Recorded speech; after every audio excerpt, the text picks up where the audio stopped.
Yeah. Yeah, but is it really coffee though? What about coffee chocolate mousse? It's chocolate. You know I'm watching my figure. Well, I'm watching my intake rather. I can't have too much of the good stuff, right? I have to control the good stuff. I haven't eaten pizza in like, I don't know, months. Brother. I get to see a lot of delicious food out there and I have to think about my future. My blood pressure. My bloody blood pressure, okay? I hate being old.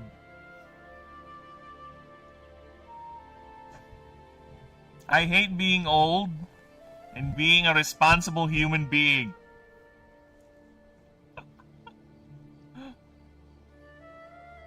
Because I have to deal with chisms like, oh, your blood pressure might cause your heart to go boom boom. And when your heart goes boom boom, or one of your nerves goes boom boom, you'll be dead. Aw, really? But there's so many things I want to do, like finish this project right here. Aw, I want to do that first.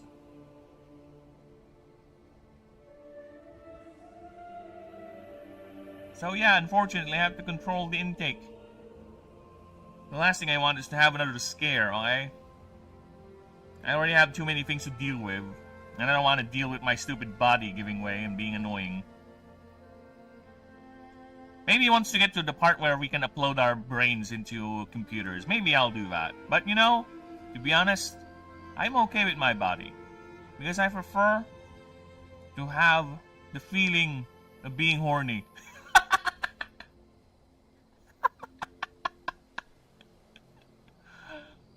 Regardless of how much I hate the fact that I have to control my intake, right?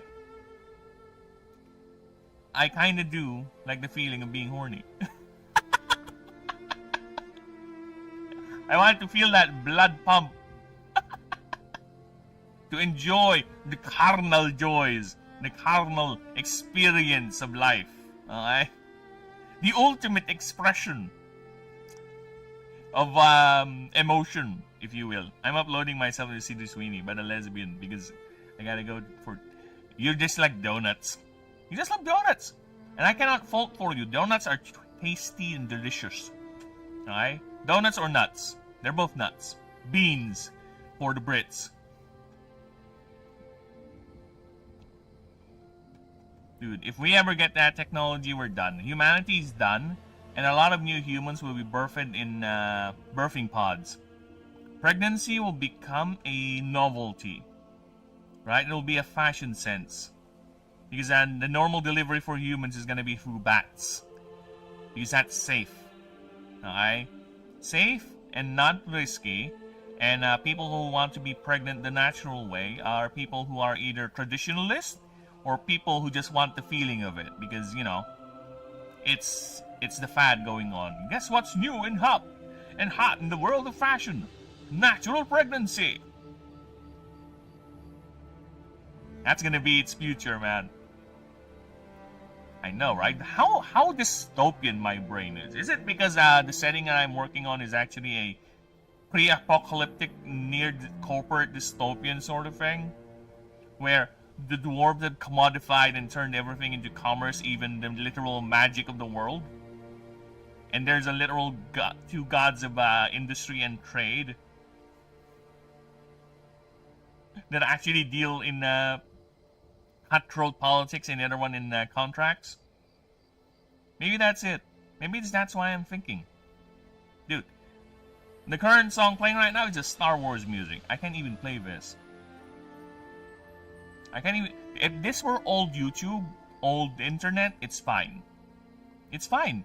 To be honest with you, old YouTube, old internet, you can play a lot of music that are considered copyrighted. And it's fine. It's not going to cause any problems. The only time it became a problem is there are idiots out there who abuse the system. And the system finally thought, oh, okay, so they're actually earning by doing this, so fuck off. Yeah. It used to be free advertisement for a lot of these music companies. It's like, It's like with fan-made games, you know, or fan-made media for Star Wars, for Pokemon, but I think Disney is much more lenient in terms of fan media as long as you don't profit from it. But Pokemon is stricter, very strict. They really don't like anyone not authorized using their media for anything. Especially the moment you start profiting from it, they will hammer your ass down. Alright? Dude, they even had again, I get it, it's copyright, right? It's protecting your IP, but god damn, are they quite strict in controlling it. Like, because there's a couple of YouTubers I've seen who change their YouTube names because they have Pokemon names and avatars in their avatars. They have to change it because Nintendo's like, nope, you can't use Pikachu. That's a licensing. Nope, nope, nope. Nope, nope, nope. Nope. Very, very draconian. And highly protective of their IP. And again, I understand why. Because there's a lot of people who would abuse that sort of thing. Just go and watch the ADHD riddled content for young children.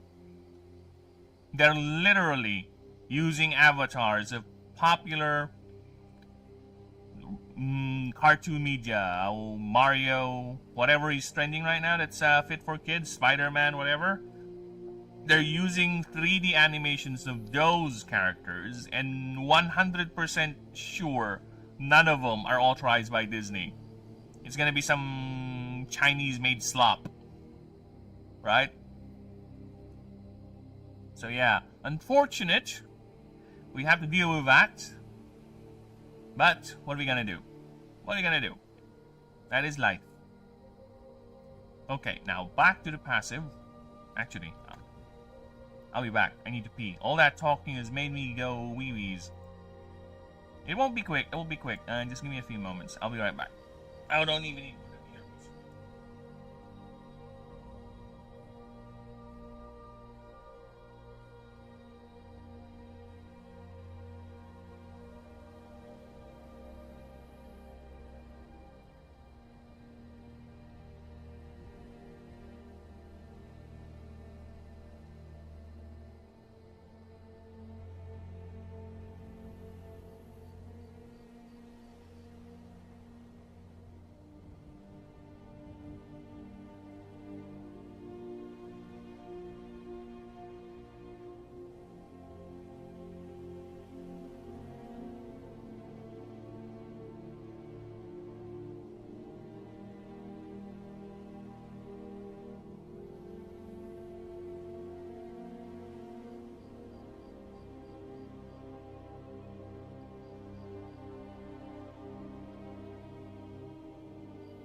Okay, we're back.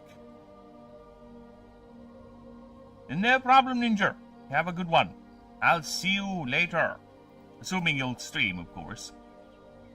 Assuming I'll see it. But I will see you regardless. Alright, hypodermal... Thermal plating. Okay. Whenever... Oh, shit. Control B. Whenever... this creature is damaged by any source, you may pay 1 mana. Yeah, it's so annoying, man. Dude, this music right here, it's the Battle for Coruscant. And as much as I don't like Star Wars anymore, seeing this one scene here, I'm gonna show you guys that scene. Seeing that scene, that opening, right? Still makes me go, oh, fuck, that's so cool.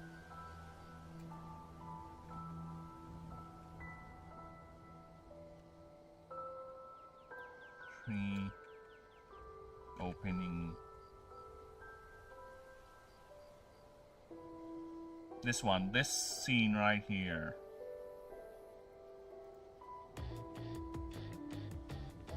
I'm gonna go a bit pedantic on this, but here's how my brain works when it comes to media like this. Alright, so here is the scene. This scene right here, whenever I still see this, the music, the build-up, everything about it, so cool. So let's turn off this here. Oh, fuck KK. Her franchise is dead. Just give me a few more seconds with it. This thing right here, look at that. Look how cool that is. The music about it, the build up. See that? I'm gonna reduce it a bit because you know copyright is a tism. Right? Like that. Then the flyby, the scale, the Venerator, Star Destroyer, then boom. Battle. Right? So fucking awesome. Still gives me the chills nowadays. But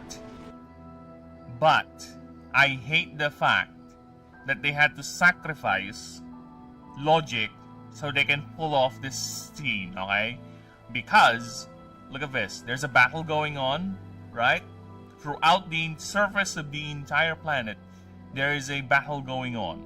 That's the idea. And that's directly under the Venerator. My question is, where are those ships over here? You're right? Because the idea is that you can't see it, the Venerator is hiding it, right? It will be revealed later, there's a battle going on. But, I gotta ask, how about this area? How about here? This is directly under the Venerator. You could maybe stretch the idea that the battle is not over here, that's why we can't see anything. But how about over here? This is directly under the Venerator. I should be able to see a couple of Munificence and maybe a Loggerhulk or a couple of Venerators. Yes, that's how much I am a nerd for Star Wars. I know the ship names, and I'm forgetting them because I have lost care over the stupid franchise throughout the years. Okay, so yeah, there should be a couple of ships over here already engaged in combat, but we can't see them. Why? Why? Because they had to sacrifice it so they can have this amazing reveal. See, look at that. There are so many angles where you should be able to see the battle already. So many angles. It's just, what happened was, are you telling me that throughout the entire time, Anakin and Obi-Wan are doing the flyby on the Venerator? There's no battle? Then by the time they are finished with their flyby, every other ship that's participating in the battle just happened to warp in. To hyperspace in, rather. Right? Doesn't make sense to me also because Anakin and Obi-Wan are responding. They got pulled away from the front to join the fight to defend Coruscant because this is a full-out attack or a desperate attack by the CIS. So again, it doesn't make sense. The whole entire logistics of this scene does not make sense to me, but it's still cool. That's how my brain works, okay? It is able to separate my critical side, my critical brain, and my, oh my god, that's a cool shot, brain side, okay? It's just that when I do the writing for my work, I tend to turn on my critical brain. And of course, don't get me wrong, I'm not 100% good at this. So I will still miss things. So I appreciate everyone pointing out any discrepancies or mistakes. Right? But whenever I do my writing, I'm 100% on my critical brain. And I know sometimes you have to sacrifice a little bit of logic to pull off some creative shots like this or ideas like this. But this for me is too much. This for me is too much because it really pulls me out. It really pulls me out of the scene. Right? The only way it can be saved is if I just turn off my critical brain, which I prefer, to be honest, if I don't turn it off. I prefer it both on, and both the critical and the lizard brain on together. I prefer it that way, but yes. Still to this day, this scene, that opening shot, makes me, oh, that's so cool. Remember when Star Wars tried to be fun? I remember. That was fun. But now, I don't even care what they do. I don't really care. Call me a bigot, call me a chud, call me whatever, call me a hater. But the Star Wars you're enjoying is nothing but a corpse being paraded around, right? It's skin wearers. They're all Wendigos, wearing the skin suit of your beloved franchise. Yeah. They're being mishandled. They only exist so you can go, ooh, ah, for a couple of seconds, then forget about it the day after, or right after that scene. You are being turned to nothing more than walking wallets that they can wring out money whenever they think they can. That is how they see it. They're not making art. They're not making good content. They're just making things for you to go, ooh, ah, money. That's it. Which, again, it is understandable, considering how things are in this modern world we live in. It is quite cynical, but I prefer if artists and media companies create art for both quality and for the ooh-ah. Okay? We can do it. A good example is the Puss in Boots. That has the Puss in Boots movie, the one that came out, Last Wish. That one has a lot of good scenes in it. The fights are well choreographed, right? But the story they're writing, the characters, they're also well done. You can do it. It's just hard, and they don't want to do hard. They want to maximize the profits. And now, since that Spider-Man movie that came out is raking in the money, the dough, it just goes to show you, they're not going to learn. They're just going to keep on doing the same thing. So more cameos, more, and more. Because it works, unfortunately. It works. They'll never learn. They'll never change. And call me an old fogey. Alright? But that Spider-Man movie, from all I heard, is not making me want to go see it. It's not the No Way Home one. The No Way Home one, even though they had to sacrifice a certain character that I like to make it work, it's fine. At least that one has more care and craft with its story, right? At least. But this one, I don't care. I don't even care about the Avengers movie. Nothing Marvel coming out. And DC as well is gonna make me go and watch it. Nothing. Even that Clayface movie, that one is quite interesting. It really is. But other than that, if it's really that good, I'll just go ahead and watch it now. I'm just gonna sail the high seas for it. Stalker Spider-Man is just evil. Also, she's in it. So nah. Oh, who? You mean the goddess of scowls and angry faces? Zendaya? Dude, I don't know if I can find it here.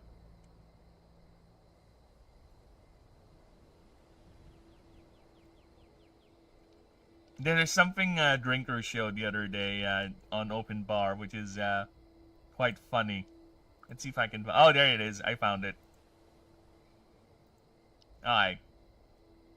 This is Zendaya's acting. I might get flagged for copyright, so I'm not gonna I'm gonna reduce the music a bit. But here's a fun meme about Zendaya's acting.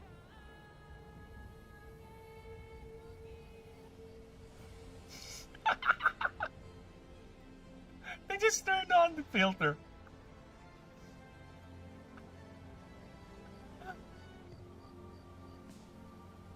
That's it. That's the meme. And it's a meme for a reason, people. It's a meme for a reason.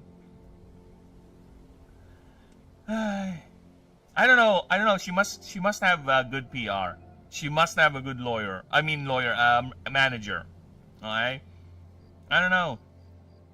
Back in the day, for an actress to be in all those films, she has to suck dick real good. But nowadays, I don't know how they do it. Probably she has a very, very good agent. Right? Or probably she has a certain appeal. Or probably she is still sucking dick. Tom Holland kind of looks like a cock.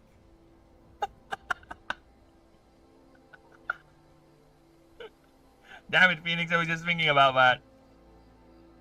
Do be polite.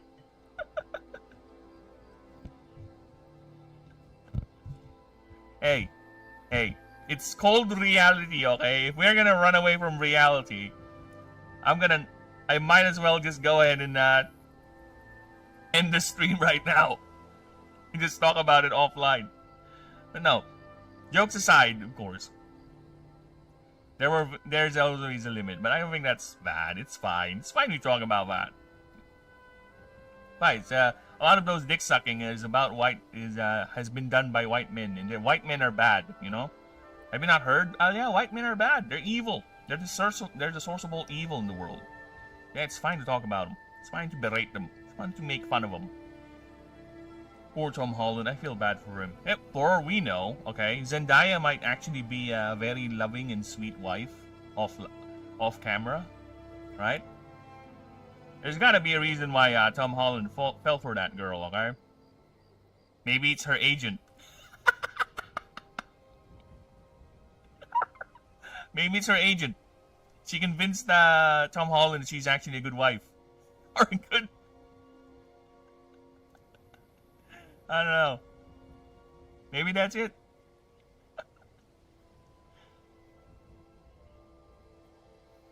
You may...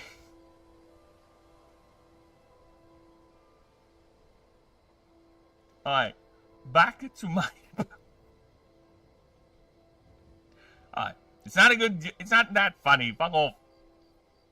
You may pay 1 mana. Alright, if you do...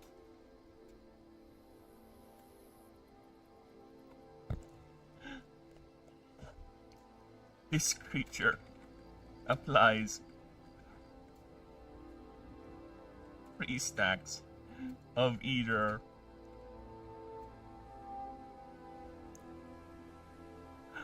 void touch. Oh no, 1 stack of 3 stacks of rupture and toxic, or 2 or 1 of void touch.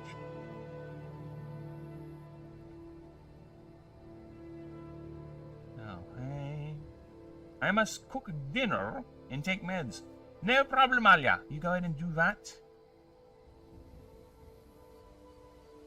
Grab that dinner, devour it whole.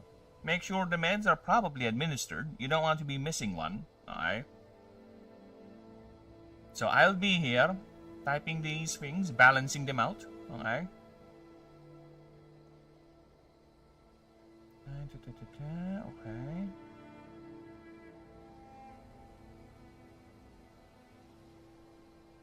Should I put in like plus DR or something?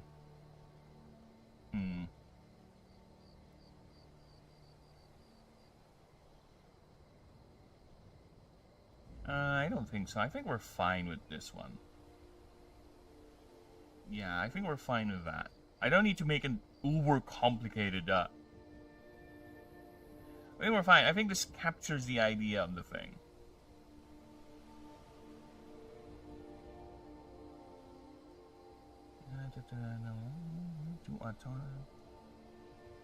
To any target creature.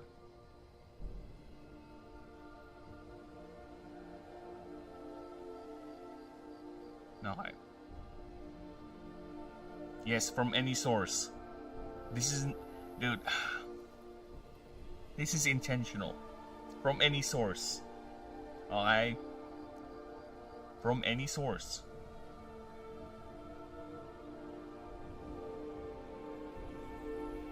The pay 1 mana clause is the balancing factor for it. But yes, if you have enough mana, you can just go ahead and do the thing. Spread all that lovely, lovely thing.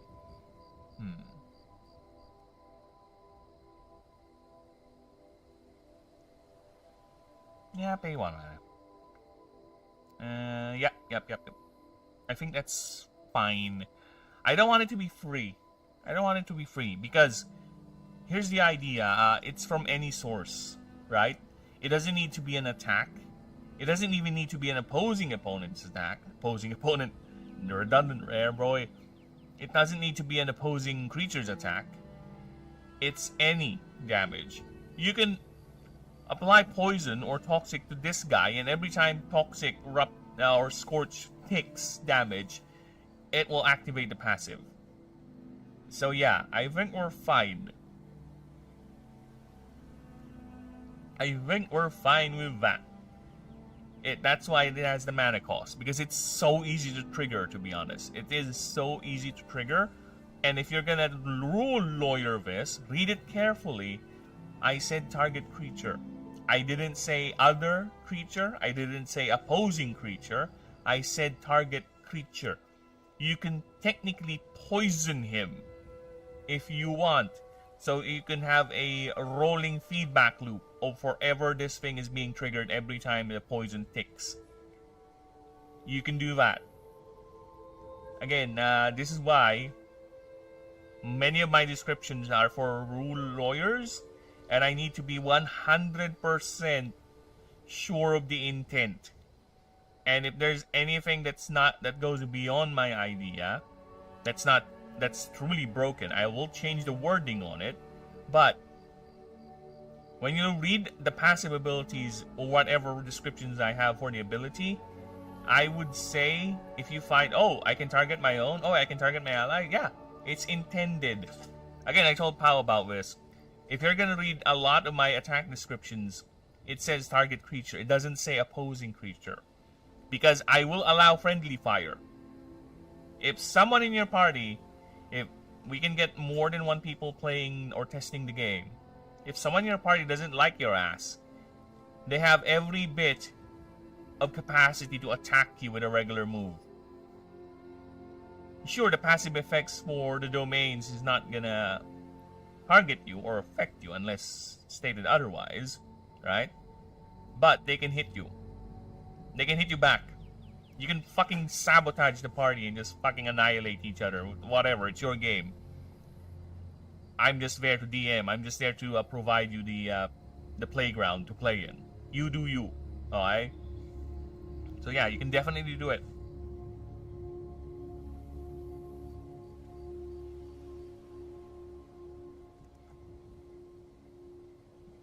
Because sometimes I would have this get proofread, and Claude is going to be returning weird. Is this intentional? Yes, it is intentional, you fuck. I just want you to proofread. That's it. Nothing else. Shut up. I need a professional proofreader, man. I need a human. I need to talk to a human when it comes to proofreading these things. Alright. Next up is...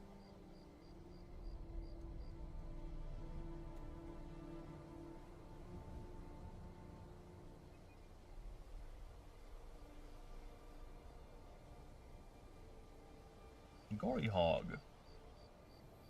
Thank you. Okay.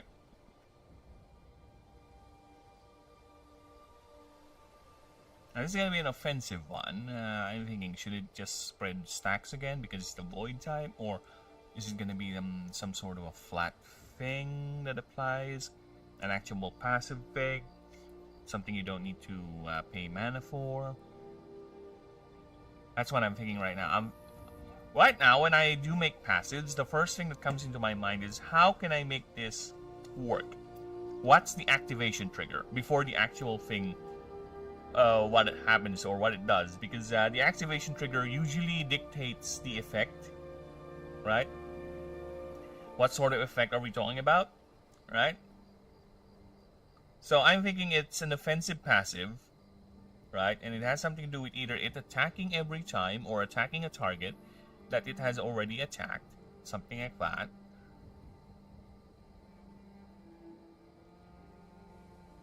So that's what I'm thinking. Oh, hello AI! Fuck off! Yeah, my own bot is not working right now. This bot right here, the one I'm using for the automated messages, is kind of weird. It's kind of busted actually, where, like I said, I took a nap before I started the stream, so everything is set up already.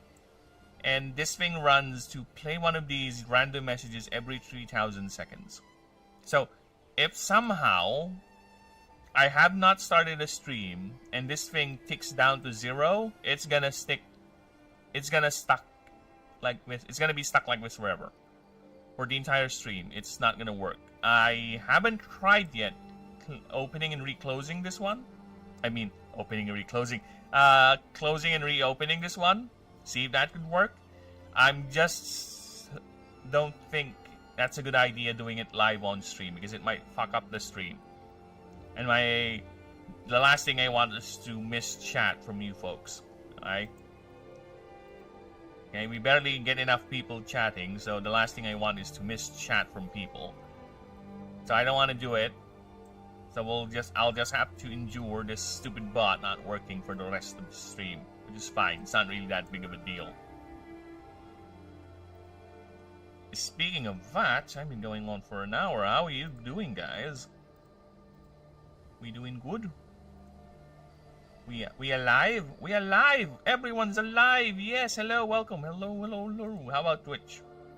Twitch is doing good. Nice. Finally, even Twitch is going good. Alright. So that's what we're thinking right now. What's the activation trigger? Is it gonna be per attack? Again, it is a aggressive passive. I'm thinking of an aggressive passive. Yes, Kit. Sorry, my cat is losing its brain again.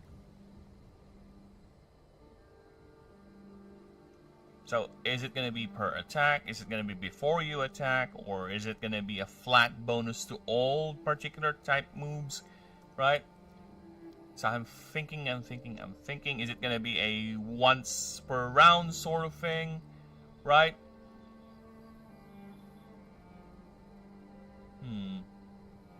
Is it going to be like a very specific trigger mechanism where I'm thinking it's going to be based on the target's HP?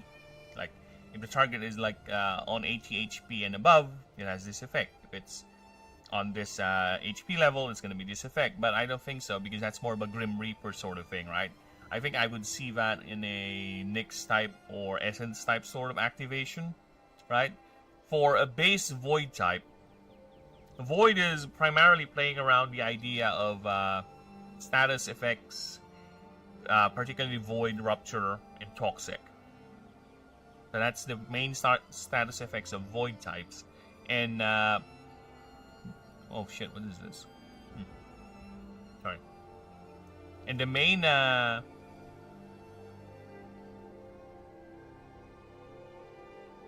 sorry, just looking at my cat, it's doing something weird. And the main gimmick for Void types is they're resilient, right? And mana extensive. So they have a very high MD cost. Okay. But they are very resilient creatures. So they either have primary HP or DR, right? Of course, that's the baseline. There will be outliers, always. There will be outliers for that. Right? So, yes, this one's primary stat, I should have not removed it, is still HP. Even though it's a much more offensive variant of it. And I think I now have an idea. Yes, I now have an idea. Okay. Oh my god, yes, I love my brain. Dude, my brain is so amazing when it comes to this. It's like the inspirations just boom, come out of nowhere. And I have to type it before it goes away. Alright. If this creature is above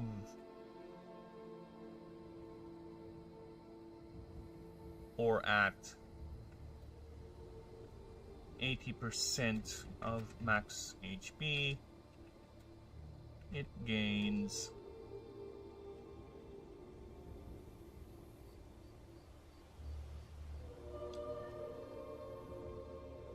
is it percentage or flat?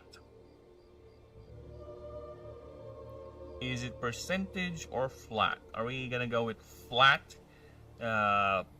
additional power or percentage? Because percentage is actually better in the long run. In late game, percentage is actually better than flat, because flat, especially +5, once you get to the higher levels, +5 is not really that big, right? So I think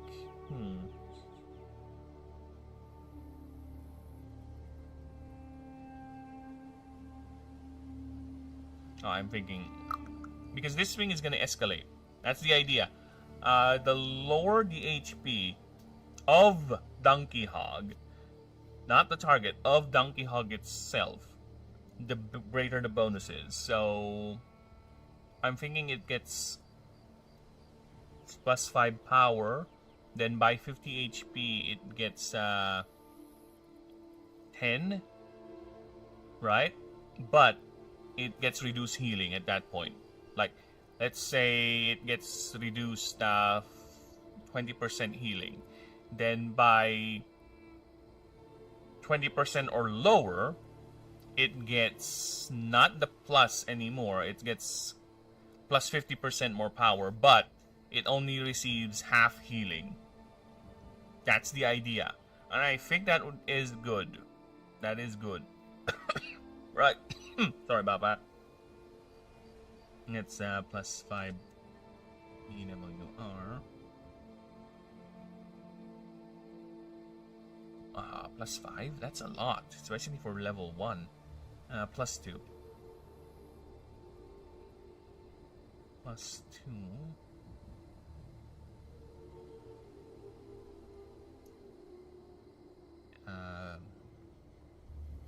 But if okay, additionally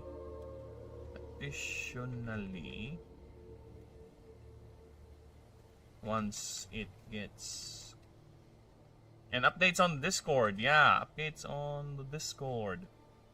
So the Discord is going well. Like I said, I'm fiddling with it one by one every other day, every time I'm free. So yes, I already got my mods setting up things in the Discord. See, I already have 2 of my mods in. I have roles already. So yes, I can invite people yet. So I'm still thinking about other things. This is the secret council where it's just me and the elite would get to meet. This is. I'll have to change this into something in world, but yeah, I'm gonna put more flavor into the channels, but it's there. It's slowly there. I'm just trying to figure out how a way to post the rules without it being too easily be nickable. Nickable. I don't know if that's an English word, but yeah. Does the ability work anytime it is damaged, or even if it's a multi-attack? Yes, yes, yes, and yes. Yes. That's a perfect name, don't change it. Yes. That's a perfect name, don't change it. You mean the edging? It's for risque content, alright? Because I'm not gonna allow kids on Discord, alright? We are not gonna deal with minors in any way whatsoever. Right? Edging corner is where the more risque, more edgy jokes You know? Yes. Any source, brother. Any source. That includes status effects. That includes multi-hit attacks. That includes your allies hitting you back. Yes, any damage. But you have to pay 1 mana for it. Right? So, remember, you only regenerate a specific number of mana every turn. So, it is quite the investment. If you really want to make this... If you really want to make this work consistently, you need to invest a lot on its energy stat. Or you'll just have to turn it into a passive stack battery, right? So every time it takes damage from any source, be it a multi-attack, for example, you got hit by a multi-attack move, and you got hit 3 times. You have 3 activation windows, right? That's 3 mana for you to apply. It seems it's just a sacrifice creature if there's any ability or boon or whatever that does something after you die. It is paired with this ability. It's pretty good for that. And that's the thing I like, is that's the thing I want, the build crafting, right? The party composition. How can I make this combo work? How can I make this efficient combo, right? Again, my job is to give the tools, the toys, and it's up to you guys to figure out how they're gonna interact with one another, right? So yes, that is the idea for this passive, yes. So yeah, again, other ways you can play it is just during its turns, you can just have it regain energy and just consistently compound its source damage, whether you have a creature that applies toxic, give it toxic, or whenever this thing triggers, apply toxic to its first. So when because it works like this. So if this guy, to give you an example, if this guy has both Scorch and Toxic in it, those two are 2 different activation windows for the passive. So if you get the Scorch Burn, you get 1 mana paid, you apply more stacks. You get the Toxic Tick, you get another mana paid, you apply more. So yeah, there's ways you can play with this guy. You can invest a lot of its upgrades going to the energy stat and just have it stand there, right? Like a cute little dog. It's just, lounging there like a dog and constantly generating status effects for the opponent. Right. You can do that. Why not? It's up to you. Yeah, because it's fun. It's fun. It's fun to come up with passives that matches the flavor of the creature that I'm going for. Right? And again, this thing is a void dog. It is a void creature that behaves more like a playful dog, but can actually eat its prey whole without a stomach. Okay, it doesn't swallow you, but it will just chew the prey constantly in its big mouth, absorbing everything in it, absorbing everything the prey is, mana, biological material, but it doesn't have a stomach. It's just inside its mouth. Again, void creatures are weird. It may act like a dog. It may look like a dog. It may be a base type, but it's still a void primary type. It's like Nullflip. Nullflip is actually a very passive little creature, right? See, it got kicked by a Kamiku, and it's like, whatever. See, no expression there, just same look. And people actually hunt these things to eat because they're that tasty. But it's still a void creature, and some of its passives reflect that idea. Okay? Elastic Corruption is a fun little passive I have for it. Whenever this creature applies a status effect to a target, you may have another creature gain half, rounded up, of the applied half the applied status on the first target. You may choose other targets, pay 1 mana per extra target. So yeah, it still is a void creature, but it's a tasty little void creature. Then it ascends to a dog, a literal dog. So I like that. And again, this is the void starter, so it has to be domesticated in a way. Okay, we'll get to the really, really nasty void creatures eventually, right? Because this is the starter. This has been sanctioned by the Auric Confederation to be noob friendly. Alright? If you're gonna go to any distribution center with your newly minted license of animancy. This is among the first ones they're gonna give you. Alright, this is the sanctioned starter for the type of your choosing, sir. Please go right ahead, fill up the paper packs. Thank you. There you go. Enjoy your new null flip. So yes, this has been sanctioned and ratified by the government to be safe and well, beginner friendly. But it is still an inherent void creature. Additionally, once it is at or below 50% of max HP, it gains plus don't 7 plus 5 EWR, and if the creature plus 5 PWR. Oh, should I put in the healing debuff as early as 50%? I don't think so. We'll put in the healing debuff here. If the creature is or at 20% of max HP,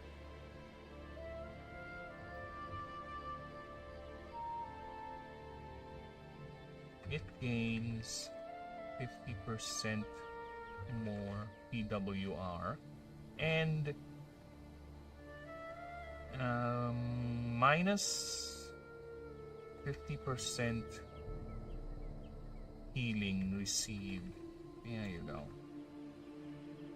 There you go. So it gets angrier. The lower its HP goes, the angrier it gets. So you have a passive defensive passive, a passive defensive passive, and a passive that is actually more on the offensive side.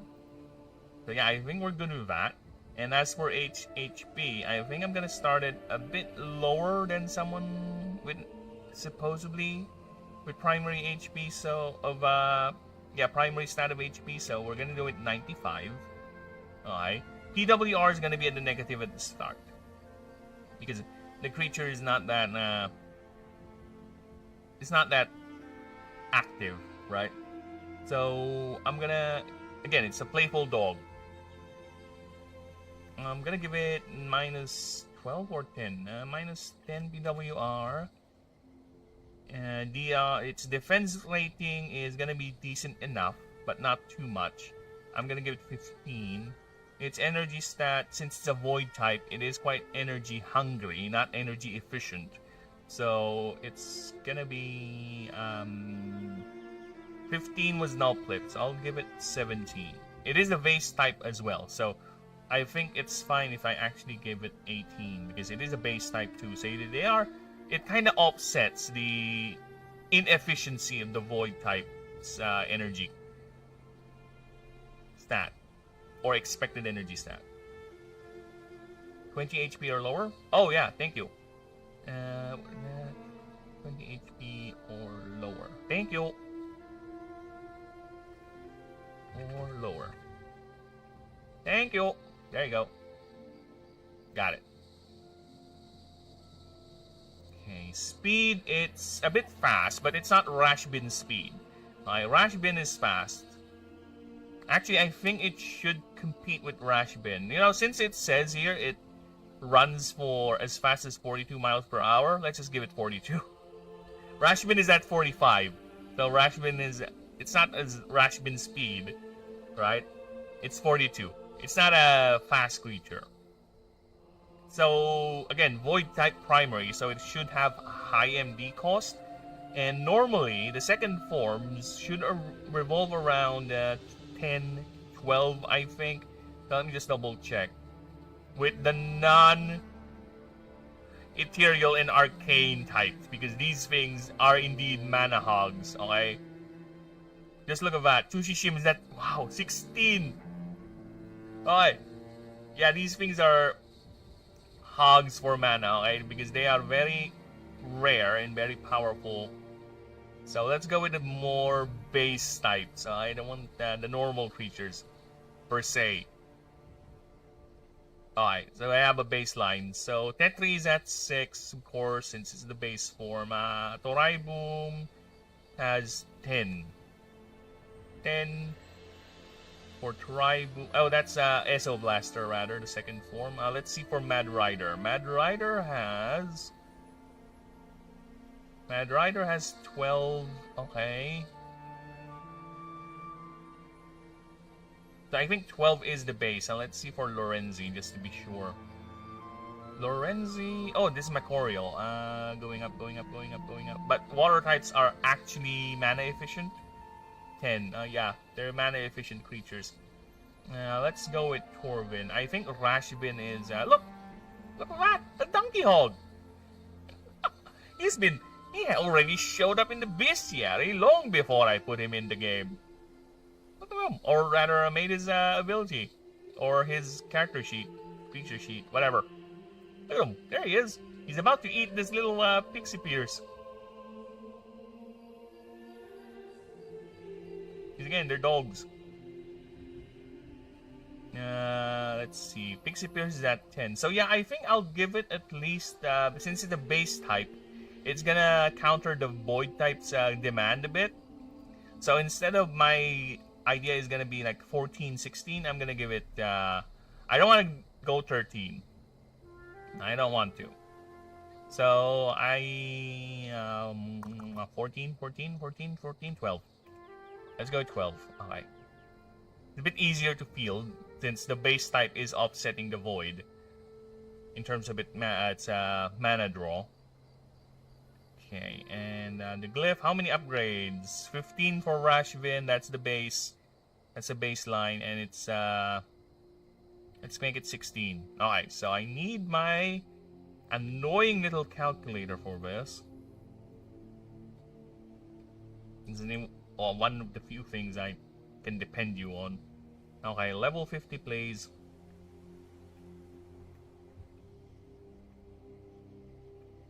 And while it's doing that, believe it or not, I gotta pee. Okay, but this time I'm gonna put on the BRB. Give me a few moments. I'll go ahead and do a quick pee.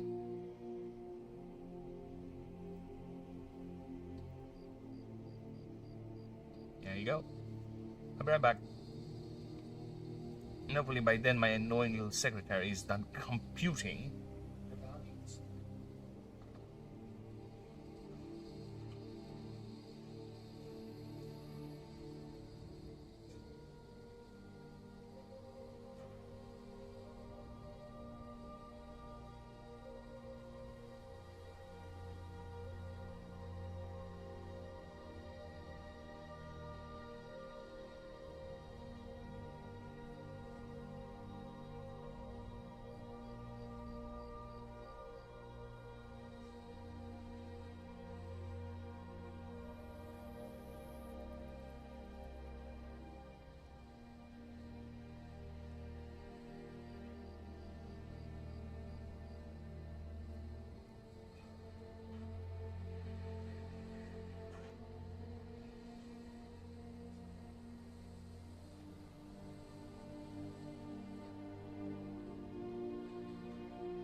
And I'm back.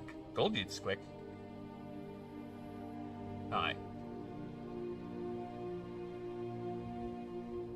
Now, before we continue, change scene. Thank you. Hi. So.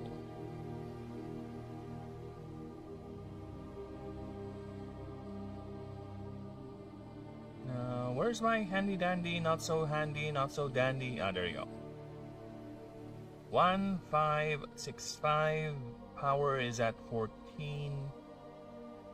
Actually, I am thinking of putting in the computations here as well for the character sheet or the creature sheet, like +1 every 3 levels or every 1 level, something like that, right? Plus 25 per. So yeah, I think that's actually very helpful if I do that. I think that is a good idea. Like moving forward, I can do that where. Oh shit, it's an ethereal type. +2, so 16. 32. Yeah, I think I'm gonna do that where it's just like this, right? What do you mean by computation? I mean, not complication, a computation. Sorry about that. So it's like this. Like, for example, here, plus. Let's do that, and it's gonna be plus 30 per level. Yeah, something like that. Right? So it's gonna be like that, and it's, I think power is +1 per level. There you go. So that way, people have an idea of the curve, you know, the growth, right? It's +1 for 3 levels, and this is +1 for 2 levels, something like that. So that way, people will be more aware as to the curve of the creatures, you know, the way they grow up. I think it's the same with speed. Okay, I need to get the math right on this. Level growth per stat. If you don't give me a good answer, I'll just pull up the document. Yeah, if I recall correctly, this is the computation for it. And this one is +2 per.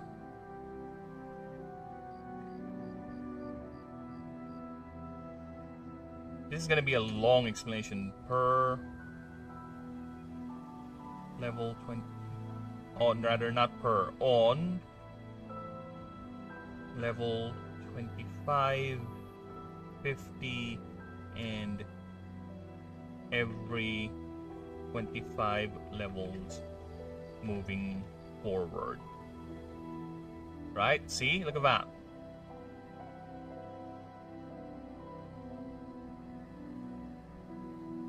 Oh, +1 DR every 3 levels, actually. Okay.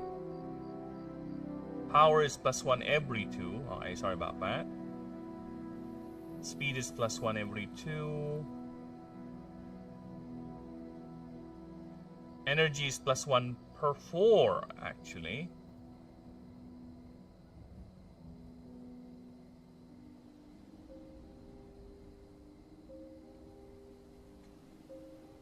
Oh, I don't think it's necessary, but you should just preface that you have a special table where you write. Ah, I get what you mean. Like on the very beginning. Or if you really don't have to. Or sorry. Okay. I don't think it's that necessary. I think you should just preface that you have a special table where you write what stat goes up by when and where. Yeah, I think I might just do that because it is in the creature rules. But what I can do is, yeah, preface it over here at the very beginning, because I will make a. It's not going to be straight Torvin. There's going to be like a. What do you call that? A table of contents for the creatures, so you can just do a hyperlink and go to the creature immediately. So I can do that, and most likely it's going to occupy more than one page. I'm going to go and put one here, right? The very bottom of it. I can do something like that, yeah.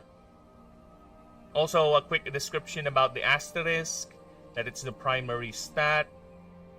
Oh, dude. Oh, fuck. Okay, I have been inspired. Alright, so what we're gonna do, I'm gonna make a very, very short first page description of all the stats. That's it.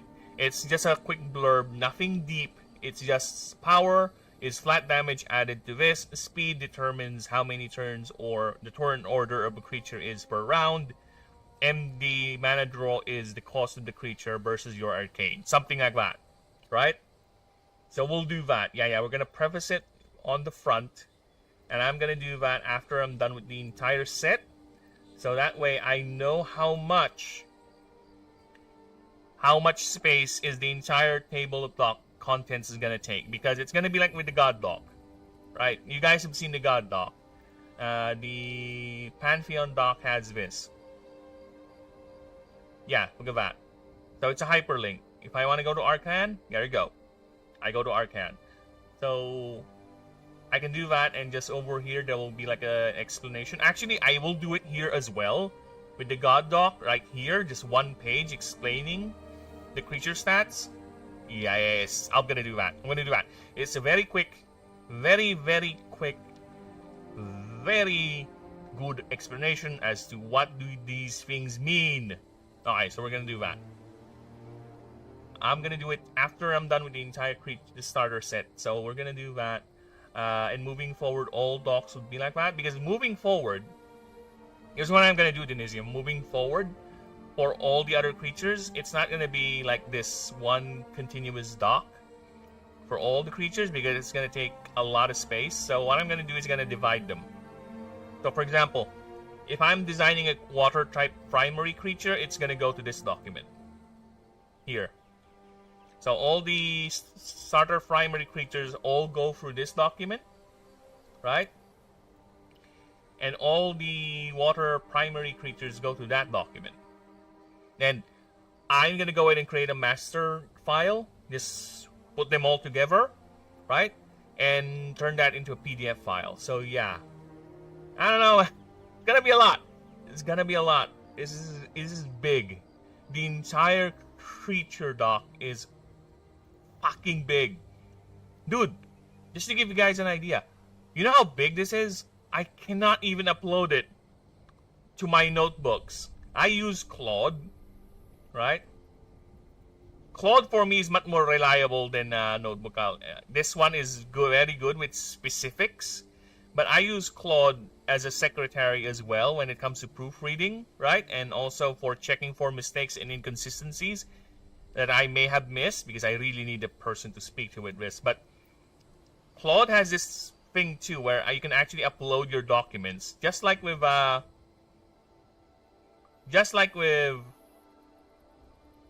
do you call this? With Gemini. But this thing right here, Claude has a limit.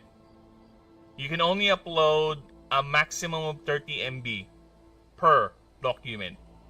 And I cannot even upload the starter doc anymore, because that's how big it is. Alright, the starter doc is now around 52 MB. Last time I checked. That's how big the fucking thing is now. See, look at that. 52,000 KB rather, not MB. So Claude only has a limit of 30. So I cannot upload this anymore to Claude. Even if I compress it into a PDF file, because that's how I usually did it, is compress it down to a PDF file. Look at that. 31. It's way beyond. It's so big. And imagine, this is only the starters. I am technically halfway through. Well, not really halfway. I still need to make 200 more creatures after this. Because the gods are a separate category. Then the starters are around 60-ish. So let's pull up a calculator here real quick. Sorry, bad at math. I'm horrible at math. Okay. So 16 times 3.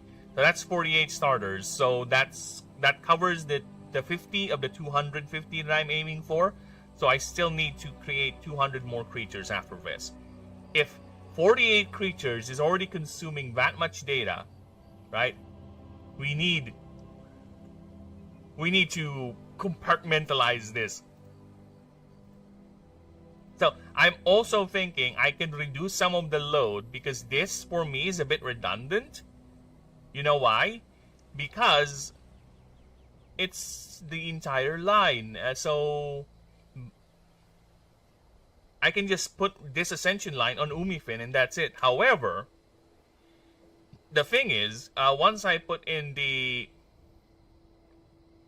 what you call that, the table of contents, right? Actually, I am curious. Let me just pull up the God doc. Is the hyperlink still working in the PDF file? Let me just check. Yeah, wait, whatever. Just get out of my way. Are the hyperlinks still working on the PDF file? Yes, they do. It just opens a different... so yeah, it still works. See, look at that.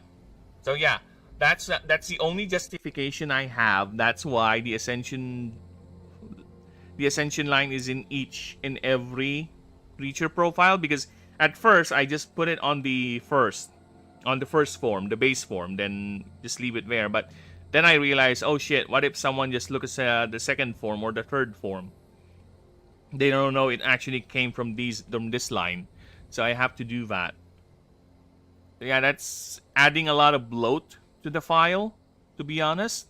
Because imagine, out of how many pages? So you have the main page, the passive page, and the stat page, the move page, the resistance page, the ascension page, then the creature profile page. So that's 6 pages per creature, right? And if I remove the passive one for at least the second and third form, that's going to bring me down to 5 pages. Now, I can even be more economical with this if I can somehow put the status and the level up page into one page. Put it alongside the creature page, right? But I think having a detailed resistance table is very important as well for someone who is looking to use the creature, you know? So that's why I hesitated on doing that. The resist table is very important, especially if you're looking for, oh, I want to see where this creature is weak at, sort of thing. So yeah, I can't just remove that.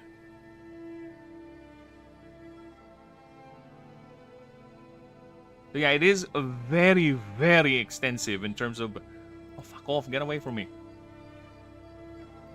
Very, very extensive. Consumes a lot. And again, I don't want to just minimize the font, right? Because if I minimize the font, it's going to be even harder to read. And we're talking about the technical stuff. I will do that for the flavor stuff. You know why? Because this is flavor, right?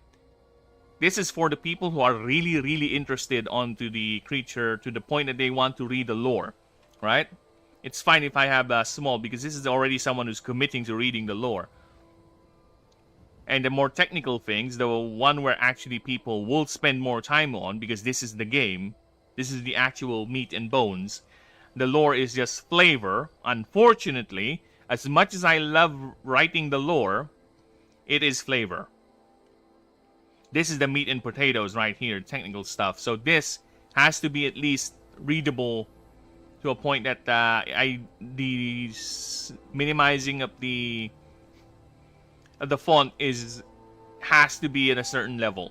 Like, I have passive abilities here that are way too complicated, and I think a good example of that is either Illumi Wand or Almagozi. So just look at Illumi Wand's passive listing, okay? See, look at this. Just the move alone, how much I have to scrunch it down. To the point where its move tutor list has to be drastically reduced, because otherwise this thing is going to be illegible. And look at this as well. Yeah. I had to rearrange the stat block because of how much space the passive ability of Illumi Wand takes. That is the price of me going all out with making every creature unique to their flavor. I just had to figure out a way to make sure they all stay in one page.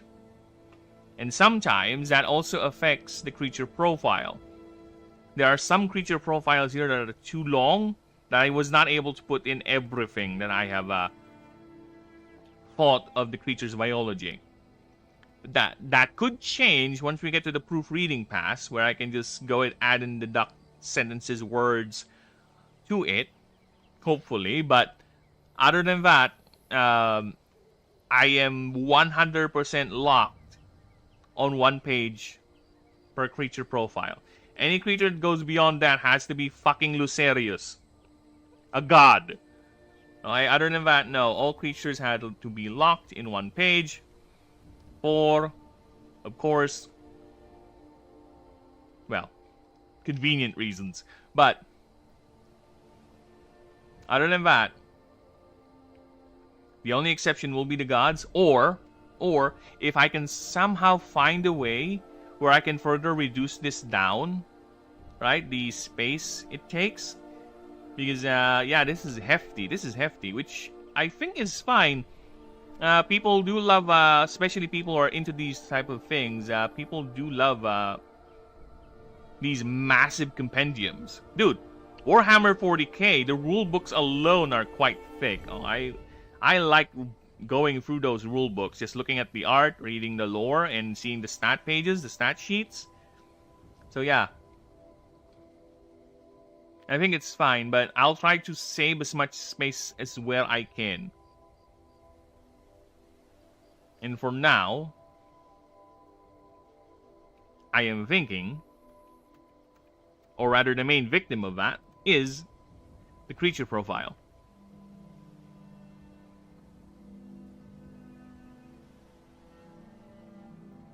Oh, here's a music I can definitely share. If you guys know where this music is from, good for you. But if you don't, well, again, I love to play card games. I really do. And among the card games I used to play on my PC is the Yu-Gi-Oh card game, this one. Right? It's a Yu-Gi-Oh card game. It's very old, so it doesn't have the one-turn kill bullshit that a lot of the new Yu-Gi-Oh cards have. Right? You can still technically play it in a slugging match where there's actual exchange and an actual fight going on, rather than who gets to use their one-turn kill combo first. Yeah, that's how old this is. This is so old that normal monsters are still a thing. Alright? Non-effect monsters, for those who don't know. Yu-Gi-Oh has gotten to a point that every card has to have an effect because they are so interlocking to the combo. There's no reason for a card to have no effect unless it's part of an effect of that particular combo. That's the only way a normal a non-effect monster can exist in the current meta or the current setting of Yu-Gi-Oh! Which is whatever, man. You do you. It's your card game. But for me, it's too dumbed down. It can still be fun. I'm sure there are still people who play it and find it fun because it is still popular enough to get expansions. But it is not as popular as Magic the Gathering, that's for sure. Okay, moveset. You know what's funny? I don't even need to think of a unique move for Donkey Hog. I don't. You know why? Because here, at the what are creature stats, I already made its unique move. Yeah. I already have its unique move. I just need to scroll down here, and there it is. Done. I have acquired your unique move.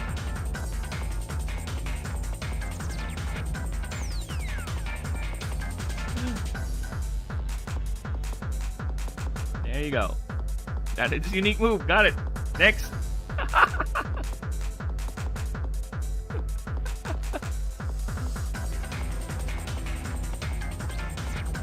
I level up moves.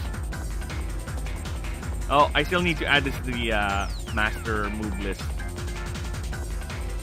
And sorry about that, people. If you're hearing the rain, I do apologize. But the rain is pouring down here quite profusely. I really do apologize if it's causing you such distress.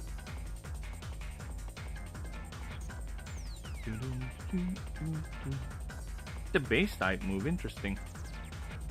Yeah, I can still change it, but you know what? It's fine. So yeah, I'll start rewriting this once I'm done with the marks. I might even do a I might become even ambitious and do a UI sort of thing, like a, what do you call that? A alpha UI.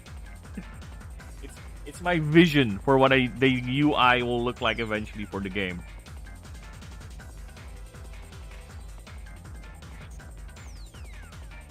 So let's see here.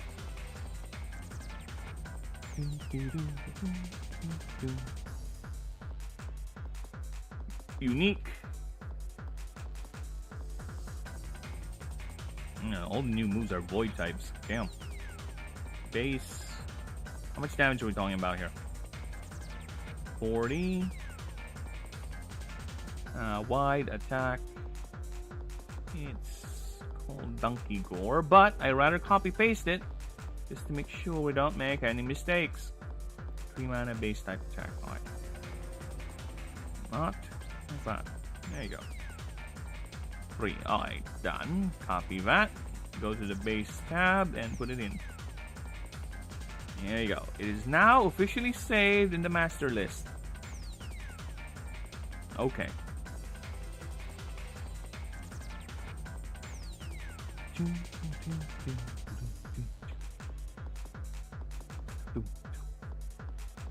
Alright.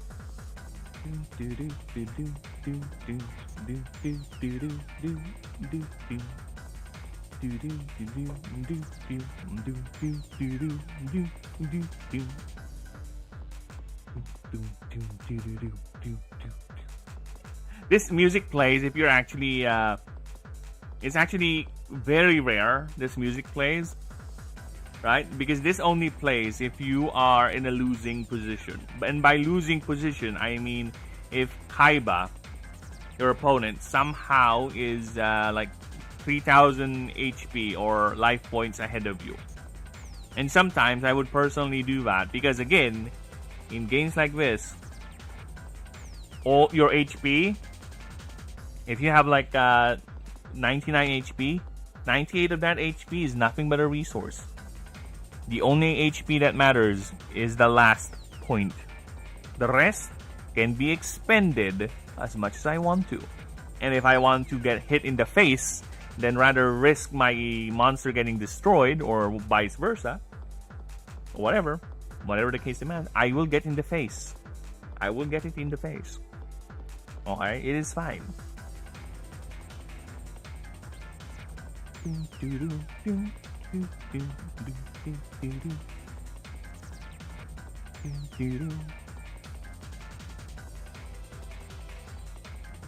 Alright, so let's see what moves we can give you. I want a nice, decent void type move first. This is a unique move. Null Spit. There you go.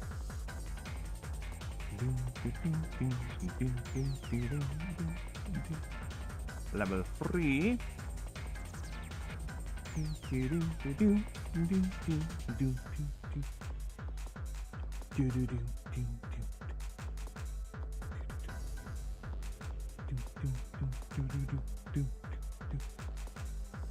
I'm gonna give it an essence move actually. Something that steals HP.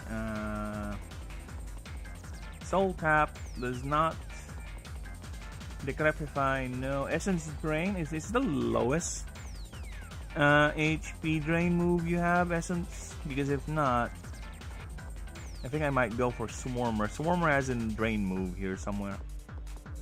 Nibbling Drain. Yeah, this one. Let's grab this one.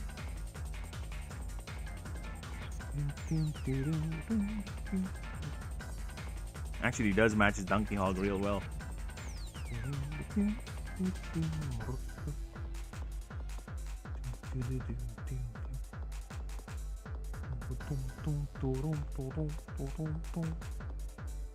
No. We're gonna give you a crash move. There you go. Crash.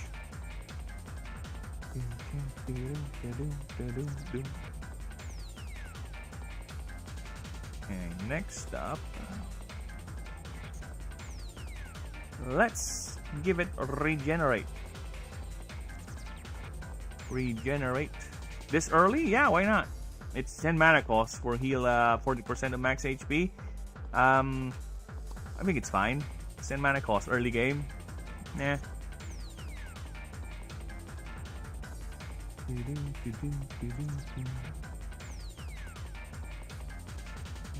What else we can get? Oh, I know what to do.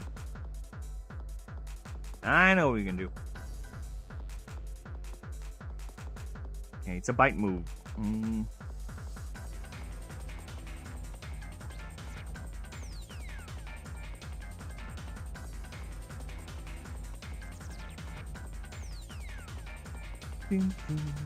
What's the casting cost for the other bite moves?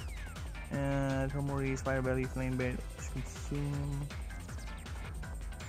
Are there fangs? What did I name it? Kind of Fire, Quan, Boom Ball. Is there not a fire version of it? Frigid something, right? Frostbite. There you go. So I guess it really is that. Okay. So it really is just bite. Okay. I didn't make a fire type version of that? Really?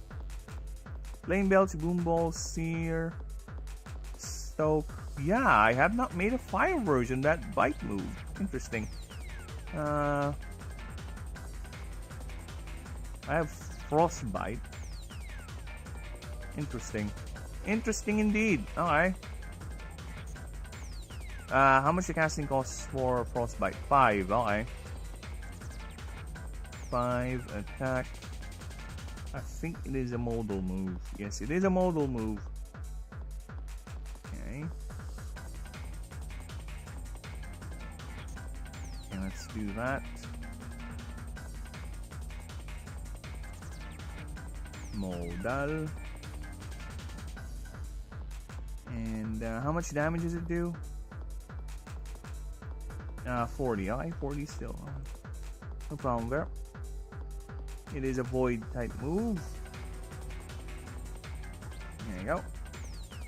And this is a no, not a unique move. So we're gonna change this into +3 rupture or a void touch. There you go.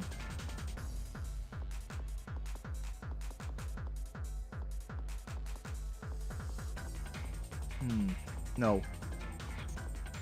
That's too powerful. Or +1. +1 void touch. Alright, there you go. Copy that. Put that in the void listings. Oh, fuck off. I hate it when Excel does that. Oh, you clicked somewhere. No longer. You can't copy this anymore. Well, fuck you then. Alright, no jump. There you go. Next up is level 10. Level 10 move. Let's give it a level 10 move, people. Okay, so what we got here? Incursion. I don't see it using any elemental moves. A martial type move? Not really. Probably crit boost. That's the best martial type move I can see it use. Yeah. Crit boost. There you go. Next, gonna learn at level 16. Okay, dog. An earth type move, I can see it learn a couple of earth type moves, to be honest. But I'm gonna put it in the move tutor list, not in this one. Yeah, I'm gonna put it on the move tutor list, but I'm gonna give it Sculpt. It is a void type, so no problem there. It's sculpting its tusk. Next up is level 22. No, that's a big beat. That's a big leap. Level 20 even. Okay. What else we can give it? Sloth, grab, crush, or crush. No, let's give it a ramming move. Yes, let us give it a crushing ram. Should I? Sun and rattle. Yeah, let's give it. Pushing ram. Okay, and level 25.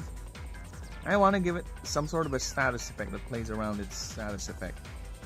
Oh, gaping drowsiness is fun. Let's do that. Gaping drowsiness. Yeah, it's a fun little thing. Again, it's the idea. It's a playful dog sort of thing. All right, it's not a.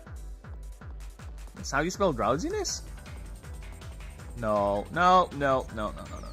We're gonna do this. All right, we're gonna take this instead and fuck off. There you go. Apparently, there's a wrong spelling. It's S. Okay, so I'll have to change that.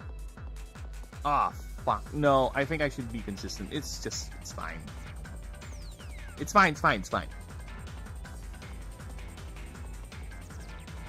Because that's the name of the move on the rest of the docs. I can change it, actually.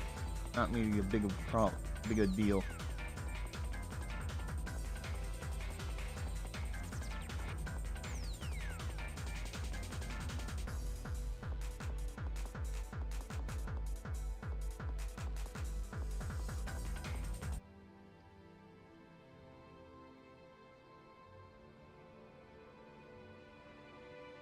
Yeah, I can play this music too. This is in-game music for Warhammer 2. Again, I'm a simp for elves, so that's why I have their elven battle music in the playlist.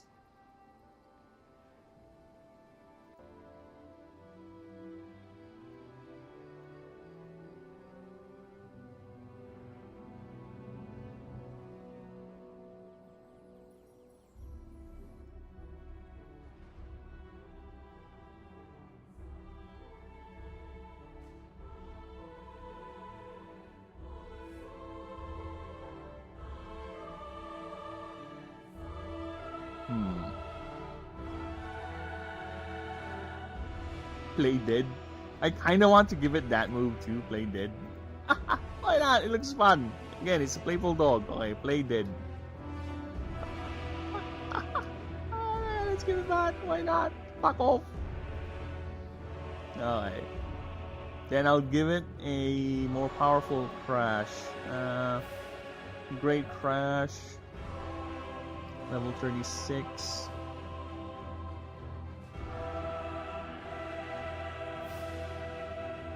There you go. Level 40. I'm gonna give it a powerful drain move. Yeah. Vitality Drain is a good one. Vitality Drain. Then Bleed Out. 45. Then 50. Gonna be a nice capstone void type move for you. You think I already made one? I'll crush.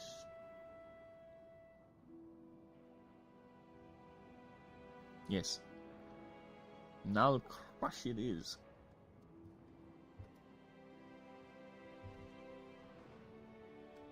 Okay. Dude, I need to. Somehow I need to find a way to still be able to play games. I need to find a way to still be able to play my games while working on the project. It's just that there's not enough time, man. Not enough bleeding time.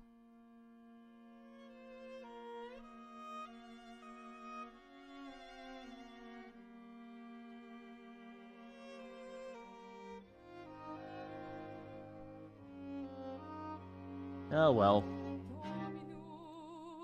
Maybe one day I will be able to get back to playing games. Not right now. This is from Warframe, by the way.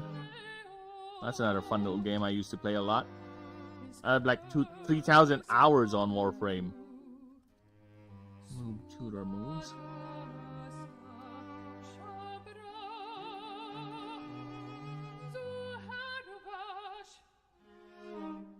It's gibberish. Unfortunately, it's not a real language. Warframe has a tendency to use gibberish as part of their language. I don't know if they actually made languages for the races and the factions in that world, in that setting, but as far as I'm concerned, it's all gibberish. She's not actually singing anything.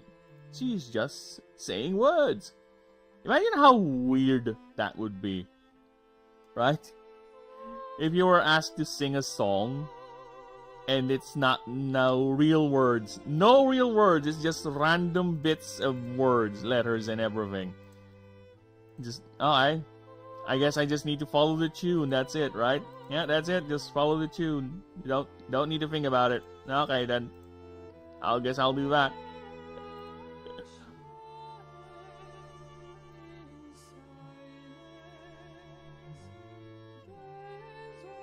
Yes, it's like listening to... I think a lot of their inspiration for their songs is like listening to Japanese anime songs, where every now and then there will be English interspersed into the language. But most of it is just gibberish.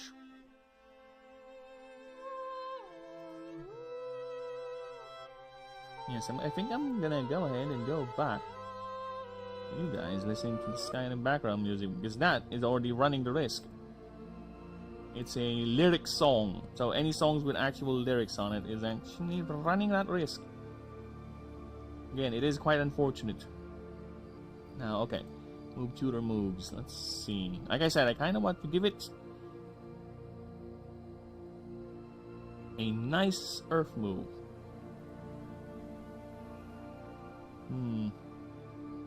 No,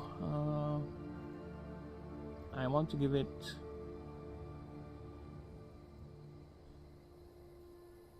Yeah, Terra Cradle, yeah, that's fun. Terra Cradle and Titanize. Alright. Titanize and Terra Cradle. There you go. Okay. Martial move? I don't see it using any martial moves, to be honest. Pumped up is something. Yeah, we can do that. Pump up.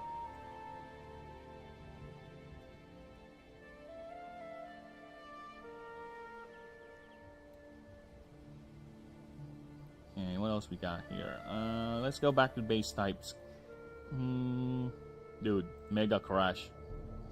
If you can somehow teach this bastard,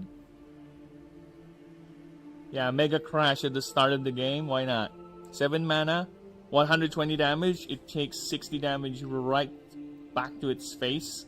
And at level 1, it's gonna consume like a good chunk of its HP. So yeah, let's do that. Mega Crash. Because again, the move shooter ain't free. I gotta preface this now, since I will rewrite the rules for the merchants. The move tutor is not free. There is a table of how much the move will cost. And it's gonna be revolving around the mana cost of the move and the number of types.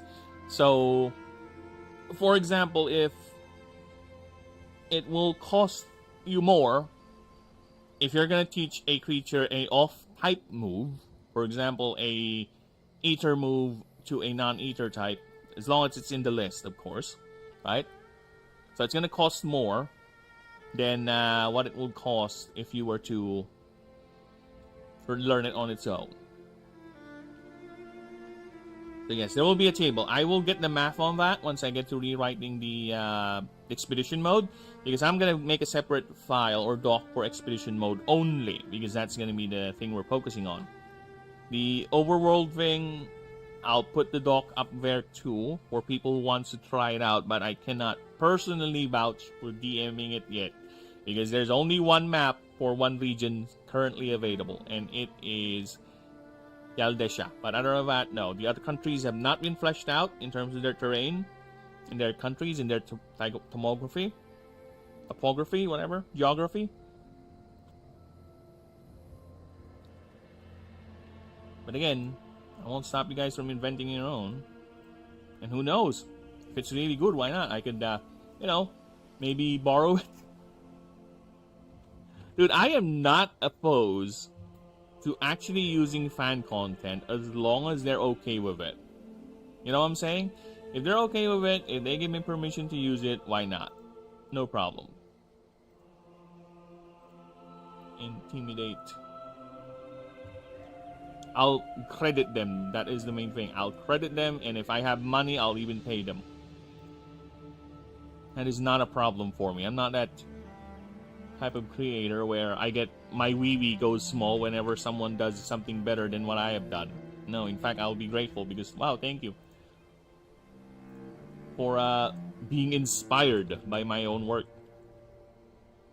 I think that is a very, very good flattering thing to see that people are actually interested enough to make their own spin to it.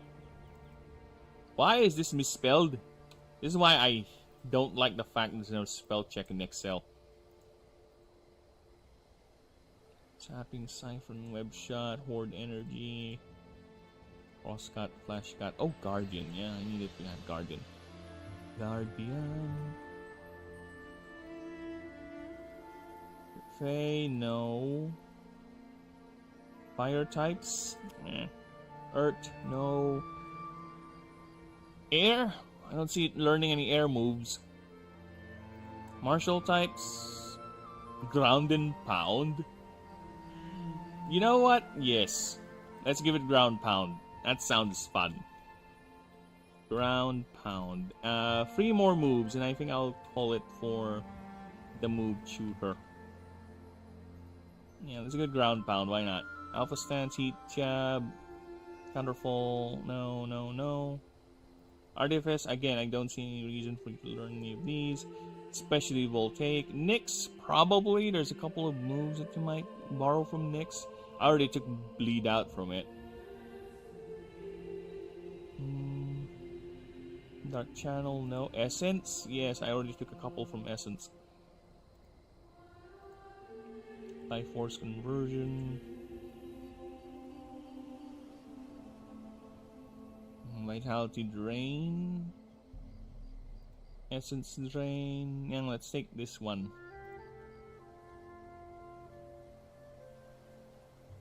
Here we go. Oh yeah, this.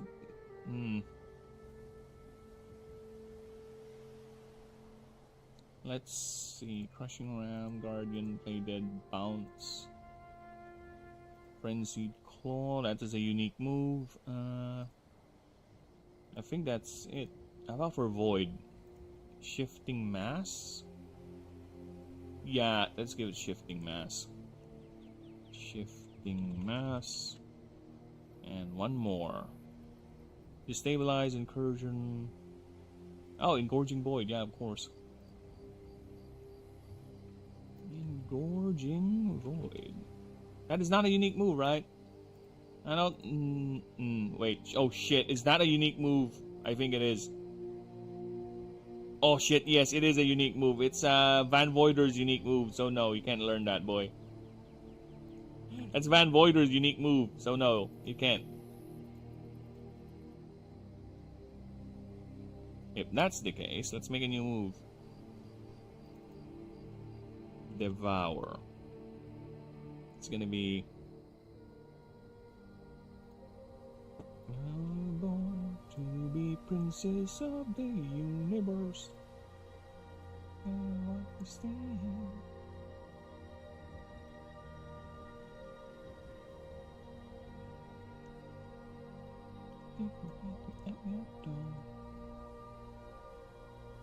Okay, so it's gonna be a non-damage. It's a healing move. Alright, it's gonna be interesting. Alright, it's a modal. You'll see why. Alright. You may heal this creature for 5 times, yeah, or 5 multiplied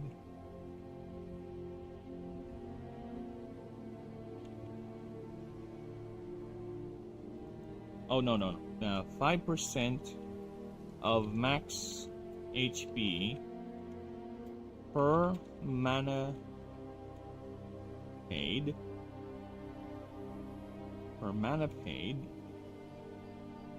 Or you can choose a opposing, or rather a creature, and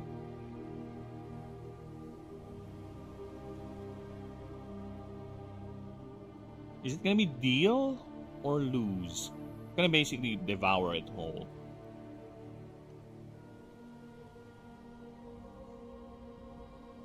Ah. Choose a creature that's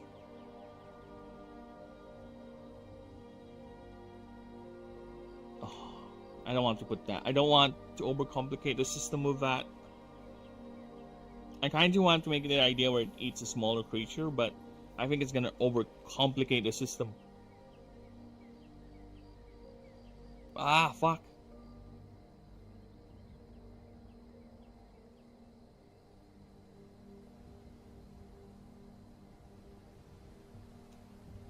This move deals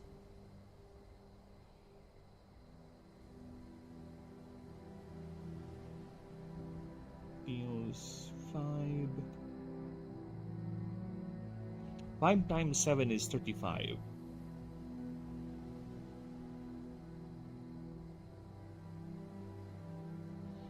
Okay, I'll be right back. I'm gonna pee. I need to think about this move. I'll be right back. Probably grab some snacks too. Getting a tad hungry. I'll be right back.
Oh, we're back, baby. And guess what? I still haven't thought of the move yet. 35 damage for...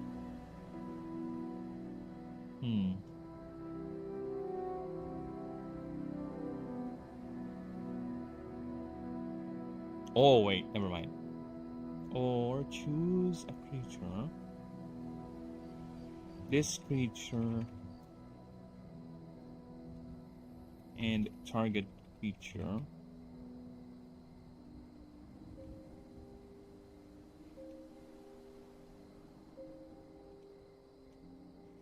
Okay. During... Oh, fucking hell, this is gonna be complicated as shit. Okay. During...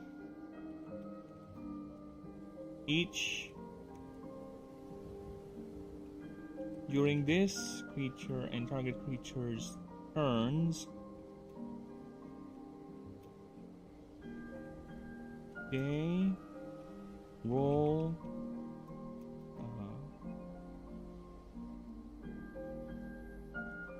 They both roll 1d20. If this creature has the higher result, it heals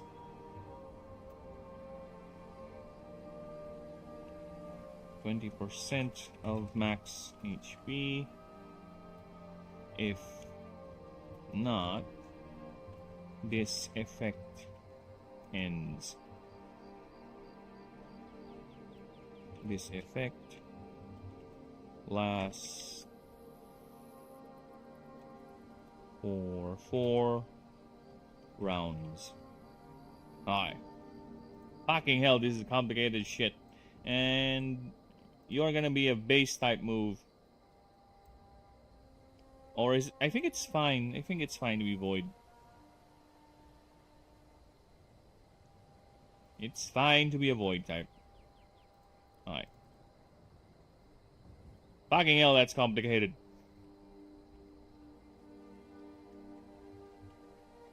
Alright. Enough of that complicated shit. Alright. Experience table. I think we're gonna copy Hat Slice's experience table on this one. Hat Slice.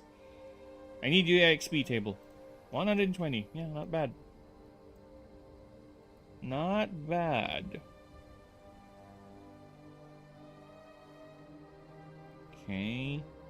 EXP table.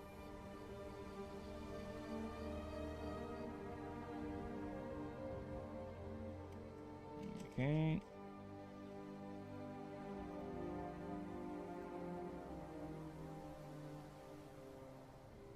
Resist table.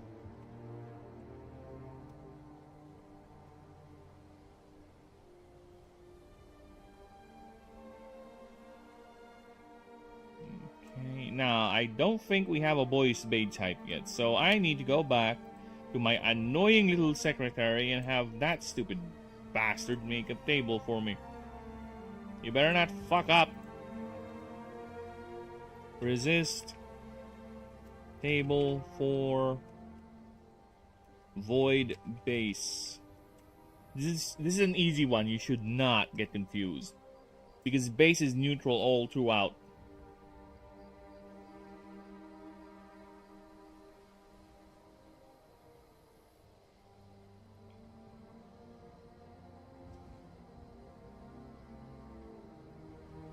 Run.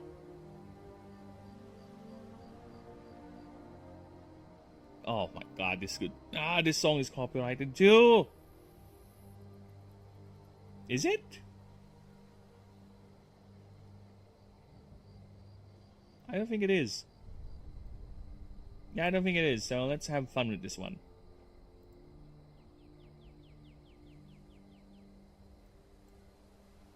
Yeah, let's have fun with this one. Alright, let's turn off Skyrim a bit. Let's have a little bit of fun. Here's a fun little track. If you guys know where this is from, well, good for you. If you don't, well, play Witcher free.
This is tavern music, and sometimes it plays on Gwent.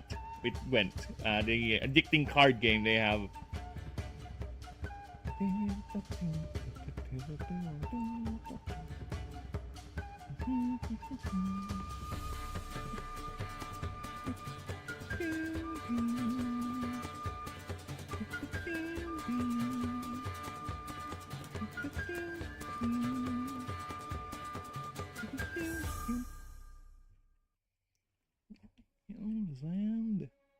Oh, I need my biomes. Hey, secretary, you annoying bint. Give me my biomes. Biomes. Okay, I'll also keep this in because it's actually non-copyrighted and it's also a fucking good song too. The next 3 songs are from anime and one is from Arcane, so those things are not gonna be playable. But this one, yes. Enjoy the awesome music. This is from Ore.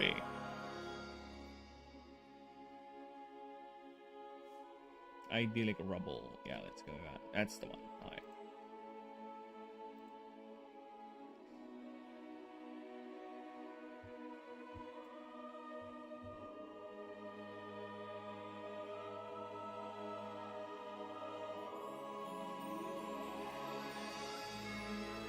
I think that's... Oh, Ascension line.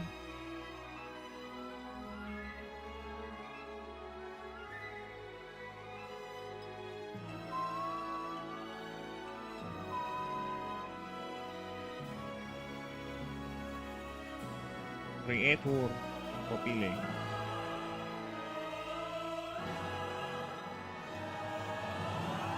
Oh my god, yes! Best part.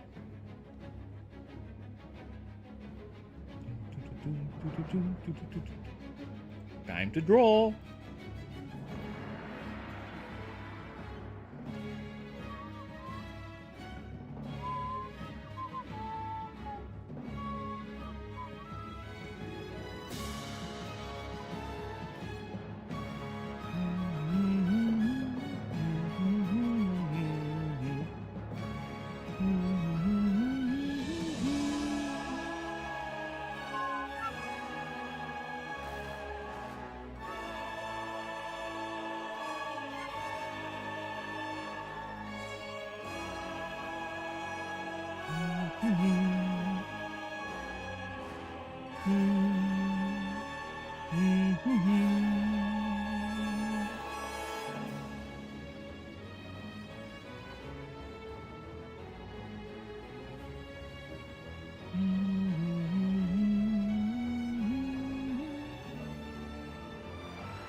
Yeah, we're gonna draw a dog, alright, so bear with me a few moments. It's gonna be weird with the angle I'm gonna go for, especially for the creature.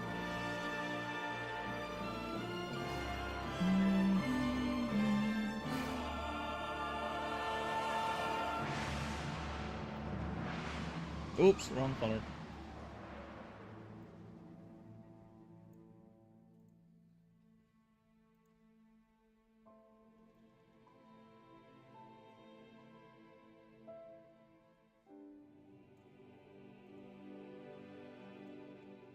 Shit.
I think that's fine.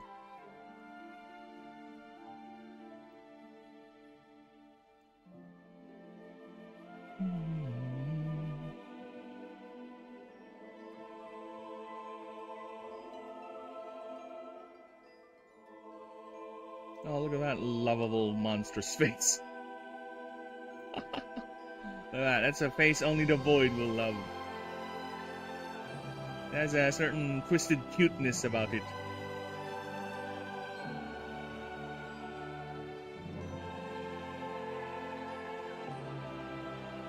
Alright, so spikes over the crest.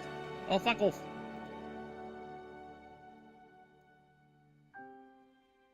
There you go.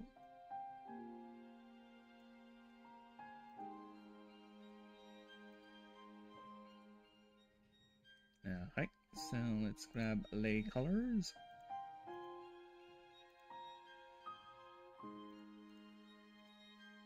Is it darker? No, no changes in colors or anywhere. Okay.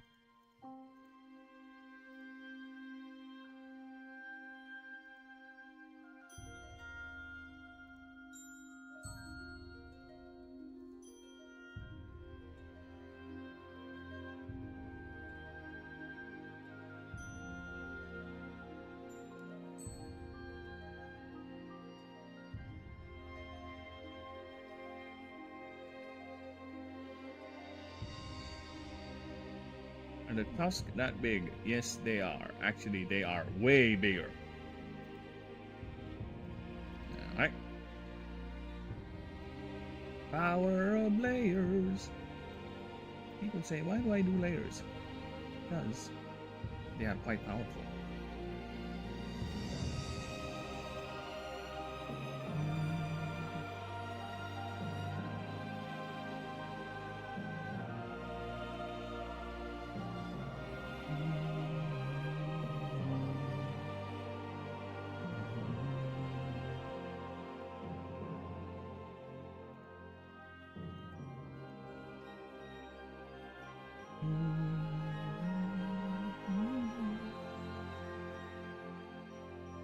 Time for you guys to go back to Skyrim. Unfortunately, people, but the next few songs are going to be copyrighted and fuck. So, as much as I want to play them, I cannot. Now let's give this guy a nice little wagging tail. I mean, wagging tongue.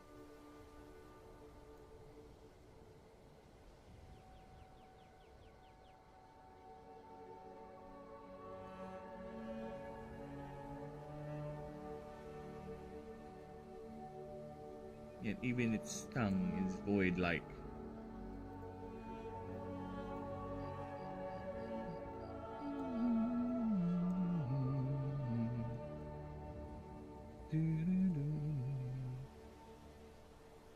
Yeah, the art of gaming has gone through so much. In fact, it's not even just today. There are even game songs or game music that have done so well just with a simple few bits, right? A simple few tunes, and they're iconic to this day. It's quite fascinating. See, there's a lot of people who see gaming as a non-art. Like, are you sure? Are you sure you're demeaning it? Right? For me, gaming is much more of an art compared to the whatever pretentious shit you're trying to do. It's an expression about the human filth. Oh, yeah, sure. Whatever, man. This one, I felt more with this one rather than whatever thing you tried to do with that toilet. I'm just not adroit enough, or I'm just... Yeah, shut up, shh, shut up. You're coping will not change the fact that all you did is just slapped a title onto a toilet. Fuck off. Yes, I'm being mean.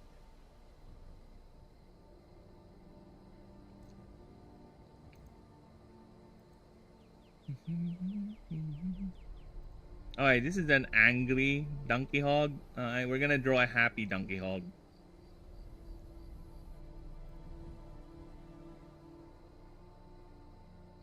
Wide-eyed and everything. It's a puppy.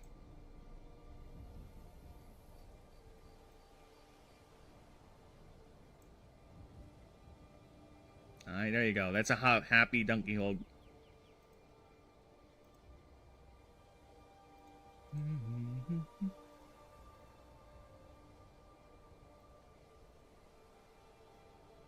It's almost cute if you don't know what it is.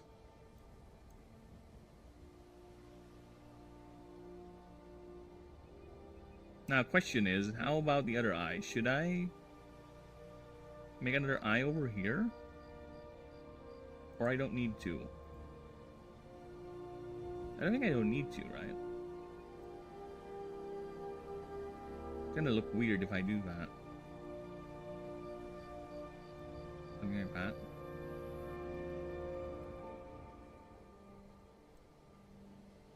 Yeah, just look at that. It already looks weird.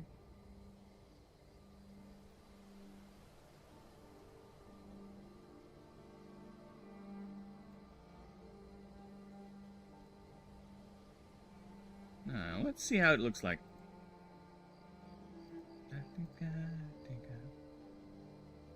It's not that weird. Looks okay. Yeah, look at that. I'll take it. I'll take it. I'll take it. I'll take it. I told you a donkey hog is like a dog barfing.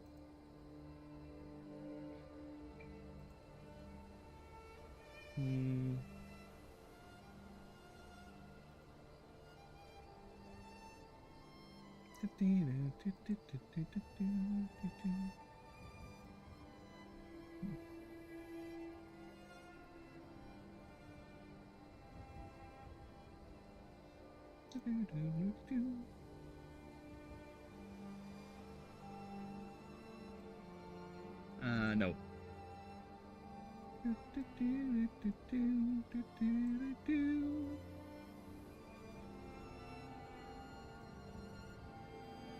Like you own a literal world-ending void creature, and it behaves more like a dog than an actual threat.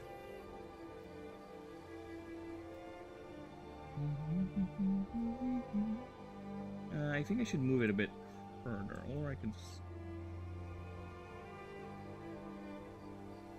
Well, it is a void type. I think its body is able to contort to that sort of shape. How many segments we're talking about here? 1, 2, 3.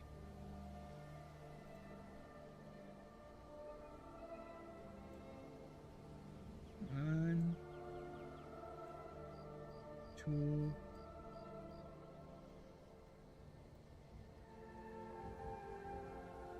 2, 3. Okay. And each segment has a thing, right? That. Okay. None of you need to color, just fucking thing. Just go ahead and do that.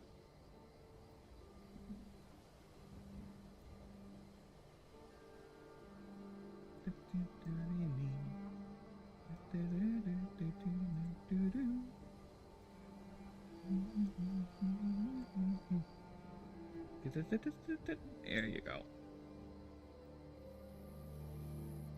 Okay, color that, color that, color that. There you go. I kind of want to be more upright, actually, the more I look at it. Let's see. Oh, fuck off.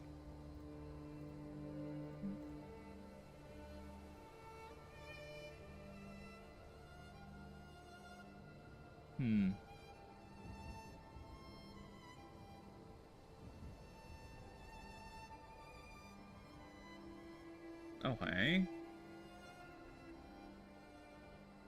Is it? Let's see. Let's add the legs.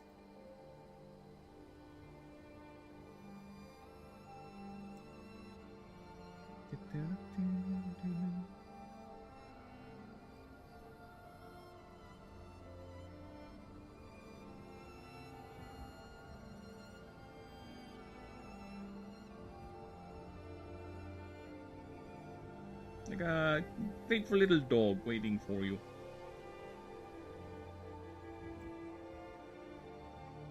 A dog that will be happy to oblige to devour your enemy's food. That.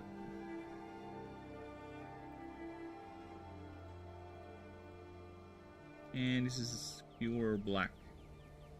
Damn, it's so easy to make. It is so fucking easy to make, to be honest.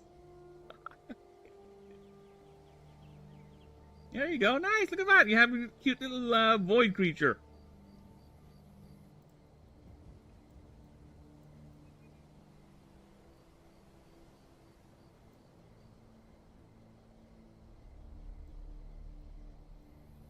Look at that. Don't you want to come home with that brimming face, that happy little face, tongue wagging out? Right, I can actually make the little action line here doing that. See, tail. It's somehow its tail is wagging.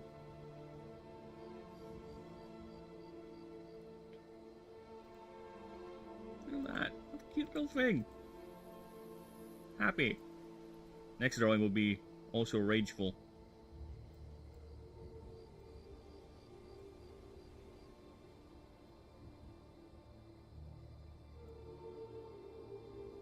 Where does this leg attach? Oh,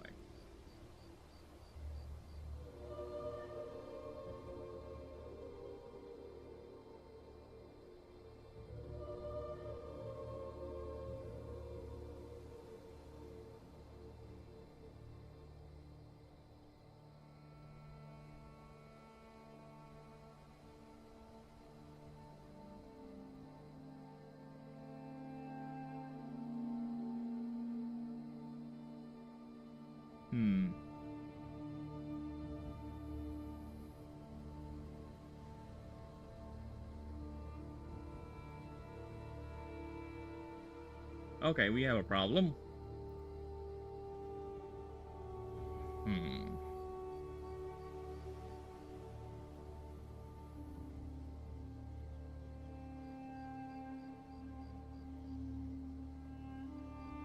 Is the head a bit too big? Actually, I think the head is just fine.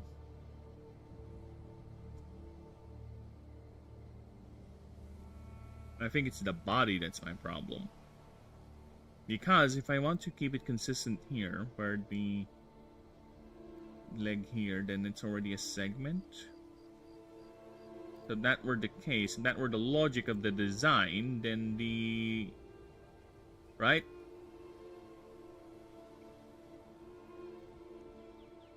One, two, three. 1, 2, 3. So this is 4 segments actually. Yeah, it's 4 segments. It should be like that. Yeah, I think the head is too big then, if that's the case. Or the body is too small.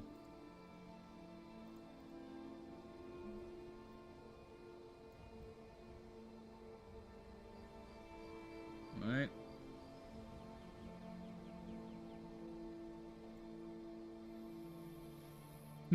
I know this angle is ambitious. I knew it. I knew it. Yeah, I think I need to draw a new body for you. Okay, let's hide this for now. I don't like that body. I need to change it.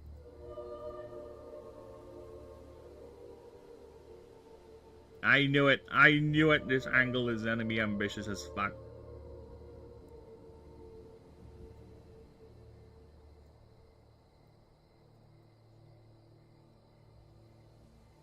In the rain. In the rain.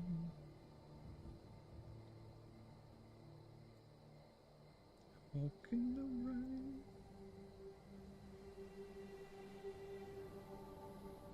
I think this is a better angle for it.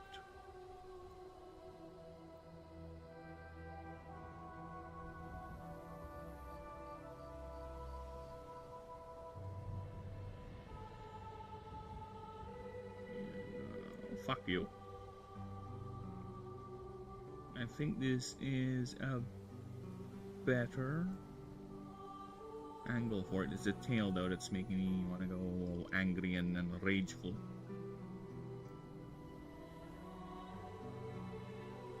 Okay, let me just erase this because this thing is making me go Arr!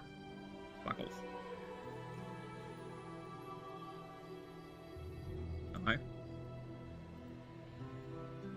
Let's try that again, shall we?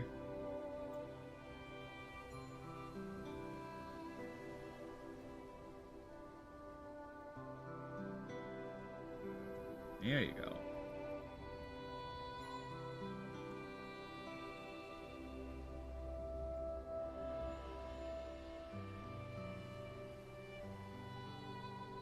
There you go. I think this is better. I just need to angle the slits where it's like this.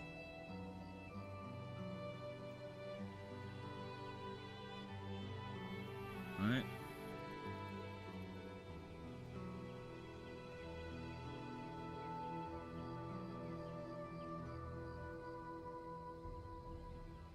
One, two, three.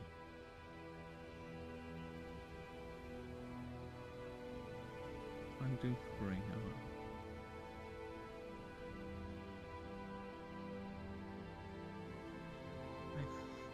Oh, no problem, Nizium. Thank you for stopping by, brother.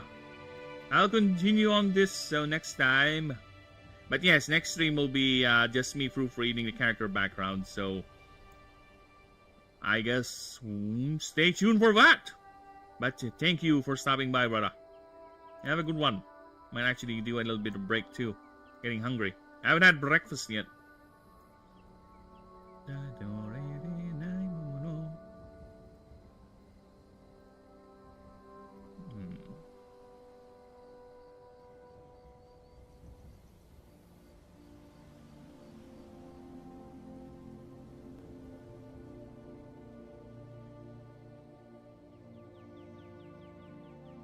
Yeah, I think this is better actually.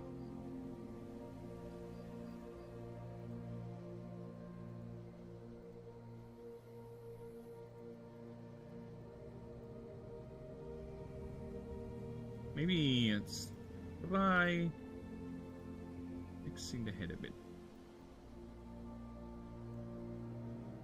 No, I can't help it. The creature does have a big head. That's the thing. It does have a big head. Just look at that. It's 40% head.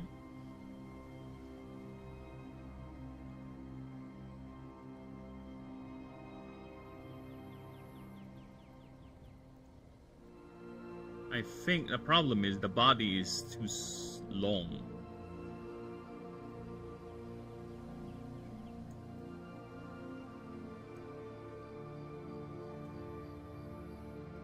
Because again, the creature is head, then bit body.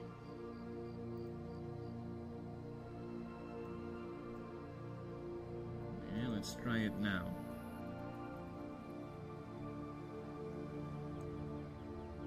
I make the legs really big.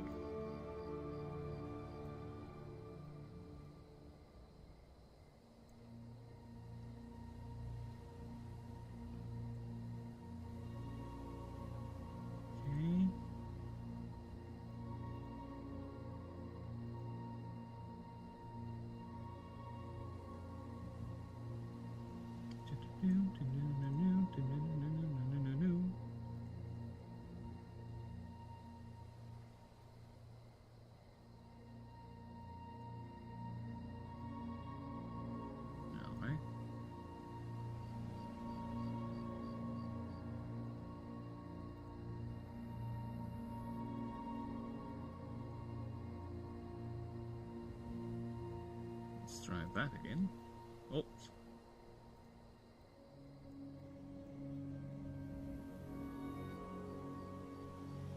Actually, yeah, this is better.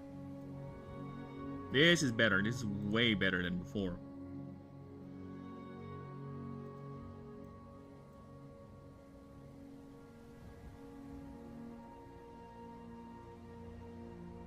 It's not what I want you to do. This is what I want you to do.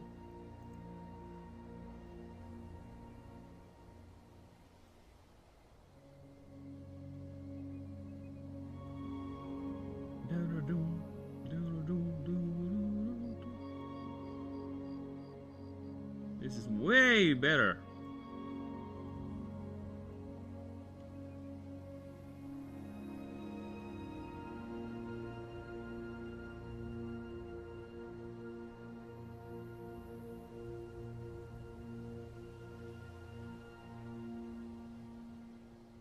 Actually fucking small.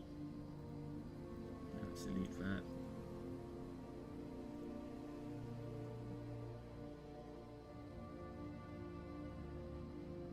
Yep.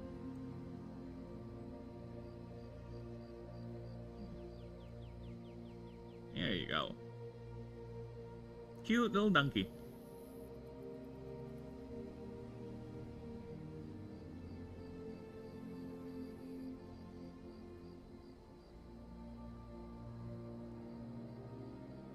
Yeah, let's put a food bowl over here.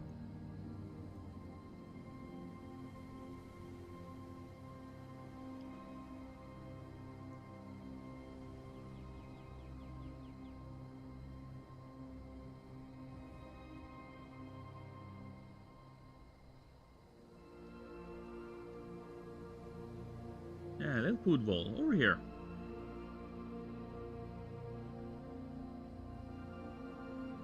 And oh, 3-hour mark. Let me just check the streams real quick. See if we're all good. Stream, we still alive? We still alive and kicking. Nice, nice. Hello, hello everyone. Hello, hello. Streams are all nice and still kicking. Very, very well. Aye.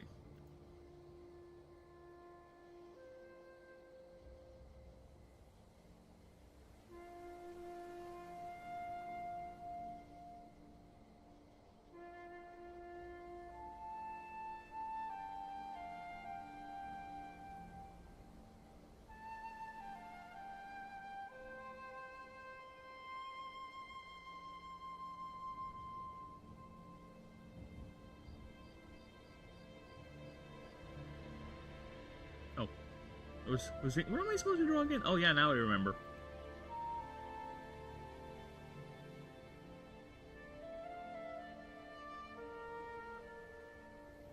Cute little donkey hog with its bowl over here. Oh, fuck off. How hard is it to draw a food bowl? Exactly. Apparently it's very hard.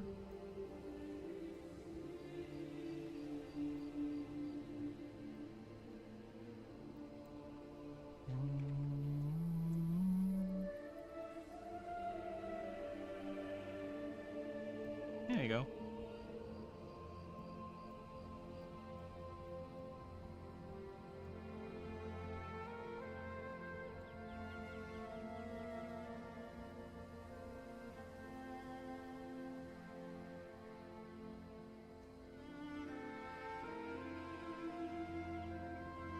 Let's make that orange. Here. Darker interior. There you go. And let's put something in it.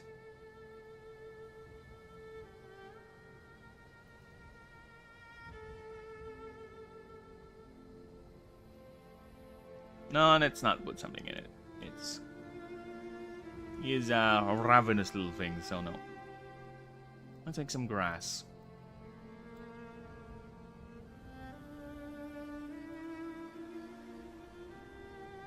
He's in a yard.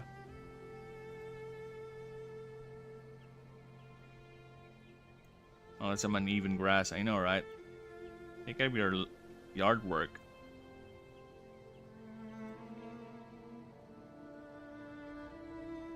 Is there a grass brush?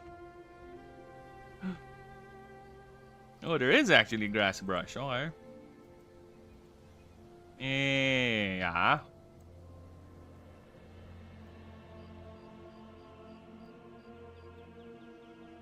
It just stands out. That's my problem.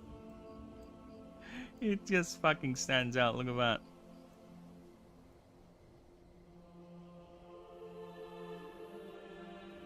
It just fucking stands out.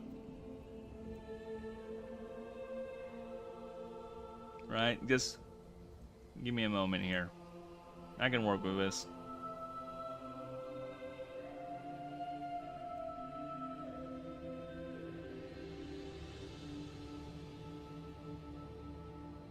See, I told you I can work with it.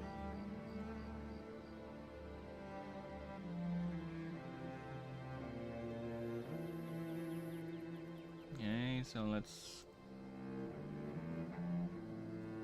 Oh, there's a grass brush. Who'd have thunk it?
Alright. I think I need more of the grass brush. Grass! Get back here. I need more of you.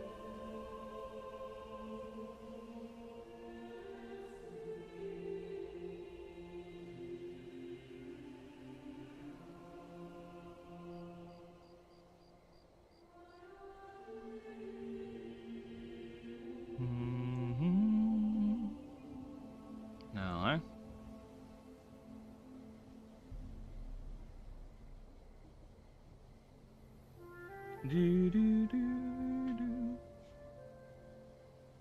What's that game where you genetically breed dogs and slowly, surely create the most heinous disrespects of biology? I have no idea. I know of several games, or actually, there is this one game that I love to play. It's basically imagine an RTS game. Alright, so RTS game, you have armies, you gather resources, and this game here, Impossible Creatures, you play a strategy game where your army is basically a combination of two animals. Yes, you create a customized army of 9 creatures, and you pick 1 and 2 animals and you combine them together to form hideous monstrosities like this. And each and every one of them would have certain effects and abilities, and they would cost resources and other things. So yeah, there is a game like that, see?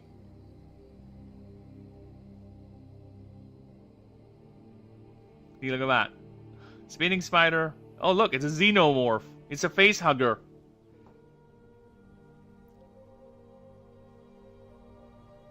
Yeah, this is the game I used to play a lot back in the day, see? He just horny bit. Yeah, that's the game. I used to play this a lot back in the day, where I would just go ahead and create random armies of creatures in the game, and just have them fight amongst each other, right? I would just have the AI control both armies and have them fight each other. And I would create some sort of a tournament. I might do that, probably, but not right now. Lobsters are the best king of the game. Every combo is a lobster. It's regenerate. Ice. It's called Wobble Dogs. I don't know what that is, Snake. Pow, and knowing you, it's probably some degenerate bullshit. I saw a penis on my screen. Yes, it's a man of war. Combined with a armadillo or something. I saw a penis on my screen, and why are you mocking my V? We're getting her dick cut off. Well, it's because you are a weak person. Wow. You lack the fortitude to own a dick. That's why they cut it off. You don't deserve that dick. They transplanted it to someone who can use it better than you. You are dickless, formless, ageless, nameless. Be gone! That's actually a line from The Lord of the Rings. There you go. This is the door.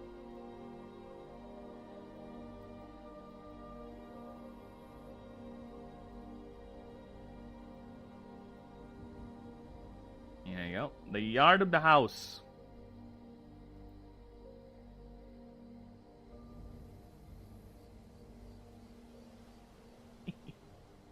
This is fun. Drawing Donkey Kong is fun.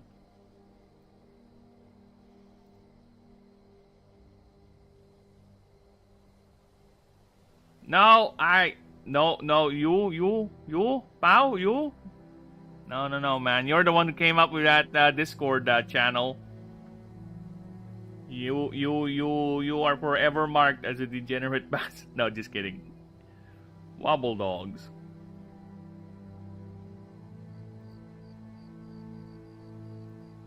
Wobble dogs. Well, we only have wobble wobble here. None of those doggy things that you say. Oh, there it is. Oh, it is cute. So cutesy. That's the name of the game. You just have them run around. That's it.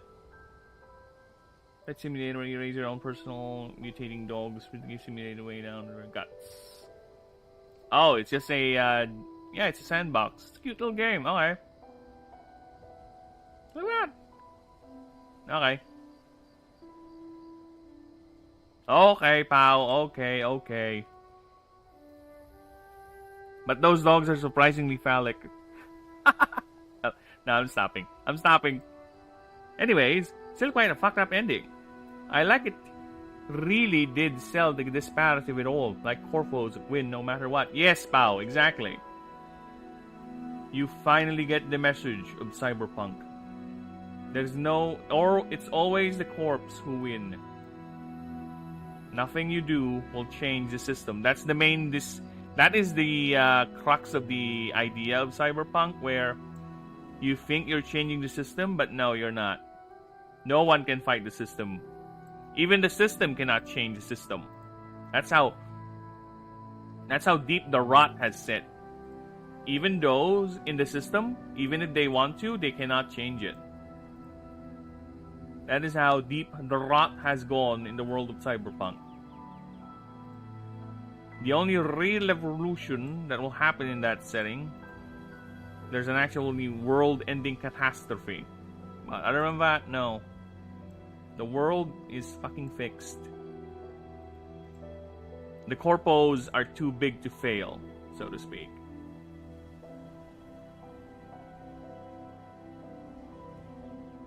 And I finally died. Started the whole world living. And I've only seen. Oh, yeah. Was on me. We talked about how no countries would ever start a war. It would be unprofitable, remember? But there are so many countries that are warring in the world. No, dude. That's the thing, pal. I'm talking about global war. I'm not talking about those little border skirmishes that are happening right now. Those little conflicts in Africa. Of course that's going to happen because companies are indeed profiting from it. I'm talking about a world war. I'm talking about World War I, World War II levels of conflict, where literally borders are getting closed and people are getting thrown into concentration camps because they happen to be this nationality. That is what I'm talking about. That is the thing that's most likely it's not going to happen because there's so many things to risk. You're talking about some isolated country in the middle of ass end of nowhere that actually no one really cares about.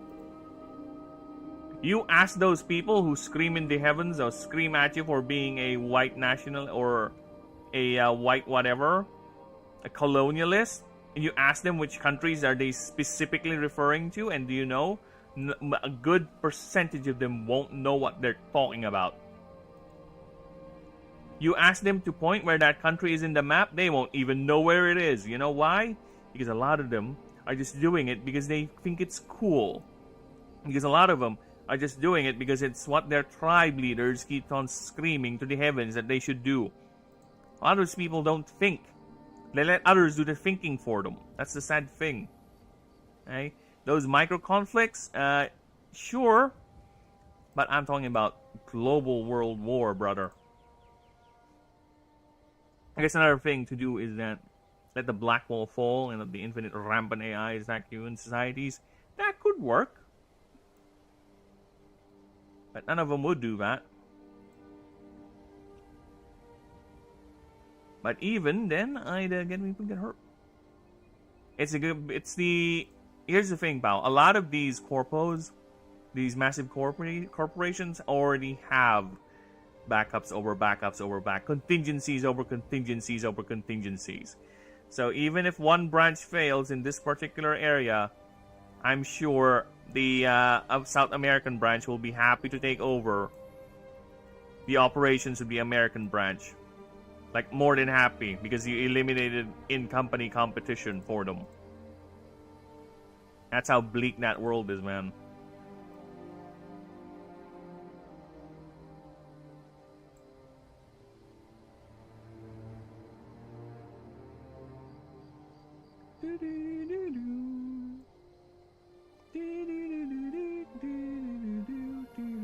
Sure, burn the whole world down. Let the entire world suffer. No problem. It's already suffering, right? I'm not saying it's impossible, but it's too big to fail in terms of conventional means. Or if you want to actually do something within the system. Any failure point that will happen in that world, it has to come from outside the corporations. It has to come from outside the reach of the corporations. And yeah, anything outside the black wall has a good chance of breaking the whole system down because they have nothing to lose, unlike those people who are inside the wall. Those are the people who live in the cities, right? They are the ones who have bigger things to lose if they so happen to fail.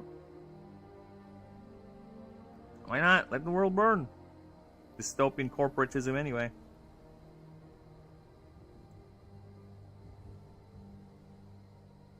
We dug the grave deep enough. What's deeper? Don't. That's funny to me, that idea. That's a very, very good hypothetical to test. How far are you willing to go just to prove your ideology, right? When the chips are actually down, when the world is actually burning around you, are you still gonna be okay with that, right? When you actually see the gravity of what you have, the gravity of what you have brought, are you still gonna be, oh shit, or are you gonna be like, whatever, I don't care, right? That is the real test. A lot of people say this, a lot of people say that, but until they get to that actual point, that's when I will start to believe whatever you're saying. Pal, jokes aside, I think that is the game that got confused. Let me burst your bubble. I know you're role-playing, but I think it's the game. I think the game mistook or misremembered your character. I think the game thought you're actually a female character without a dick. I think that's what happened. Because that's the game. The game probably most likely had a little bit of glitch, and it misremembered your character creation design. So yeah, the game is sexist. The game is sexist, pal. You should immediately uninstall that game. You should definitely uninstall the game for sexism. You should not allow such sexisms to be rampant, to allow it, You should definitely uninstall the game. Pow, uninstall the game.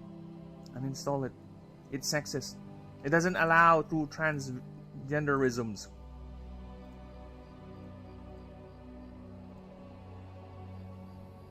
You gonna play Phantom Liberty? Are you gonna... You said it's on discount, so you're gonna buy it? You're gonna use your hard-earned allowance for it?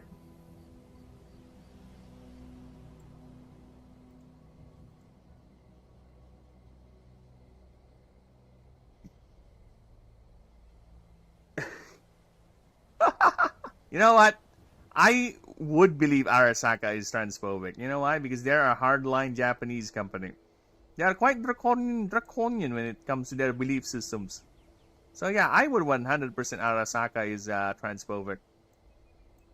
Someone comes up to me and says, you know Arasaka, that company? Yeah, I think they're transphobic. I would say, yeah, they are. I know someone who had who, because they look like a woman, they cut off his dick. Yeah, they are very transphobic. You are right. We should take down Arasaka. Or rather, you should do it, because you're the one who's very capable, not me. I'm just gonna watch in the sidelines while you do it. Oh no, don't mind me. I'm here to support you, brother. I'll send you all the good vibes. You go ahead and do it. Take down Arasaka. Come on. Go.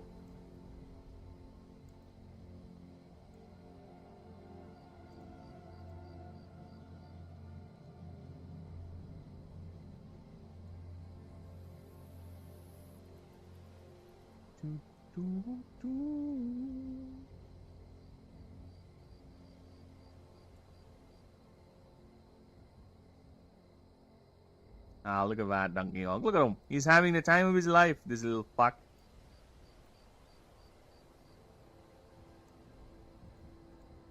Oh, look at that. Look at him. Honestly, I'd respect. There's... Arasaka is, you're saving up your scratch? Yeah, just get yourself a gig. I'm sure there's someone out there who's looking for a talented young hacker. I'm sure there's plenty of work to go around.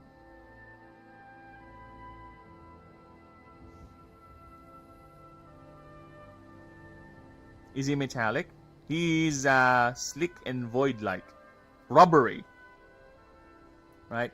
Imagine the consistency of thick muscle mixed with keratin and the elasticity of right? And the elasticity of very, very hard rubber. And he's shiny too because he's void. We're looking at an alien being here, okay? Despite this thing having a mouth, it does not have anything else. It does not have a throat where food goes down its gullet. No. It will chew you to death.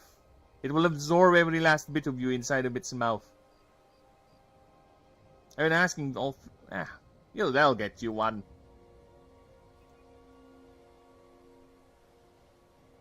Oh, the kinky leather people wear. Exactly. There you go. Look at them. Don't you want to have something like that welcoming you every time you go home? Look at him. Look at that cute little doggo. He's a cute little alien doggo, is he not?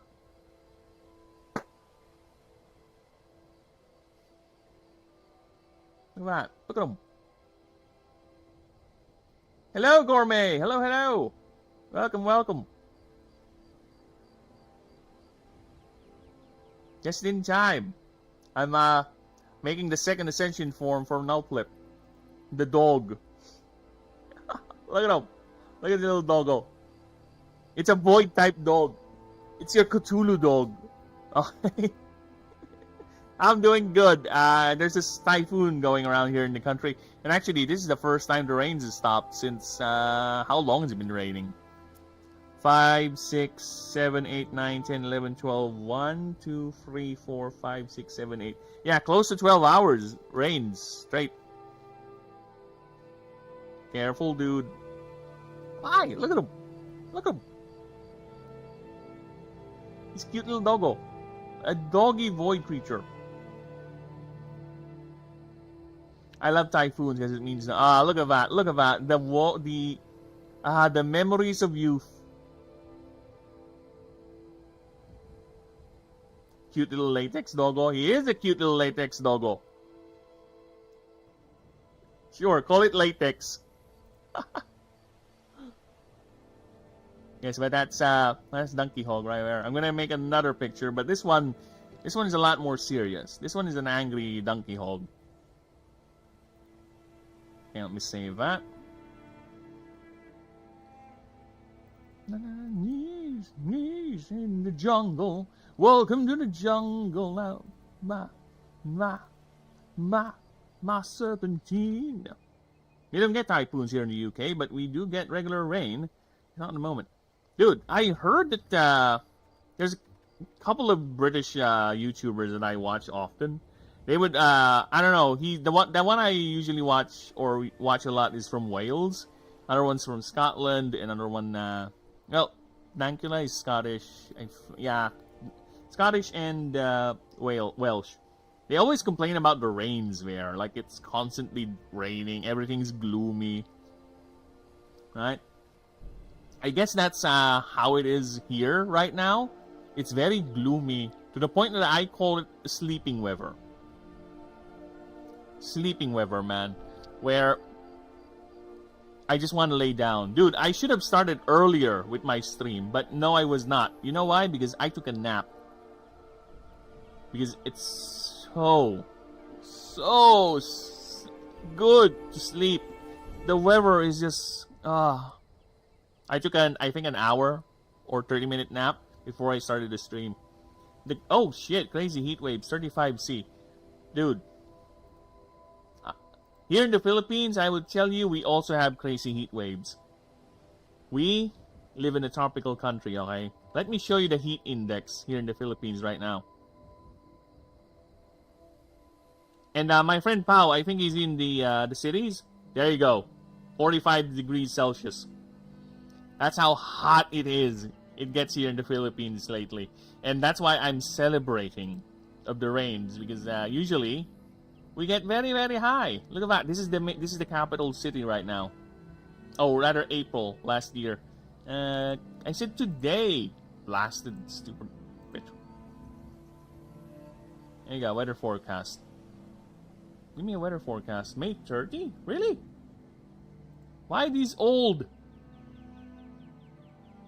blasted Philippine weather? You can never trust Pag-asa. That's the name of our weather survey, weather forecast agency. It has no hope. Are you guys equipped for heat with air conditioning? We don't have much heat, dude. Americans love air conditioning. Here in the Philippines, not really. Unless you live in a city or in a condominium or in a office building, air conditioning is not really a big thing here. We have fans, okay? This is the only thing that I have here. This thing here. It's not specifically the type of fan, but this here, it's like 1-for-1 what I use. This is the only thing that is regulating the heat in this area. Okay? Dude, I am not in the city, pal. Listen to my words, okay? You live in the city. You live in a condominium. Okay? Air conditioning is more of a luxury here in the Philippines. Okay? For regular folks, they just rely on the fans. Okay? Pao is a rich kid. He lives in one of those fancy condominiums in those in the city, while I am here in the province. Are the Philippines friendly for Brits? Dude, why not? The Filipino people are quite friendly to any foreigner, right? As long as you're not an asshole, we won't be an asshole back. Okay? In fact, a lot of Filipinas would actually welcome your euro or pounds or whatever. Environmental wise, I don't know. To be fair, yeah, it gets really, really hot here in the Philippines. If you're not used to that type of heat, like I said, 45, right? Especially if you're gonna stay in the city, you're fucked. But social-wise, yeah, we're actually very, very welcoming here. Just don't. If you're not a dick, we're not gonna be a dick back. And besides, a lot of women here actually look for foreigners. Yes, Filipinas do love your pounds. Okay, let me turn on multi-chat. I don't know where you guys are chatting. Oh, multi-chat is on. So nice. Okay. You guys can see the chat. So yeah. Is Spanish prominent language? No, not really. It's influenced. We do have borrowed languages here. We have borrowed languages from English. A little bit of, well, I guess a good 50% is Spanish. And some Southeast Asian languages, like from Thailand, Malay, you know. Yeah, kamusta is basically como esta. We just co-opted it, right? Pandesal is another word, but yeah, it's not really. If you know a bit of Spanish, you can get some of the context, but a lot of them will be changed. Like, there you go. Kamusta means hello, hi, right? They used to teach Spanish as part of the curriculum, but no longer. So yeah. And besides, it's not really a problem, Gourmet. As long as you know how to speak English, you're good. English is like the second language here. Even people who barely speak English will understand you or get context clues for just a few English words. Right? Because if you were to go outside, you would see more. You would see more signage, more logos, more English rather than Tagalog. It's fascinating. That's why I always joke that the Philippines is an unofficial state of the United States. Because it's just go out English. Just hope your accent isn't fake. Oh no, he has the British accent. I'm sure people will find him posh. But yes, Pao is right. I do love British humor. I really do love British humor. Pao, we'll be watching... Oy, nga pala. Ang ina. Pao, later. Later. Later, we're gonna continue IT Crowd, and we're only down to 2 more episodes. Then we're done with the show, and after that, we can do a couple of later. It's Saturday, you prick. I speak decent Spanish. It makes sense, but I imagine it will be easier to listen and speak to people as they may halfly understand my Spanish as similar words. Yeah, just speak regular English, man. It's fine. You don't need to go all out Spanish. Like I said, people understand English more here rather than Spanish. I'd love to get bought out by big America. No, Pao. Use your brain. Use your brain, Pao. As long as we're an official colony in the U.S., our exchange rates with the dollars are higher. We're not gonna live in the same standard of living as those Americans do, okay? We're not gonna be indebted forever, slaves to the credit card, no. We are benefiting from their dollars. So no, I'd rather stay as an unofficial colony of the U.S. At least our money is shit and their dollars are amazing. You gotta understand that, pal. Economics. I'm role-playing Corvo B I played. British humor is peak back in the day. Yes. Britain nowadays, we're not political, okay? But yeah, Britain is going through a lot of tisms lately. I imagine, yes, actually, there's a lot of, jokes aside, okay? There's a certain anti-American establishment here in the Philippines. There is a group of people, a vast majority, I would say, that do not like the idea of America in particular to be middling, interfering with our affairs. Yes, because the Philippines was a colony of the U.S. officially. Then it ended after World War II, if I recall my history correctly. But yes, we were an official colony of the U.S. We were bought from Spain. I think, how much was it? Let me see. How much, in terms of money, how much today was the amount the U.S. paid for the Philippines?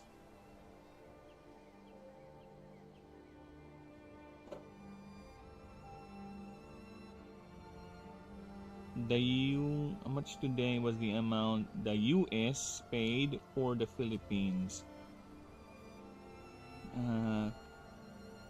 To the Spanish.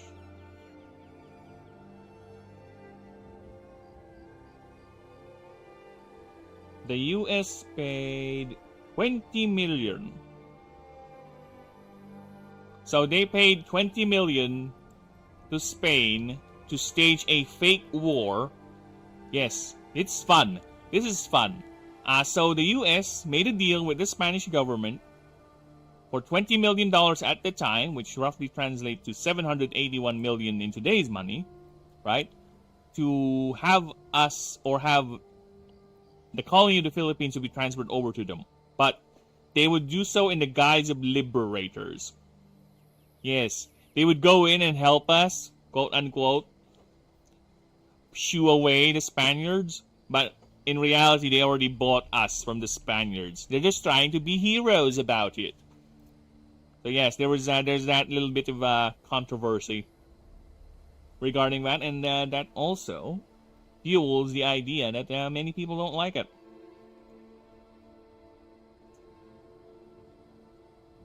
We won't get into, because Phoenix will get into it. Fuck off! Yeah, I'm already getting into it. Okay, I'm going away, I'm backing away from the politics. Was the same time the US bought Florida from Spain too. Yeah, there you go. Yeah, I guess it's part of the deal, right? It's part of the deal. It's 1867, if I recall correctly. So yeah, it is fascinating history. It is really fascinating. That's why we must never forget. We must never forget. Otherwise, we are doomed to repeat it. Dude, how many? There's a lot of Filipinos. Is Florida where a lot of Filipinos migrate to, or is it California? I know there's this one state in the US, there's a lot of Filipino who migrate from the Philippines and live there. And you should, dude. The biggest empire to ever exist. Yes, you were literally the most powerful back in the day, okay? You spread culture and civilization to the very darkest corners of the world. And it's... I hate to be... I'm being dragged into it. But all I can say is I hate the fact that your modern government is very, very ashamed of your imperialist past. Like, what? Why? Why are you afraid? Why are you ashamed of it? You brought so much fringe societies and cultures into the light of civilization. You fuckers stopped slavery. It was not the Americans who stopped slavery. It was you guys. It was the fucking British Empire who said slavery bad. Okay? The Americans just followed suit. Yeah? Your backyard people just followed suit. But it was the British Empire who fucking first stopped the trade of slaves, okay? To the point they had to use guns to stop slave runners. You had to intercept them with your massive naval armada. Because some countries would still do it. Or smugglers would still do it. That's one thing you fuckers have done. Alright, that is being overlooked. Because people are very narrow-minded and they only see whatever their tribe leader screams at them nowadays. Right? That's why British humor speak. Exactly. UK was the most powerful empire, but when they're watching it... Yeah, it's very sad, man. It's very sad. Dude, the fact that it's outlawed to... Dude, I don't know if is it still outlawed to show your flag out there? Because I remember reading an article where it's kind of outlawed to show the flag, the British flag. What the fuck? Why? What? Why is it outlawed to show off your flag? It's your fucking flag. It wasn't for us. As much as colonization was bad, African countries would have been... Exactly, that's what I said. You brought the light of civilization to many fringe cultures. Right? It's not your fault that whatever they done with it when you left, right? It's not your fault.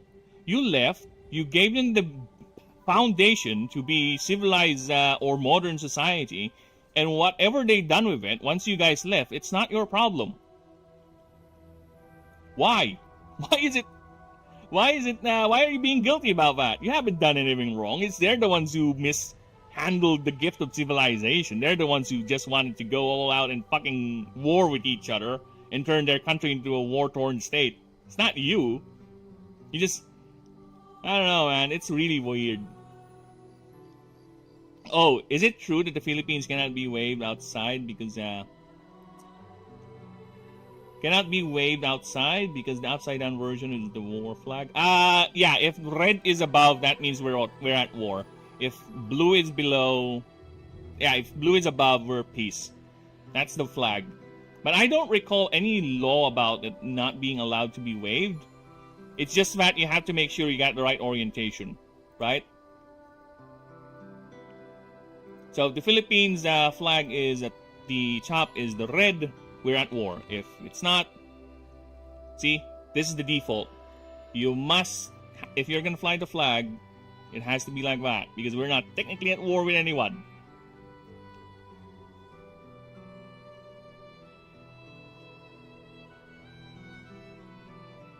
Philippine flag at war. Here's what it looks like if it's that we're at war.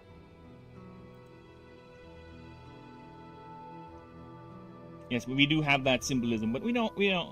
When has the country be at actual war right now, ever in its history since its conception? Aside from World War II, we are a peaceful lot here in the Philippines, okay? The only thing that I think the country is in active conflict with is the noisy neighbors out there in the east or in the west. The one that with the paper boats. Again, I won't say anything much, but you know that country over there, the one with the paper boats? Yeah. They're not active war, but they're the ones who are always constantly egging us on because they're bullies. That's it. They're just loud school bullies with nothing but paper boats and paper airplanes. That's it. That country, I cannot wait for that government to eat itself alive. It's a shame the people have to suffer, but that government deserves to fall. That's all I'm gonna say. We're done. Even if we were to starve to death before we could do it. Huh? Wow. I have no idea what you said there. What the fuck are you talking about? Clarify what you said, or otherwise I will show, that. That.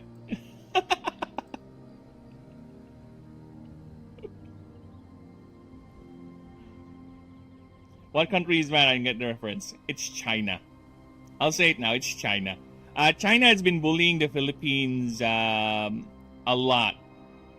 It has been increasing as the years go by because they are so desperate for the rest of the world to believe that the South China Sea belongs to them.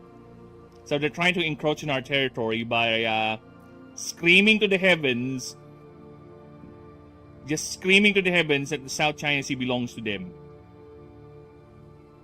That's it. They would go around with their patrol boats.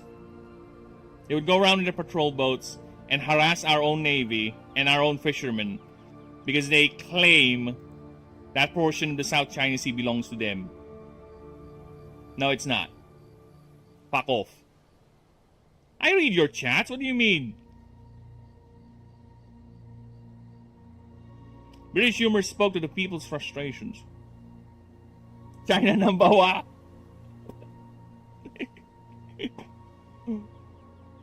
Don't make me do the something wrong, pal. Don't make me do the something wrong. We all know the better country. True. We have more taste, alright? The Philippines is a high trust society.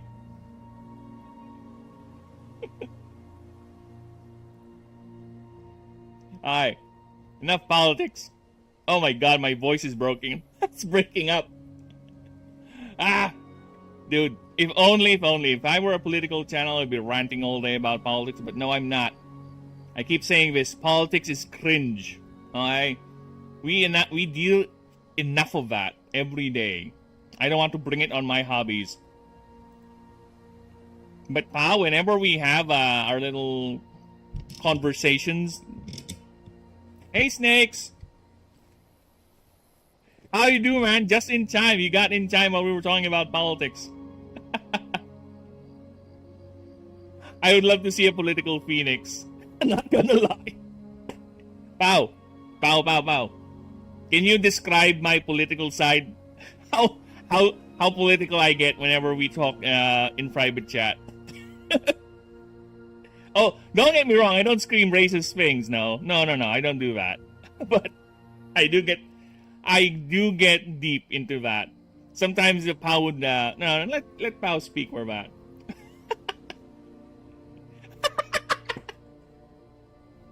Dude, this channel will get cancelled if you hear him screaming about politics. Alright, I'm a political science student, studying to be a lawyer. Alright, just to give you guys an idea. So yeah, politics has always been a great interest to me, even when I was young. It's just lately I got bored with it. I got black-pilled with politics lately, and I just want to get away with it when I'm doing my hobbies now. But there was a time where I was so ingrained to it that I would follow every bit of political detail, both in the US, in any European major power, in any major power here in Asia, Middle East. I am so ingrained to that shit, the geopolitics and everything. But nowadays, fuck off. Don't get me started on gender pronouns. Oh my god, yes. Dude. Okay, I will say this. A lot of people, I will say this. You start off slow and it ramps up and it gets angrier and angrier. And we both really get depressed at the reality of it all. Yes, exactly. The best Yu-Gi-Oh game was Forbidden Memories for PS1. No, it's not. It's the actual card games, Snakes. The UK is listening. Okay, the only thing I would say, alright, about these gender pronoun people is that a lot of them are insecure. A lot of them are so insecure about themselves, they would just rather project their their deficiencies on other people. Wow, I'm not ignoring you, Snakes. I'm replying to you. I just replied to your Yu-Gi-Oh! Forbidden Memories chat. Alright? That's all I'm gonna say. They are so insecure that they would rather project, okay? They would rather project their insecurities for people to accept them rather than actually do the effort and be functional or improve themselves. Alright? They'd rather be stuck in that little delusion they have than actual aim for self-improvement. And that's all I'm gonna say for now, unless I get baited again. Do I look like Andy Burnham to you? No, you're not. But yeah, he's in ears everywhere. They know, man. They know, dude. Sometimes the internet just. Sorry, I was about to say something, then I looked at Donkey Hog right here. Look at him. He's so chill, right? It's like, isn't he a real cute little doggo hybrid monster thing? Look at him. As I was trying to evade the landmines of ranting, alright? He's just here listening at me with his tongue out, like doing that. Look at him. He's so cute. I sat on the toilet for too long. I can't stand up now. Snakes, it's Snake's fault. It's Snake's fault. He used his paralytic poison on you. I thought he would hear this, but then I realized he has no ears. Oh, he does have ears. He's a void creature. Void creatures don't follow the rules of anatomy as we do. Alright? A Donkey Hog right here, he has a mouth, right? He likes to eat and chew on things. But he does not have a throat to process or a gullet to bring it down. No. He just He just chews on you and absorbs every little bit of energy on you. He does. Again, when we're dealing with void creatures, we have to throw away the convention of biology, because they are beyond that. A donkey hog does not have a gullet, but he will chew and absorb every last bit of you. He has eyes, he has a spherical brain, and that's about it. The rest of his body is pure armor and muscle. Whatever, I'm going to watch a streamer appreciate his audience. See you in Dark Side. Snakes, wait, come back. I'm gonna snort for you. Snakes, I'm gonna snort. How's that? You like that? You like the snorting? I hope I snorted well for you, Snakes. I could try to play a game, but I'm not good with games. Or actually no, it's not that I'm not good with games. That a lot of games are bad now. I'm just that good of a gamer that whenever I play a game, it just doesn't match my my standards anymore. You know? No, it's always the game's fault. Yeah, he's an easy to snowball into ranting lol. Fuck you. Can you make his eyes bigger for it, Ness? What do you mean? How big? Let's see. Let's see about making his eyes go biggie. Where's his other eye? Alright, let's see about making it big. Let's keep aspect ratio. How's that? Actually, no joke, I kinda like it. Dude, I kinda like it. I kinda like it. It looks more cute. Fuck! I might keep this. I was about to start the other drawing. Like, no, I think I'm gonna keep this. Look at him. He's so innocent on this one. I like it. I like it. That's actually a good call. I'm gonna keep that. Look at that.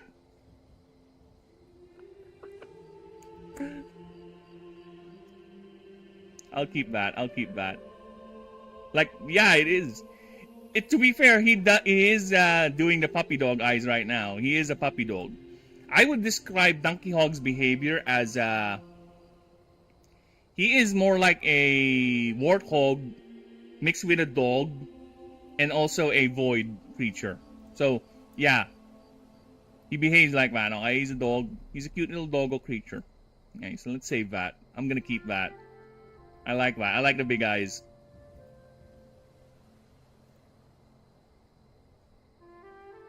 He's a fire. Yes, of course. I am a verb. I am a verb of fire. Phoenixes do verbs. Put Subway Surfer on screen. You know what? Fuck it. Surfer GIF. There you go. Have fun.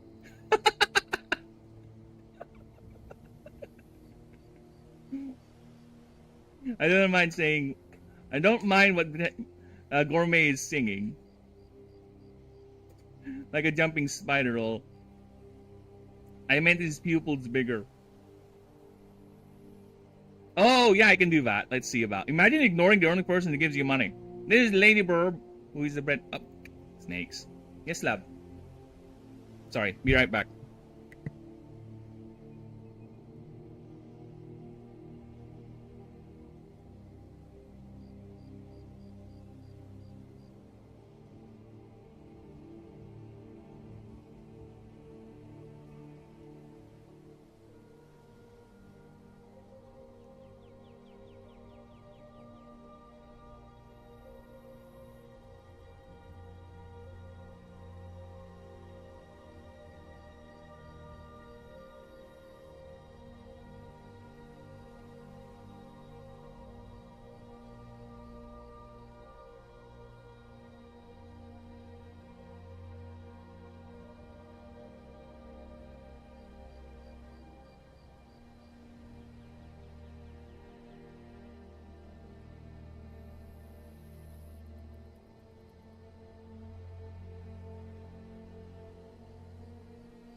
Oh, I'm back. Sorry, just doing things IRL.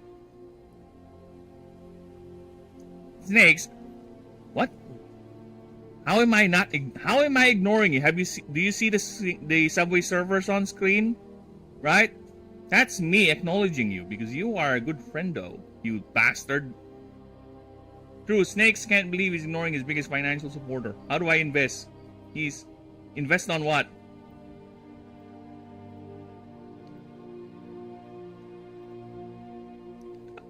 Invest on what? If that's a serious question, my Streamlabs is on the link. You can just go down on the link. There's a Streamlabs link there. If that's what you mean. If that's a joke that I somehow flew over my head, then I apologize. He's Phoenix, not to be mistaken for an immortal Phoenix. I'm sorry, but I am. Have you seen how many lives I've lived? I have lived as the Master Chief. I have lived as a GIF in Baldur's Gate. I have lived as Leon S. Kennedy, right? I have a Leon S. Kennedy thumbnail here. Okay. See if I can find it. I have lived in the lands. See, look at that.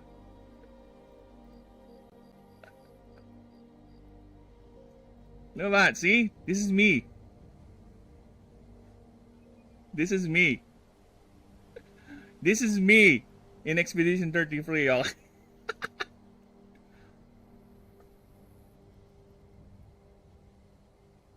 Yeah, okay, let's try about making his pupils bigger. Let's try what Pao is suggesting.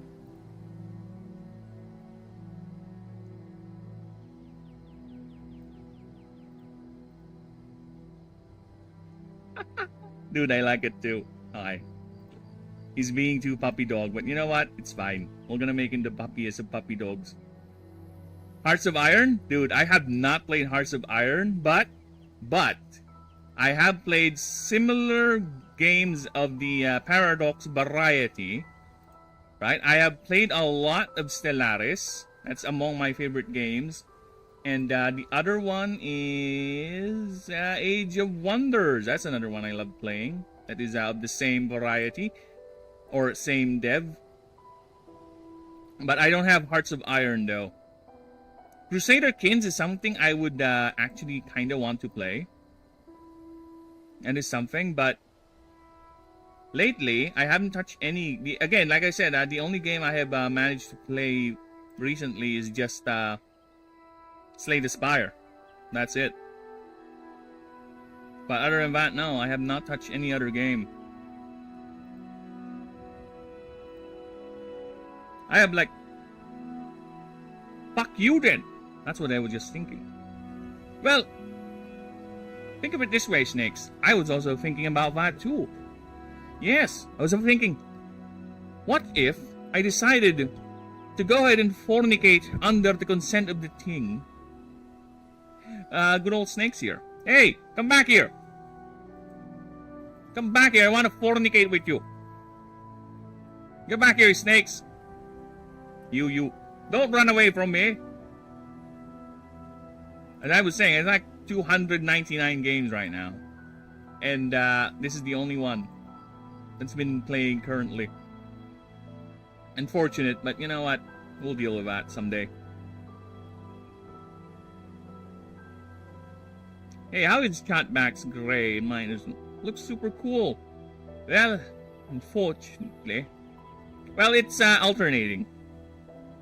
It's alternating. So it's so that's the chat bot making each chat to be separated and segregated. So that way it doesn't get look confusing. See? There you go. See, you got gray too. You just need to alternate. Snakes, get back here, you fuck. Giga. Yes, Paradox is a very, very good game dev when it comes. The only thing that I do not like, or I won't say do not like, because I also play City Skylines too, by the way. The only thing that I find a bit annoying, I guess, for Paradox is their DLC practice. Because look at this. I have Stellaris right now, eh? Stellaris. Since my income has been significantly impacted, I was not able to catch up with the game. Right? But look at how many DLCs this fucking game has. Okay, if we're gonna go to its store page, okay, just to show you guys who have no idea, this is DLC list.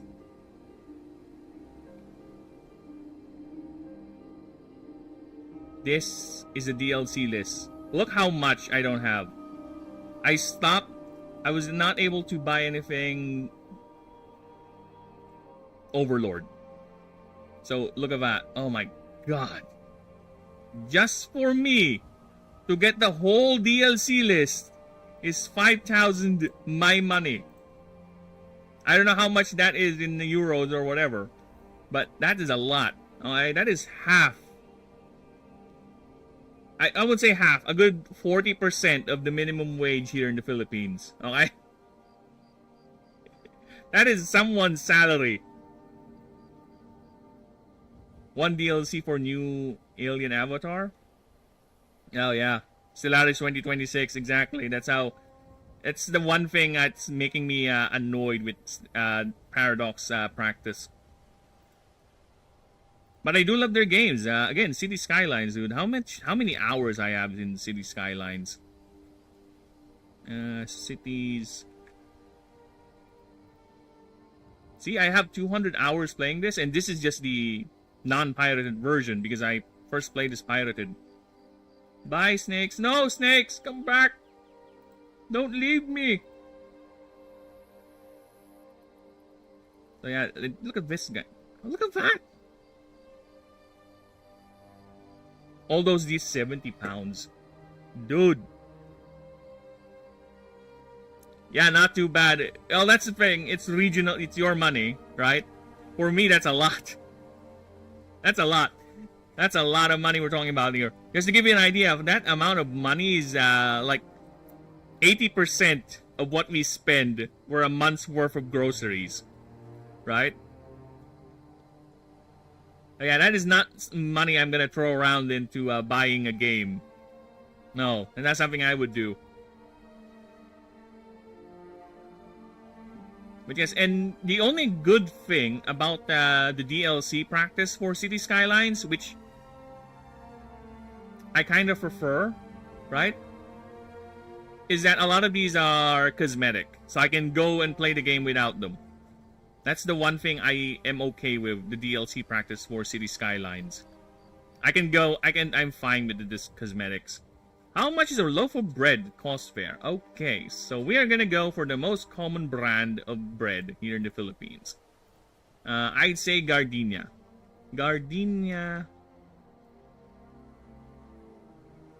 bread, wheat bread, is around 96 pesos. Right? So 96 pesos, that is the current price. So you want to convert that, I guess? What do you use there in the UK? Pounds? 96 PHP to... yeah, about $1.50. Yep.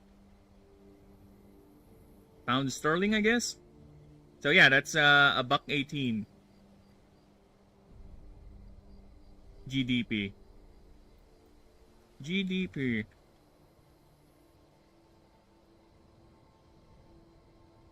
I would not recommend you egging snakes. He's probably drunk right now, pal. And the last thing you want is to egg a drunken snakes, okay? He's been known to do things. Okay? I would recommend not to egg him on.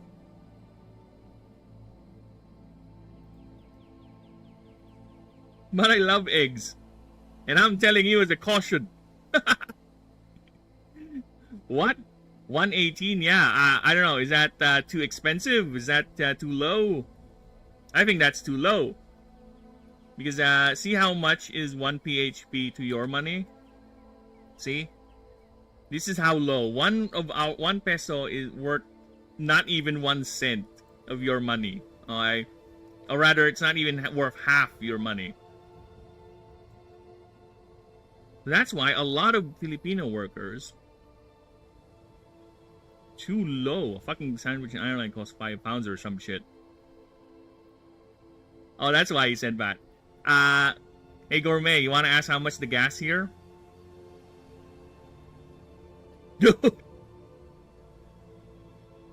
Import that here, that loaf of bread that you have, it's gonna cost like 500.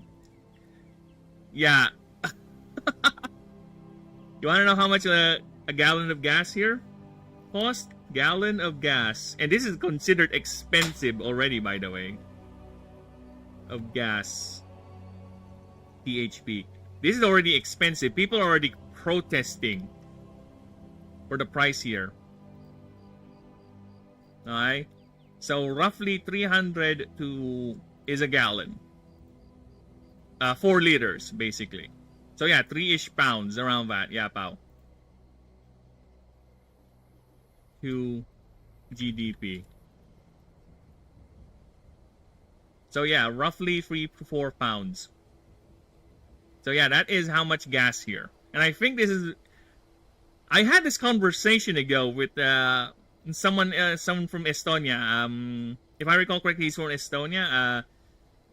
Denisium. He was like... He too was like, fuck. How much for a liter? Liter of gas. Liter of gas. PHP. Liter of gas costs 79 to 91 pesos.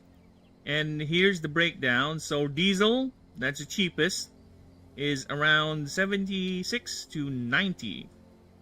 As per premium, this is for idiots. This is unleaded. There you go. Public transport that were promised. What public transport? You know how many things were promised here in the Philippines that never happened, pal? I'm still waiting for decades for better infrastructure. You know our roads, our main road is still made for low traffic, or rather high traffic, but with carts. Right? 2 GDP. That is roughly 1.10. There you go. So that is a liter of gas here in the Philippines. You want to move here now? You want to move here? But you got to keep earning those GDPs, those pounds for you. Because otherwise you're going to have a problem. This is why I still don't have a license, lol. I'm gambling on the government to actually build us a railway system. Dude, how many years have passed since they said they're gonna make a subway? And I don't think the Philippines or our country can support a subway system. I don't think so. I don't think so. Those roads are gonna collapse. If they're gonna build it under roads, those roads are gonna collapse. The moment they start building a subway on it. I assure you. We do not have the infrastructure for it. Dude, that's too much. Here, you see these? This is already considered expensive, brother. The prices we have here currently is already expensive to the point that people, again, are protesting to have this lowered. I'm gambling on it to make an infrastructure for it. Well, your gamble is not going to pay off, Snakes. I mean, pal, you know how it is. The house always wins. And the house is going to win that. The cost of living is in... Let it ride? Nah. You go and boom and bust on that one, pal. I'm all on black. Yeah, black. Your future is indeed black and dim.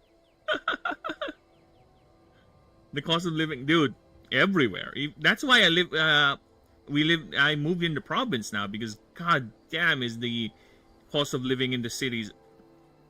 Dude, just having an apartment, just owning an apartment in the cities is gonna cost you a good portion of your salary. And that's not to mention food, water, electricity, right? And other necessities. internet nowadays is also considered now a necessity, right? Oh, there's a lot of places where people can. There's a lot of places here. There's a lot of, especially here where I'm at. Especially where I'm at here in the Quezon province. There's a lot of resort areas here. Just to give you an idea, this is where I'm at. Okay. I won't say exactly where, right? But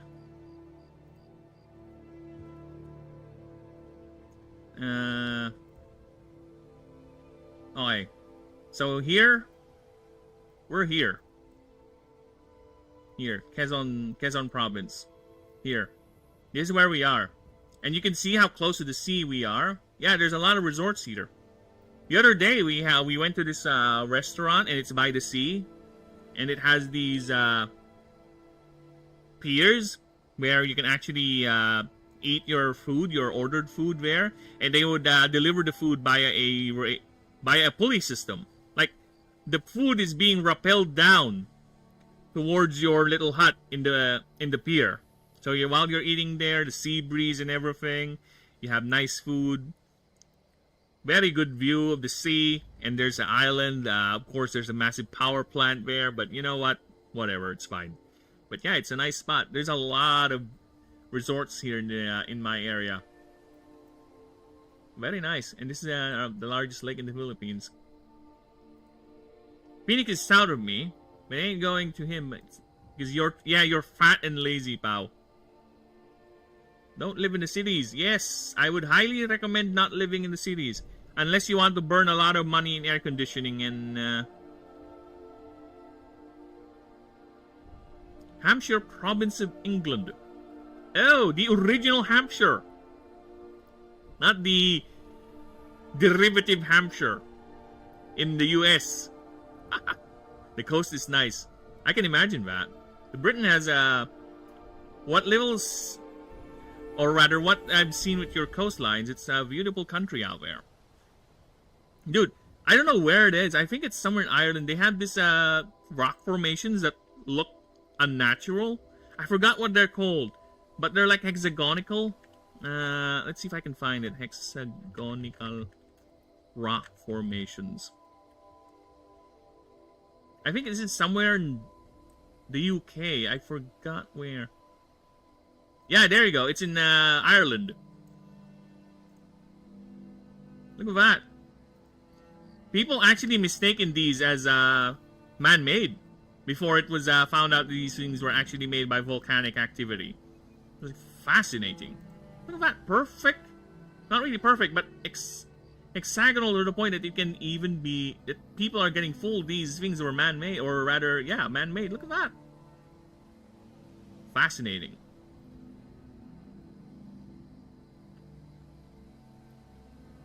Imagine Philippines had a railway station like Japan's, like you live in northern Luzon and just... No, we don't. We don't have that. We will never have that. Call me pessimistic. Yes, very cool rock formation. Yeah, they are.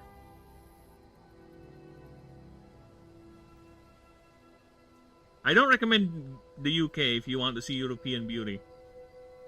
Well, you do have a lot of hot women there.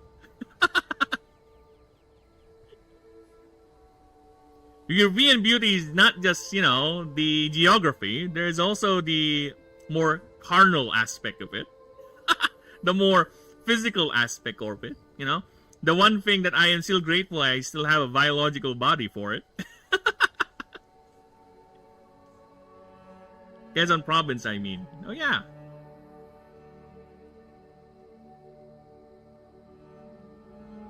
Italy and the Alps are nice. Yes, I have seen the Alps. Very nice views up there. The only thing I would is the mountain. I don't think I'm built for snow. Where have I been to? What do you mean holiday? Like off country? Because I have never left the country. No, not once. It's quite expensive. Very expensive. I have never gotten the chance to leave the country. Most holidays I had is in you know, the typical tourist areas here in the country. What do you call that? I forgot the name. Love, the one with the Taal volcano. Yeah, have you been there?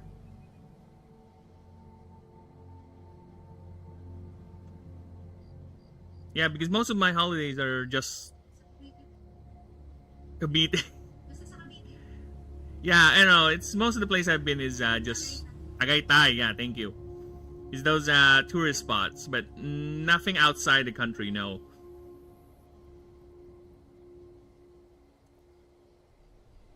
Yeah, I never went out or plan to. If I were to choose right now, dude, actually I would want to go to a European country.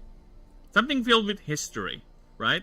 I would like to go on a trip to explore history of a certain country. I don't know, maybe explore some old British castle, or maybe the underground catacombs of Paris, something like that. Or maybe a field where there was a great battle that happened before. You know, I want to soak in the atmosphere of that.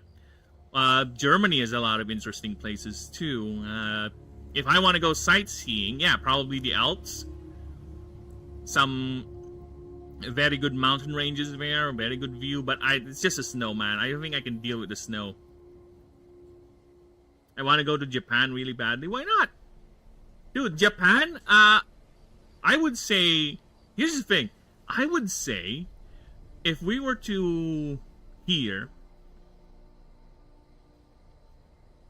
right?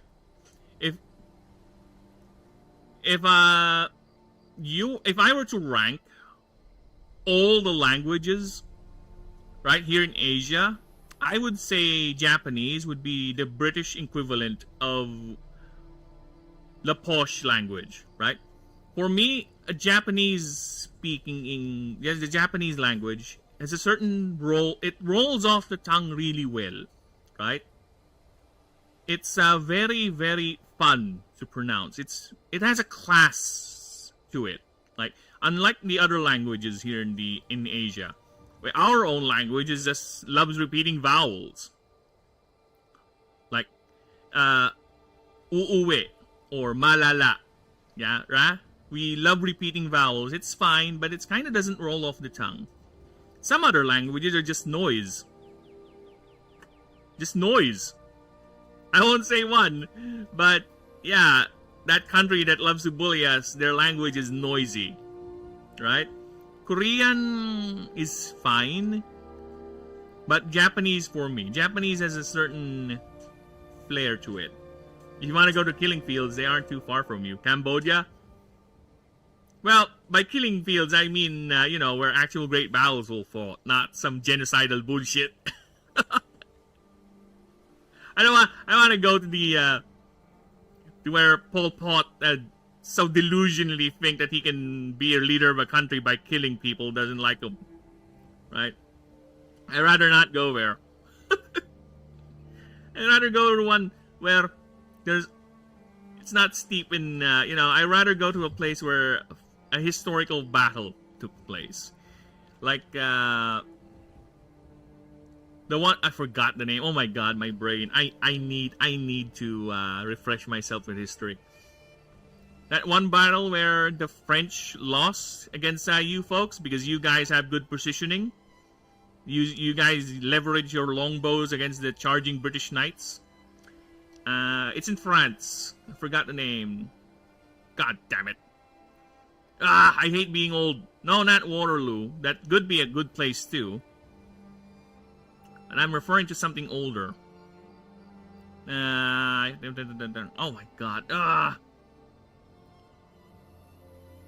You said that after I talk about the Battle of Waterloo.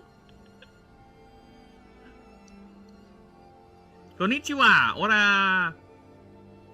Ore aparu desu norishuku. The Battle of Hastings? Is it the Battle of Hastings? Okay, we need to Google that. Is it the Battle of Hastings? Not in France. Battle where French get oh fucking get. Stop being cute.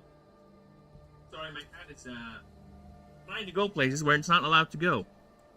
Where French Cav was destroyed by British longbows.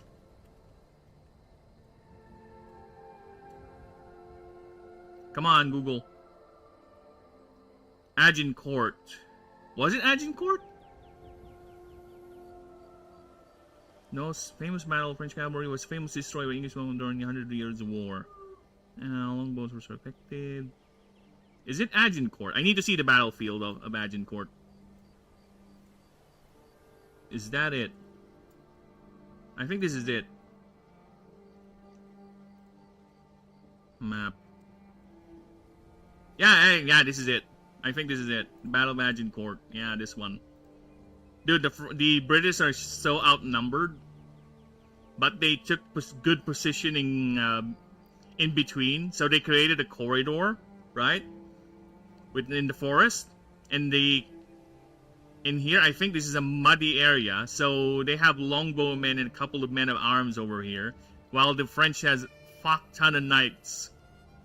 And the French are so confident they're gonna win, they just decided to charge. And as they're charging, their horses got caught in the mud, right? And longbows just kept on raining down. And when you're charging, especially when there's thousands of you in the front or behind you, you ain't gonna go back. You ain't gonna go back. There is no way for you to turn around. You are either gonna move forward or you're gonna get trampled by your own people. So yeah, it was fun. It was fun. Yeah. For the British, at least. This is why I like the old Total War games. Because the old Total War games, you can literally win with just superior positioning and good troop quality over overwhelming advantage of the enemy. I like games where I actually prefer more strategy rather than just brute forcing and one click everyone dies sort of gameplay. Oh my god. Phoenix talks about Japan being great, but he's not weeby enough for it. Yes, I am not weeby. I'm no otaku, you fuck. I only dip my toes in anime, okay? I'm currently watching the Iron-Blooded Orphans, but it's not that good for me to binge it all throughout. It's fine. It plays on the anime tropes that are okay for me, but it's a rather slow show for my taste. I know nothing about European history. Well, I know a lot of it. I just need a good memory. I just need to replenish my memory on that. I used to have a gaming channel, and I have a huge portion of my viewers were PvP. Oh, nice! What games do you sort to play, man? I'm guessing I'm gonna answer it over here, since Pao did ask. Give him hell! Roblox and stuff. Oh, yeah. They're actually very big here. Roblox. The wife has, nephews and nieces. They were big in playing that. Dude. To the point that the parent, or we seen them actually use their allowance to buy in-game currency for Roblox. Like, really? I mean, it's their money, but really? They're... Wow. Okay. Eesh. British aiming practice? Dude. I don't know. Has it been recently recalled that British law where everyone has to practice a longbow? I think it was only recalled like a few years ago. And also the fact that technically you can still own slaves, but you just can't buy them anymore. I think that was also a law that British government recalled a few years ago. For some reason, Blox Fruits is very popular in the Philippines. I don't know why. Is it One Piece? Probably. One Piece is a big thing here. If you ever get ReZero, you gotta watch it together. You want to watch it together, huh? Maybe. Maybe we can set something up, Pao. Maybe.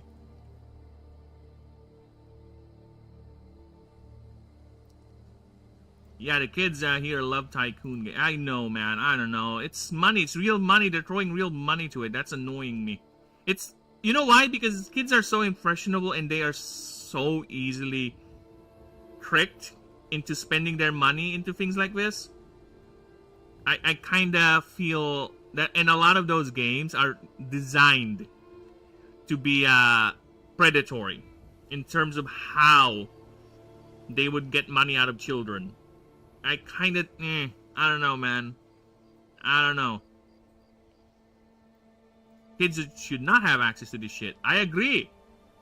It's not just One Piece. I doubt they have watched all the One Piece anime. I would say anime. Anime is a really big thing here in the Philippines, to be honest. There's a big anime culture here in the Philippines. To the point that we have people like Pau. Anime is really a big thing. I am the outlier, okay? I am the outlier here in the Philippines where I have little to no experience with anime, especially the deeper animes.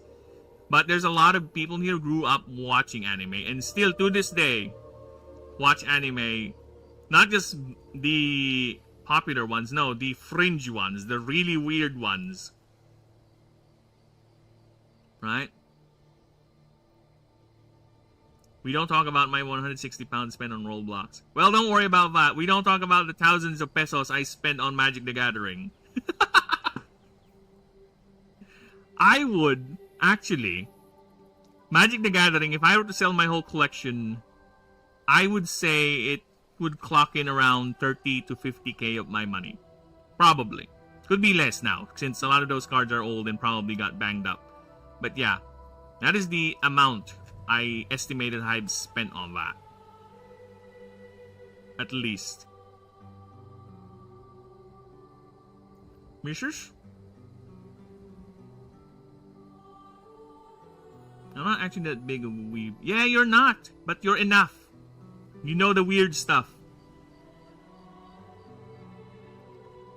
Saying that after watching 1013 episodes, I don't understand weird animes. It depends. It depends. It depends.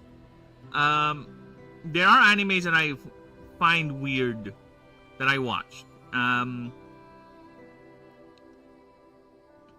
would say Crayon Shin-chan is a weird anime. I used to watch that back in the day. I barely remember it since an old ass time since I watched it, but I did watch that one. Right?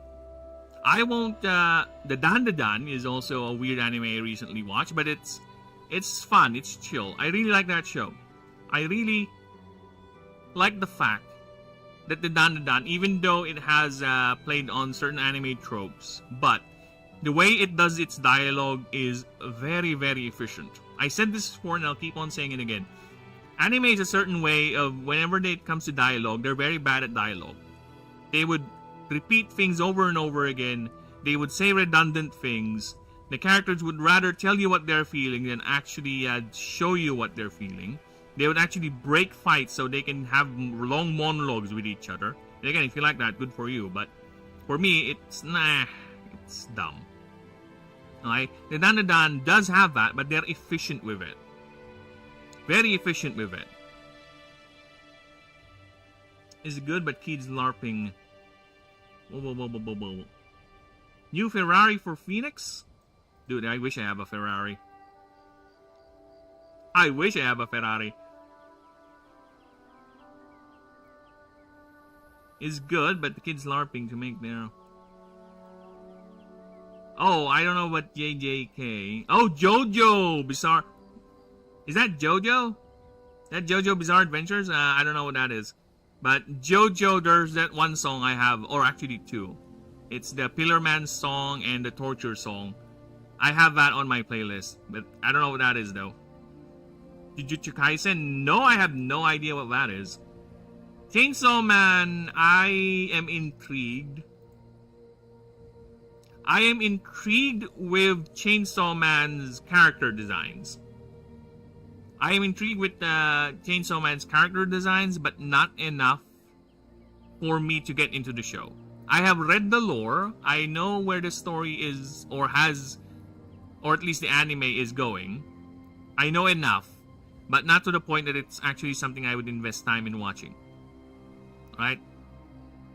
I know some of it, right? I know Makima is actually a bitch, a evil, or she's a devil, whatever. She's a villain. She just wants to control, chainsaw demon, whatever. Yeah, I know a bit of that lore, whatever. But other than that, it's not really something that caught my eye to the point, and I'm gonna watch it. And let's check out this Jujutsu Kaisen. Jujutsu. Nah, not familiar. And now that I have searched for it, I'm sure that my YouTube will actually be bombarding me with clips of this show.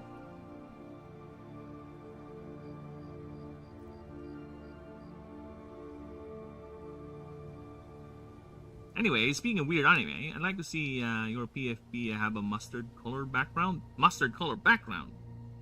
Interesting. Is that some sort of a cum joke? Or do you just like mustard? Either way, whichever is which.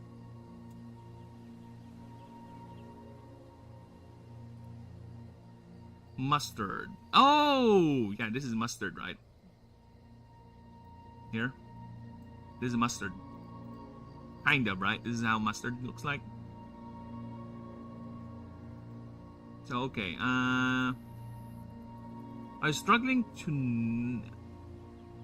name. That's new. But I guess 100 girlfriends count, Lamau? I feel good. Harem romance. Green mustard. Ew! Ew! I think that mustard's gone bad, Bao.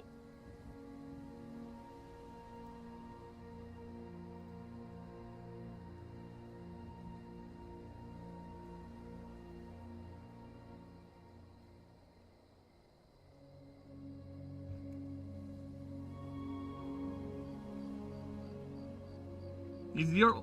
Sorry, let me just reply to Snakes.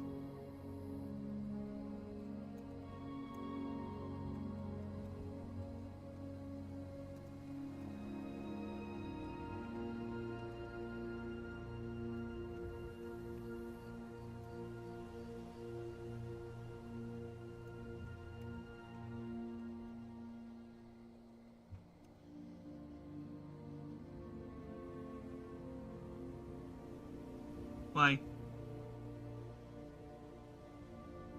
Wait, BRB.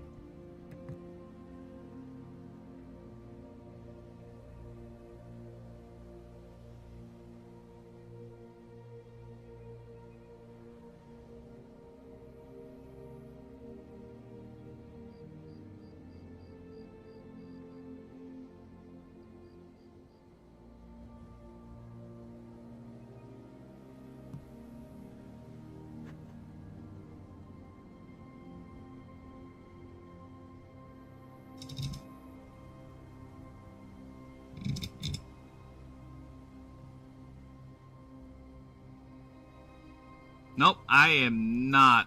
No. Wasabi is something I'll never. No. I never consume wasabi. Because I have very, very low tolerance when it comes to, what do you call that? Spicy food. Thank you. Very, very low tolerance for it. Dude, if you were to see me eat spicy food, which is ironic considering I pretend to be a phoenix online. If you were to see me eat spicy food, I would be sweating like a pig. A roasted pig. Yes, I would be sweating like there's no tomorrow. Because I don't know, I have very low tolerance for it. But nowadays, since the wife has been slowly feeding me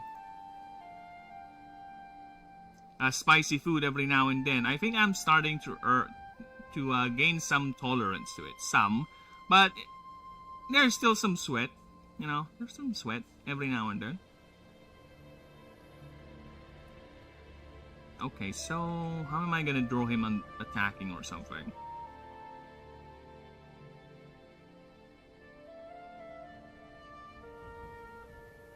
And then it goes. Isn't that a lot of spicy food? I guess chili or pepper lingers.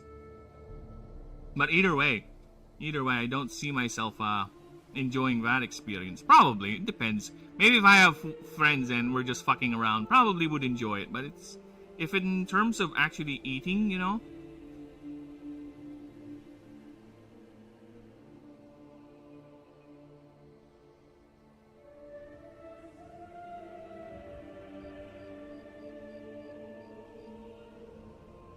Right?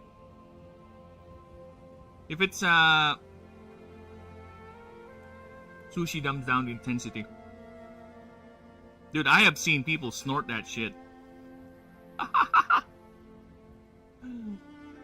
have seen people. No, I have seen people snort that shit. No, if you people have not seen Jackass, the old Jackass, there was actually a stunt where they snorted that shit. It was, I think Steve O snorted a huge chunk of wasabi. I'm gonna pull all-nighter and say on stream, well, thank you, but, of course, do not push thyself. And actually, I am almost done. I think I have 30 more minutes on, allowed, or 3 more, before I need to go. It's kind of spicy where it's like minty spicy. It's 1 a.m. on your end? Dude,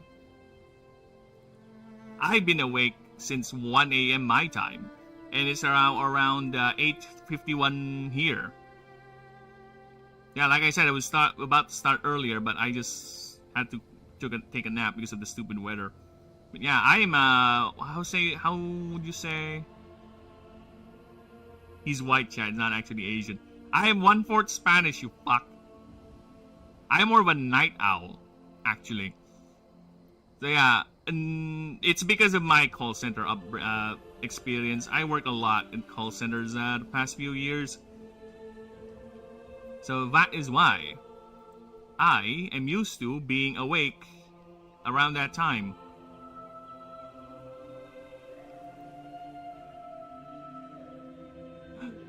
Proud? Of course! Why would I not be proud? I have conqueror's blood in me. Le sangue de amor.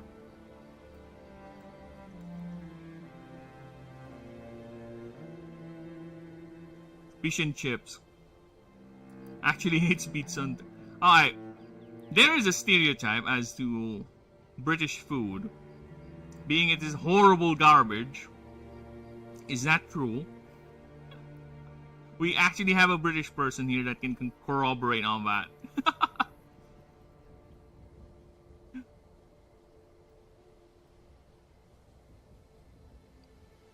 Should I just draw it side view?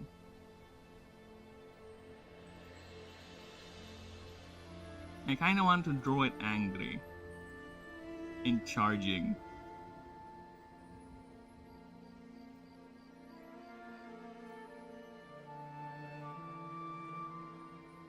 Yeah, I kinda want to draw it like that. Give me a moment here.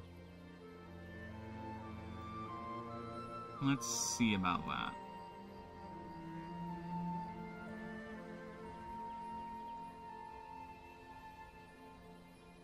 And by a knob of ginger, I mean red. Snake. Snake spout.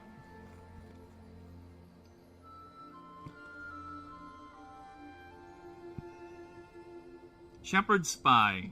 Let me take a look. Shepherd's pie. Is it like a meat pie or something?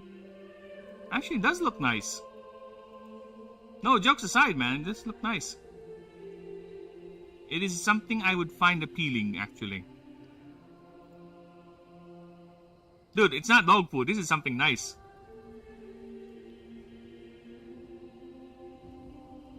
This is something nice. This is something I would actually find appealing. Yeah, I'd like this one. Haggis? Haggis is disgusting, but I think we have something similar to that here in the Philippines, pal. See, it's like longanisa. See, it's like longanisa, right, pal? We have something like this in the Philippines, but I think instead of whatever this thing is made of, right, it's actually meat. We have something like longanisa here in the Philippines. Longanisa. This one? But it's actually meat. But it's the same idea. Right? Yeah, but instead of stomach lining, it's actually here in the Philippines. It's also made from intestines. But only the intestine is the wrapper, actually. The rest is meat. The rest is meat. This is actually more appealing to whatever haggis is. Jellied eels. Oh, I've heard about that. I've heard about that. You guys know the show Space King? Okay. So the guys who made that actually have a podcast, right? Let's see if I can find their channel here real quick. Their podcast channel. Here you go. So they actually have an episode of them talking about British food.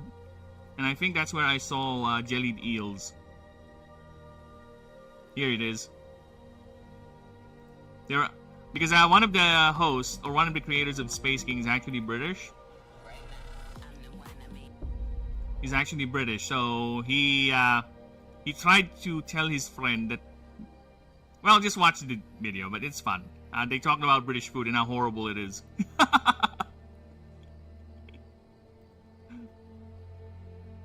Yes, it's intestines. You can eat the wrapper. I love longanisa. We have here where there's skin, no wrapper. It's skinless longanisa. I think it's called lukban. I think. Longanisa lukban, right, love?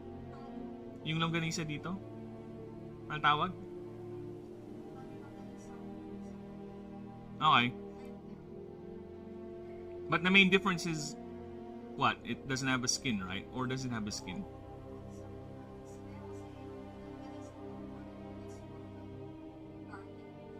It's more what? Ganon. Okay. Stargazy pie is worse. Oh, dude, that's the fish heads. I know that. I told you, I've seen that from that episode, from that show. This is the Stargazy pie. This here. Wow. I think you know this. Now, would you eat something like this? It's fish pie, but the fish is like it's arranged like they're looking up. Is that for real? Yes, it's British food, love. Oh, really? Yes, that is actual British food. It's called a stargazing pie or a stargazy pie, stargazer's pie, something like that. They would actually grab fish and just put it in the pie, and they all look like that. Oh. That's what I was trying to tell you. This is the one I was trying to say, Lamau.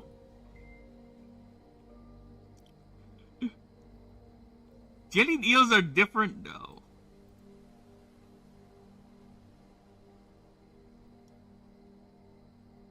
Yeah, jellied eels are different, pal.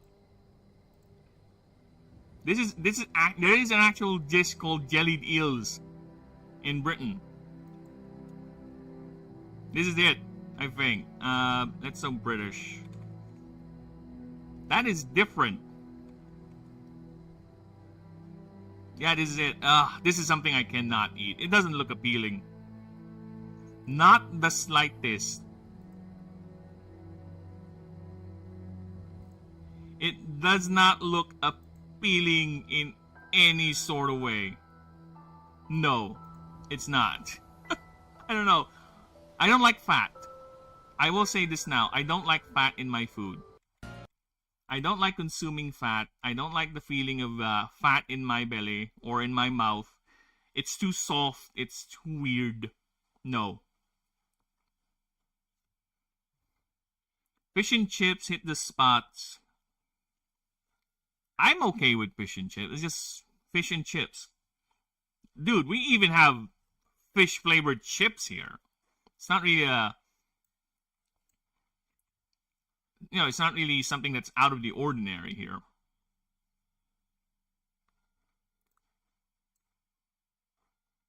It's not a concept that we find weird.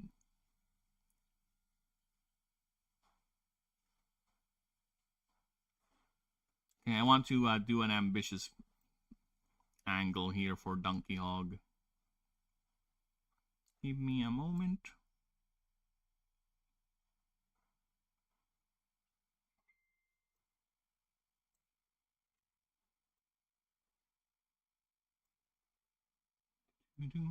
Dude, I wish I could play this music for you guys, but I can't. It's copyrighted.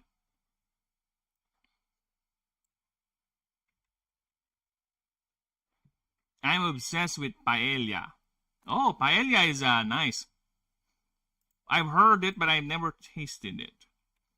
But it is a streamer I used to watch a lot is Spanish. It's a bit Mexican, so he would he find this one of his favorite food. But really, it's not something that's normal here in the Philippines. Paella. But I have heard of this. Oh, look at that. Racist name. Paella Negra.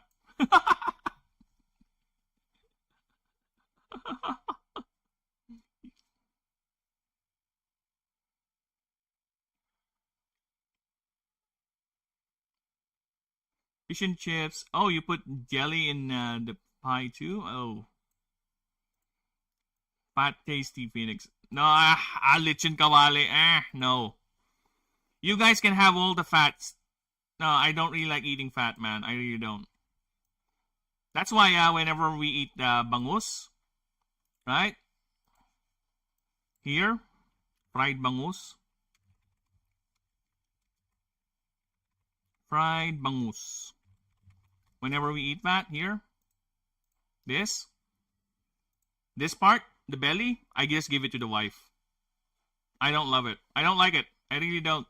No matter how well made the bangus is, I just give this to the wife. She can have it. She can have this. All of it.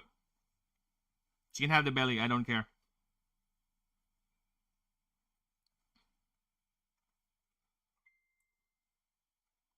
The fish is battered, then squeeze lemon juice on top with vinegar chips. Sometimes mushy peas.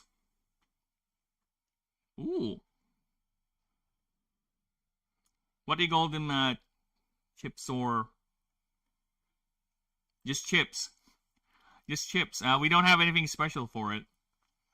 If you're referring to a junk food brand, we do have a couple of junk food brands where it's just basically fish flavored chips. Lala. Yeah, that's one. Fish crackers. Just cheap shit you can buy anywhere. To the point that when you buy them, you're actually questioning why you bought them in the first place because their packaging is very questionable. That's what I'm talking about. Lala is my favorite. Okay, just to show you peeps, this is what Lala looks like. It's so salty. It's very salty, yeah. Fish cracker. Here. Nostalgicisms for everyone. In the Philippines and here. It's a type of fish cracker, but it's just fish crackers. Nothing. This is the brand of the fish cracker. But we don't have anything specific. Actually, here's the thing, Gourmet. We don't have anything specific to it that we don't even have a Tagalog language for it. Right, Lab? We don't have a Tagalog for fish crackers. It's just fish crackers. Yeah. See? That's how much. I told you, we are a melting pot of different words here and cultures. We don't even have an actual word for it. Dude, my only issue is that the package gets less and less. It's either that or you're getting older. There's a lot of things, dude, that when I was young and I bought them, I was like, oh, there's a lot. Oh, look at that. And when I buy them now because of nostalgia sake, like, oh, there's not enough. There's not enough. There's too few. And I think it's because we're getting old. That, and also the company is trying to cut costs. Unfortunately. Back on my feet, there's a man and his will to survive. Many times it happens so fast. You crank your passion for glory.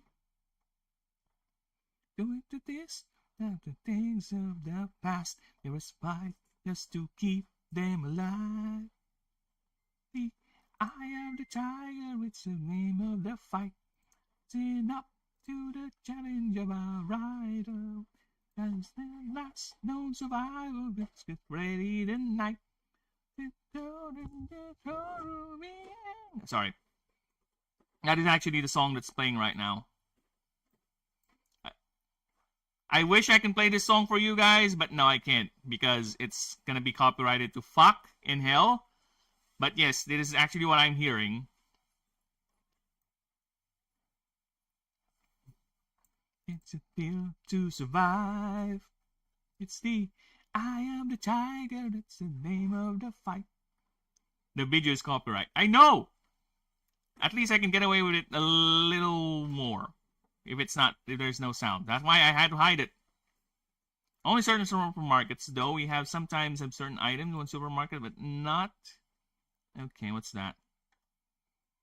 Sainsbury's has Oh, okay. Dude, how much is Lala over there? Really? Your fucking Lala is exported?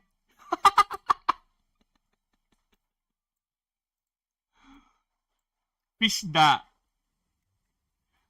Dude, $3.50? That's a lot. Dude, they're charging you for so much. Oh, here's another one. Yeah, Fishda. I don't know this. This is not old though. This is new.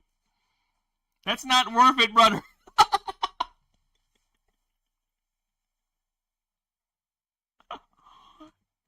Dude, you know how much a pack of Lala here? Okay, let me show you so you can get annoyed. Lala fish crackers price. This is how much it costs here, okay? It's 15 to 49 pesos. This is like $1. 49. Actually, $1 now is 60, but yeah, it's not even $1. Okay? Not even a full pound. Okay? And we're talking about the big packs. This is a 100-gram bag. 35.39. Oh, it's not enough. You're being scammed over there, brother. That's some scammy shit. I would understand if they're paying for the delivery, you know, the export, but that's a lot. That's a fucking lot. I also remember a British YouTuber I used to watch a lot, but he's dead now. Rest in peace, Soul Biscuit. He had this. He tasted this. His wife bought him this. Right? You guys have this here? I have that there too. I just found it funny the way he read it. I think you, a British person, would actually find it funny the way boy bawang. You know what this means in our language?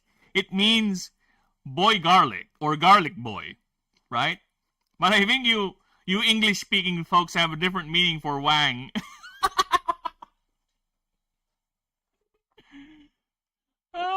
And it does look like a ball, a very white and clean ball, to be honest, with a very tiny dick. Look at that, the tiny dick. Not even, yeah, dude. Not even half. That is over expensive, man. Fucking hell. Take it from the two Filipinos in chat. That's not worth it. You're getting scammed. Alright, how am I gonna do his mouth? Oh, Cowboy Bebop. Oh, that reminded me. Cowboy Bebop is also an anime I used to watch. This one's... Okay, if I were to recommend Cowboy Bebop to anyone, okay, if you are looking for a story in an anime, I would just recommend you watch at least 3 episodes of it. Because a lot of what happens in that anime doesn't really impact the main story of it. I forgot which number episodes is it specifically. But yeah, there's just 3 or 4 episodes that only matters to the plot. If there is something you could call a plot in this anime. But a lot of it is just misadventures of the group.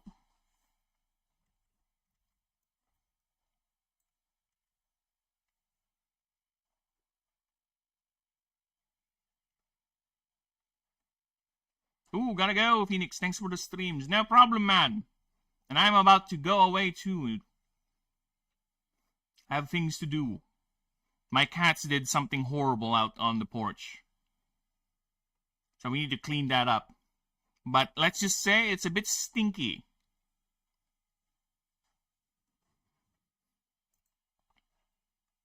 Yes, Pao is a good one. He is one of my mods.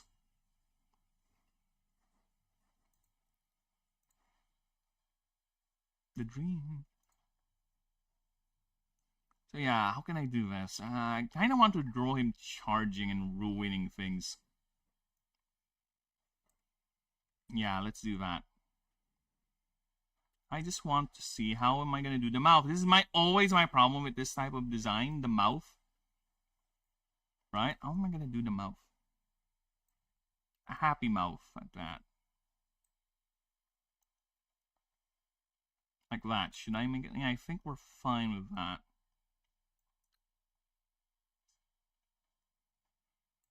Eesh, mouth. Why are you always a pain to draw?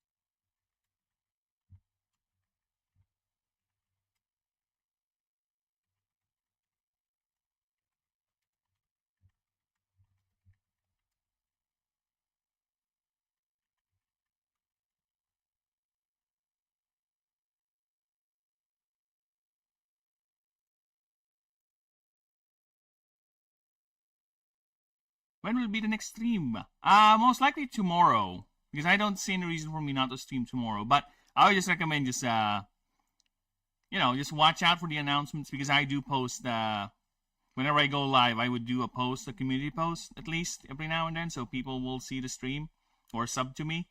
Because I've been getting reports that sometimes people won't get to see or don't see me live streaming even though they're sub. YouTube doesn't send them notifications. So I do community posts every now and then, but it should be tomorrow, and it should be around the same time. I don't see any reason for it. Usually, lately, I've been trying to stream early, like 3 a.m. my time. So I don't know what time is it in Britain. Okay, let's see. 3 a.m. British time, I guess. British time to Philippine time. Not 3 a.m. Phil time, Philippine time to UK. So British summertime BST, GMT here, period. I guess it's around 8 p.m. your time. So around that. That's usually. It's either that or around 4, but usually I try to aim for 3 a.m. my time. Unless there's something busy or I got waylaid or something else is coming up. But that's how I usually stream.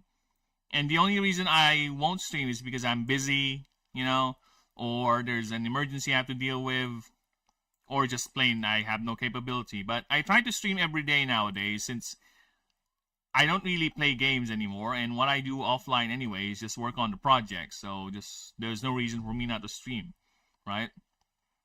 So yeah, that was it. GMT, yes, Greenwich time. I don't know why Greenwich is important to have his own time, but there he is. Wow, wow, wow. Wow, wow, wow, wow. Wow, wow.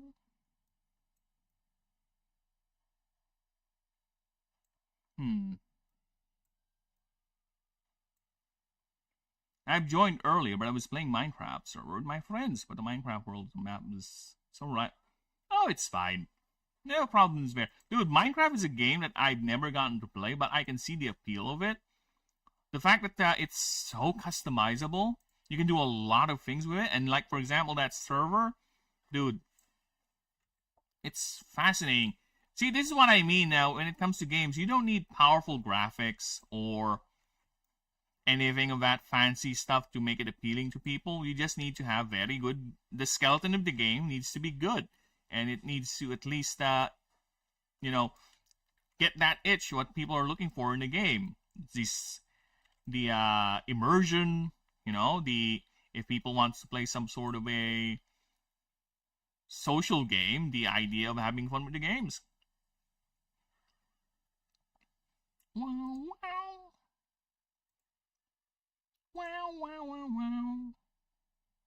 I have joined... Oh, my empire is quite near the Philippines. Well, go ahead and colonize us. Why not? Have fun. I'm sure they'll welcome you. Just don't change the currency to your currency. So that's why...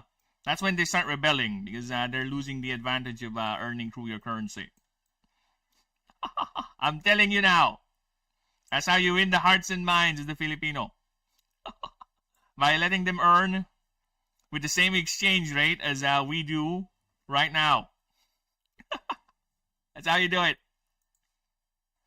We're a simple lot. All our currency is gold bars, so we shall see. Well, good luck then.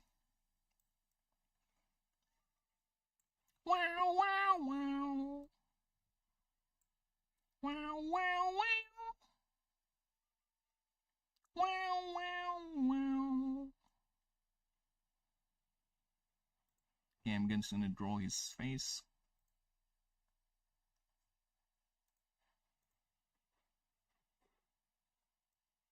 Wow, wow, wow, wow. Wow, wow.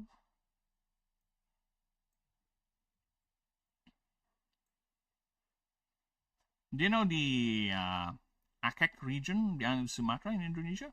That's the capital. I am not familiar with that. But, you know the advantage of our society right now? It is so easy to get information. And it really helped me. Because sometimes I'm looking for a culture, or a word, or something. Right? And I would just fire up Google, and here I am. Look at that. And here it is, Mindanao. Right there. This is the ass end of my country right here. And there was a time where I think the fringe group is still alive, where they want us to claim this part of Borneo because it's actually within the Philippine Economic Zone here. They actually want to do some sort of a conquest move and conquer this part of Borneo. It's like, because this here is still the Philippines. That's why we get people actually just riding a small boat and just getting here, and they don't just island hop, and there you go. They're in the mainland, or at least one of the mainland, one of the big islands. But yeah, that's this is here is still the Philippines, right here. This little island over here. Very low. I gotta say, very low, because we do not have a powerful military. We have enough, but military strength is not something the Philippines has in spades, if you will. See, look at that. All of this is the Philippines, and this is Borneo. It's so close. Actually, if you're gonna hear Filipino, or rather Filipinos and Indonesians speak, some Malayans too, actually the language is kind of similar. It's the way the word choices are formed, the way the cadence is done. It's very similar. But of course, the language is differentiated so much. Right? Imagine there will be some intervention. That's the thing. That's why no country can commit to a large war. Most wars happening right now are just skirmishes. No, I don't really see any country going to a real global war, like what happened during World War II or World War I.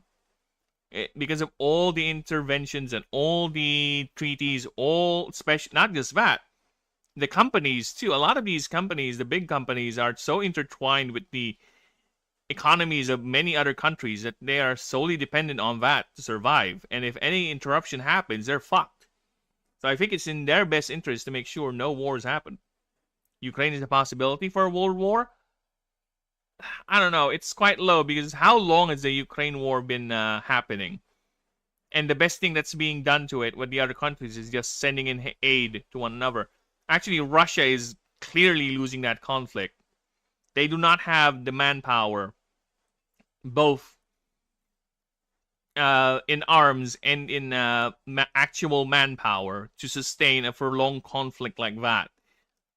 They're losing that conflict. I don't know why they're still there. And again, it's not a political channel. I'll refrain from saying anything further other than I don't think it's gonna spill over, to be honest. Best thing, most worst case is probably they'll try to spill over to other territories, but Russia is too it cannot sustain a long war like that. They're already buckling just with Ukraine. No, they're really powerful. They should have already taken Ukraine by now, but no, they can't. Because of how many help Ukraine is receiving, not just in arms, it also in funding with the other European countries. So yeah, they can't. That's a good example as to why large wars cannot really happen. US-Iran will cause big trouble if there's a ground conflict. Yeah, and I don't think they'll commit to any sort of actual ground conflict. There might be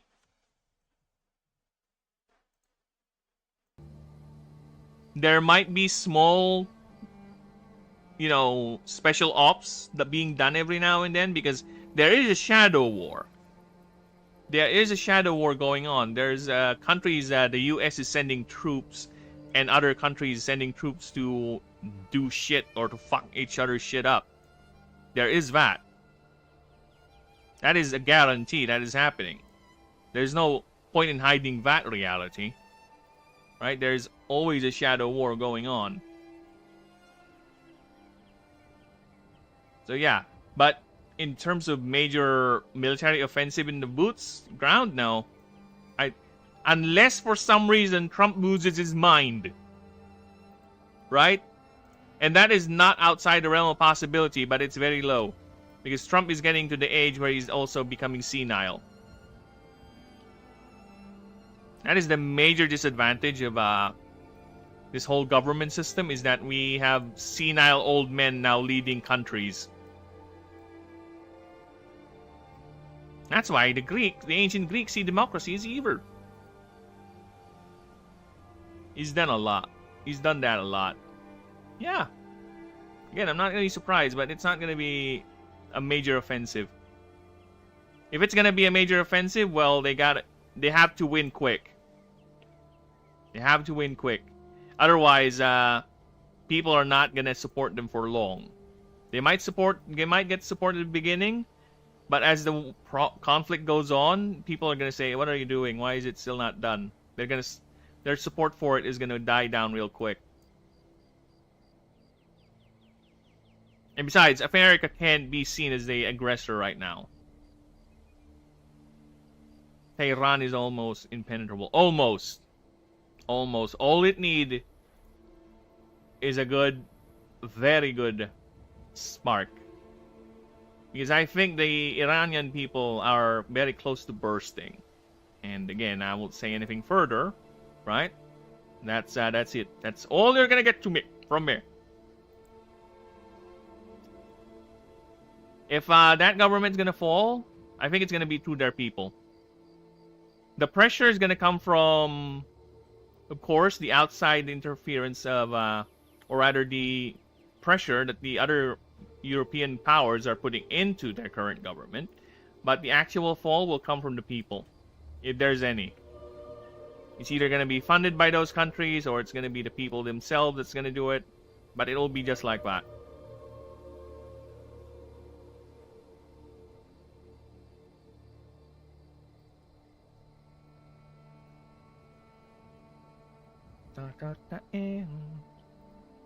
Okay, so how am I going to do the angle on this one?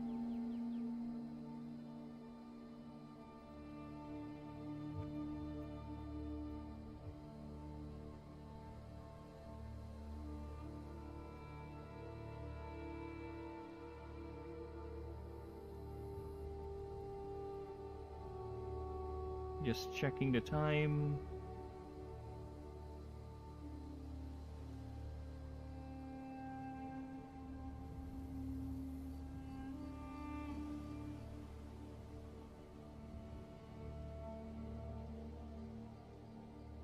Okay. Oh shit. Alright, I'm just gonna finish this angle for him, then I'm gonna call it a day. I just don't want to leave this unfinished. Have you ever burned out from YouTube, and do you think it's a possibility again? I have. You know, here's the thing about content creation, man. It's very hard. Especially if you want to earn, right? If you want to make a career out of this, it is very hard because you are up against hundreds, if not thousands of other you out there in the space, right? Trying to see or stand out is the main challenge, right? There's a lot of people out there who are genuinely talented at what they do. It's just that the system itself, they're not playing with the system, they're actively being suppressed. There's a lot of factors, and yes, it gets to you. That's why I don't turn on my viewer count, man. Because looking at my viewer count sometimes makes me feel insecure as to what I'm doing. Right? I don't like it. It gets to me every now and then. That's why I don't really look at my viewer count. I just always pretend there's someone watching. I don't know if there are, but that's how I do it. I just talk like there's someone watching. If someone replies or someone speaks, then good. But most of the time, I just, let it be. If there's no one there, then no one's there. But I will still pretend that there's people watching. Because, again, most of the watchers are actually just lurkers, They don't really communicate with you. They're just there watching you. Right?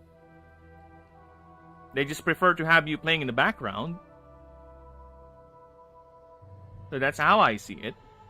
And watching my YouTube metrics every day is just going to make things, it's going to burn you out.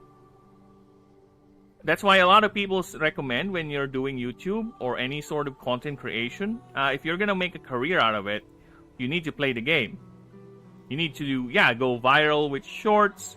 You need to follow what's trending, right? You need to connect with people, not just any people, but actually big people out there, the big players, right? You need to do that. But for me, I don't know if you noticed it, but I'm very bad at promoting myself.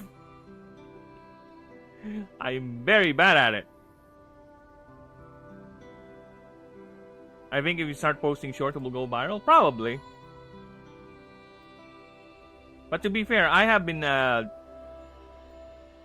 posting shorts every now and then, and I've been getting good traction from them. It's just that I just need time to make the shorts in the first place. And but for now, I just want to focus on doing the project. I will be making shorts eventually once I get to the point where I'm making creatures. Lore for the game. Right? But before we get there, I will focus on... Oh, Donkey Hog. I can't believe it. Why am I having trouble drawing your body? God damn it.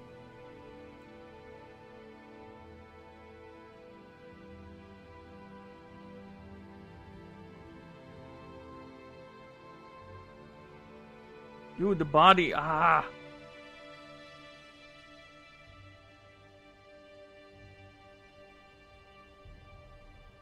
Oh, the body. I don't like the body. Shit. Fuck.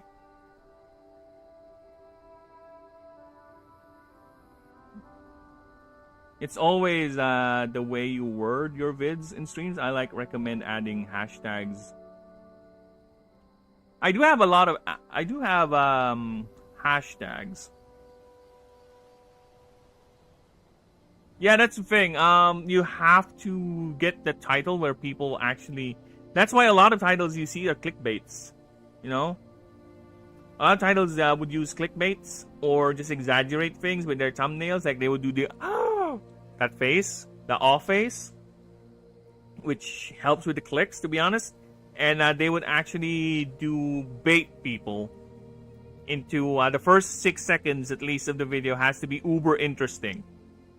Right? Once you get past that, the rest should be okay. If a person who click on your video gets hooked by the first 6 seconds, you should be good. Or at least the first 30 seconds of it. You should be good. Right? But for historical stuff, for factual stuff, it is quite tricky. It is quite tricky. You could... Right? How are you gonna title? Or maybe you can have it like a question or like a hook with the title, like how this world or how this X place shrank, right? How X place was used to be bigger. I don't know, something like that. There has to be a hook. There has to be something like, oh, this sounds curious. Oh, this sounds interesting, right? We have to get that. Which unfortunately, for me, I'm not that good at it too. I'm quite bad at it, to be honest. There's something wrong. There's something wrong with him. I don't like the mouth, to be honest. I think I'm okay with this mouth, but this one, there's something wrong with it. Hate this. I don't know, just get the vibe from the profile picture in your channel. It maybe just sounds like some sort of YouTuber that has some good amount of subs, interaction, engagement. Because views is one thing, but engagement is separate. True.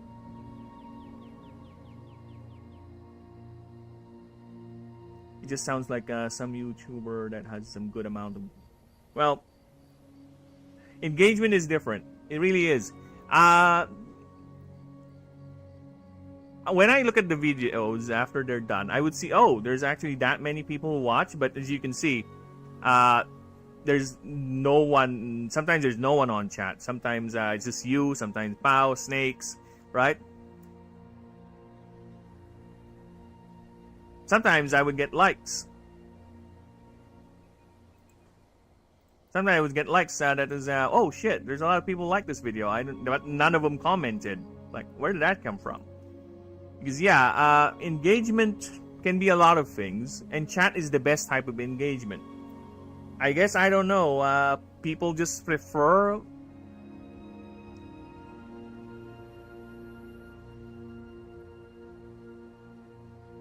I guess people just prefer to have me play on the background? I don't know. Which is fine. Again, I have no problem with that. I appreciate all the support, of course. The fact that people are subbing to me is quite a big deal for me already. I just like that vibe. YouTubers with short names, the ones that easily remember, like yours. Well, actually, it's longer. It used to be Phoenix Birdman. I just changed it to Phoenix because I want to put the Ashen Dev on the name, and if I just kept on a Phoenix Birdman without the Ashen Dev, it's gonna be too long. Or with the Ashen Dev, it's gonna be too long. So that's why I changed it to just Phoenix. And I can't believe I got away with that because Phoenix is such a normal name. If you type in Phoenix, I am 100% sure there's a lot more channels with my name, with that naming convention on YouTube. It's a very normal name. Learn much more than I'll ever know. Think to myself, names that are easy to remember are best because they are easy to talk. Yeah, I get that. Yeah. It's just that the name also has to stand out a bit, because if your name is too generic, you're fucked. Because people might think of this particular thing over this particular... Oh, you're talking about that guy. Who's that guy? Right? But yes, I do agree with that notion, yes.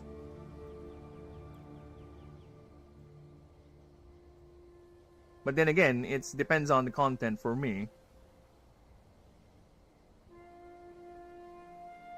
I told you. I told you.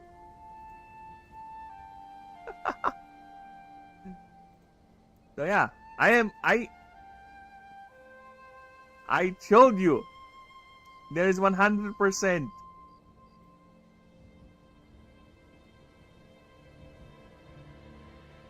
That's why every time I would title, I don't know what to title this episode. I really don't, because I don't know which title is gonna make it stand out. Right? Which title is the one that's gonna make it stand out from the rest?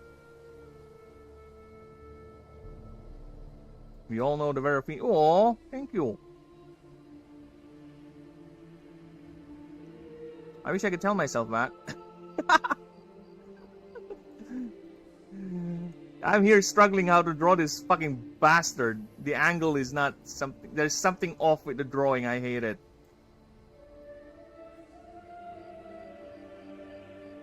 Yeah, there's something off. I think it's the mouth. Or the detail of it. No, there is something off. I need to fix that shit. See, I don't even know, man. I am grateful again for you guys subbing and all that and staying here, the lurkers, everyone, but I am actually surprised as to me getting a lot of subs since I started streaming the project. I guess there are actual there's genuine interest to the idea, I guess. Right?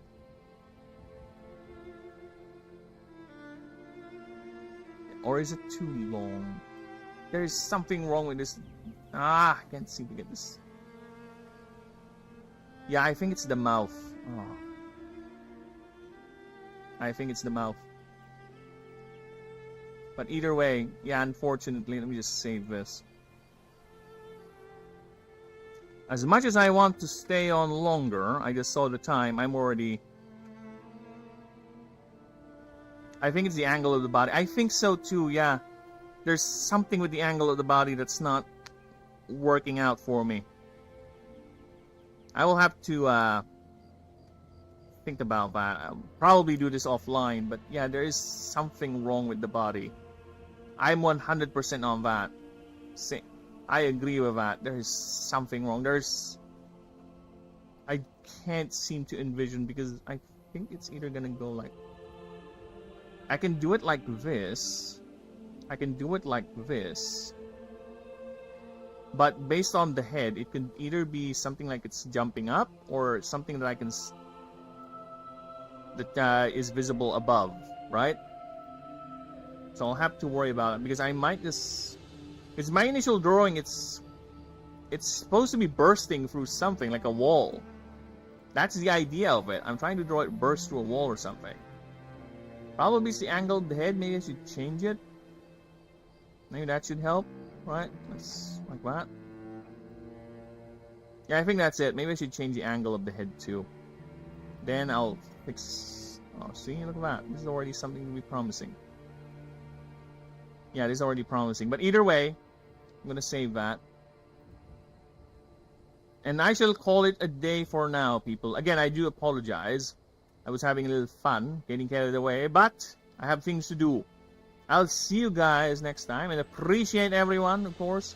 Gourmet, Snakes, Pao, thank you. Denisium, thank you. Ninja for stopping by. Alia, thank you, everyone. And all you lovely lurkers out there. When's your birthday? Think about... Oh. Damn. October 15. October 15. And don't obligate yourself, alright? But either way, thank you. I'll be, back next time. Bye-bye, everyone. And I'll try to fix this offline once I get time. I have the porch to clean. I have a porch to clean. Fucking cats. Bye-bye. No, zombie, no. No, zombie, no. No, zombie, no. No, zombie.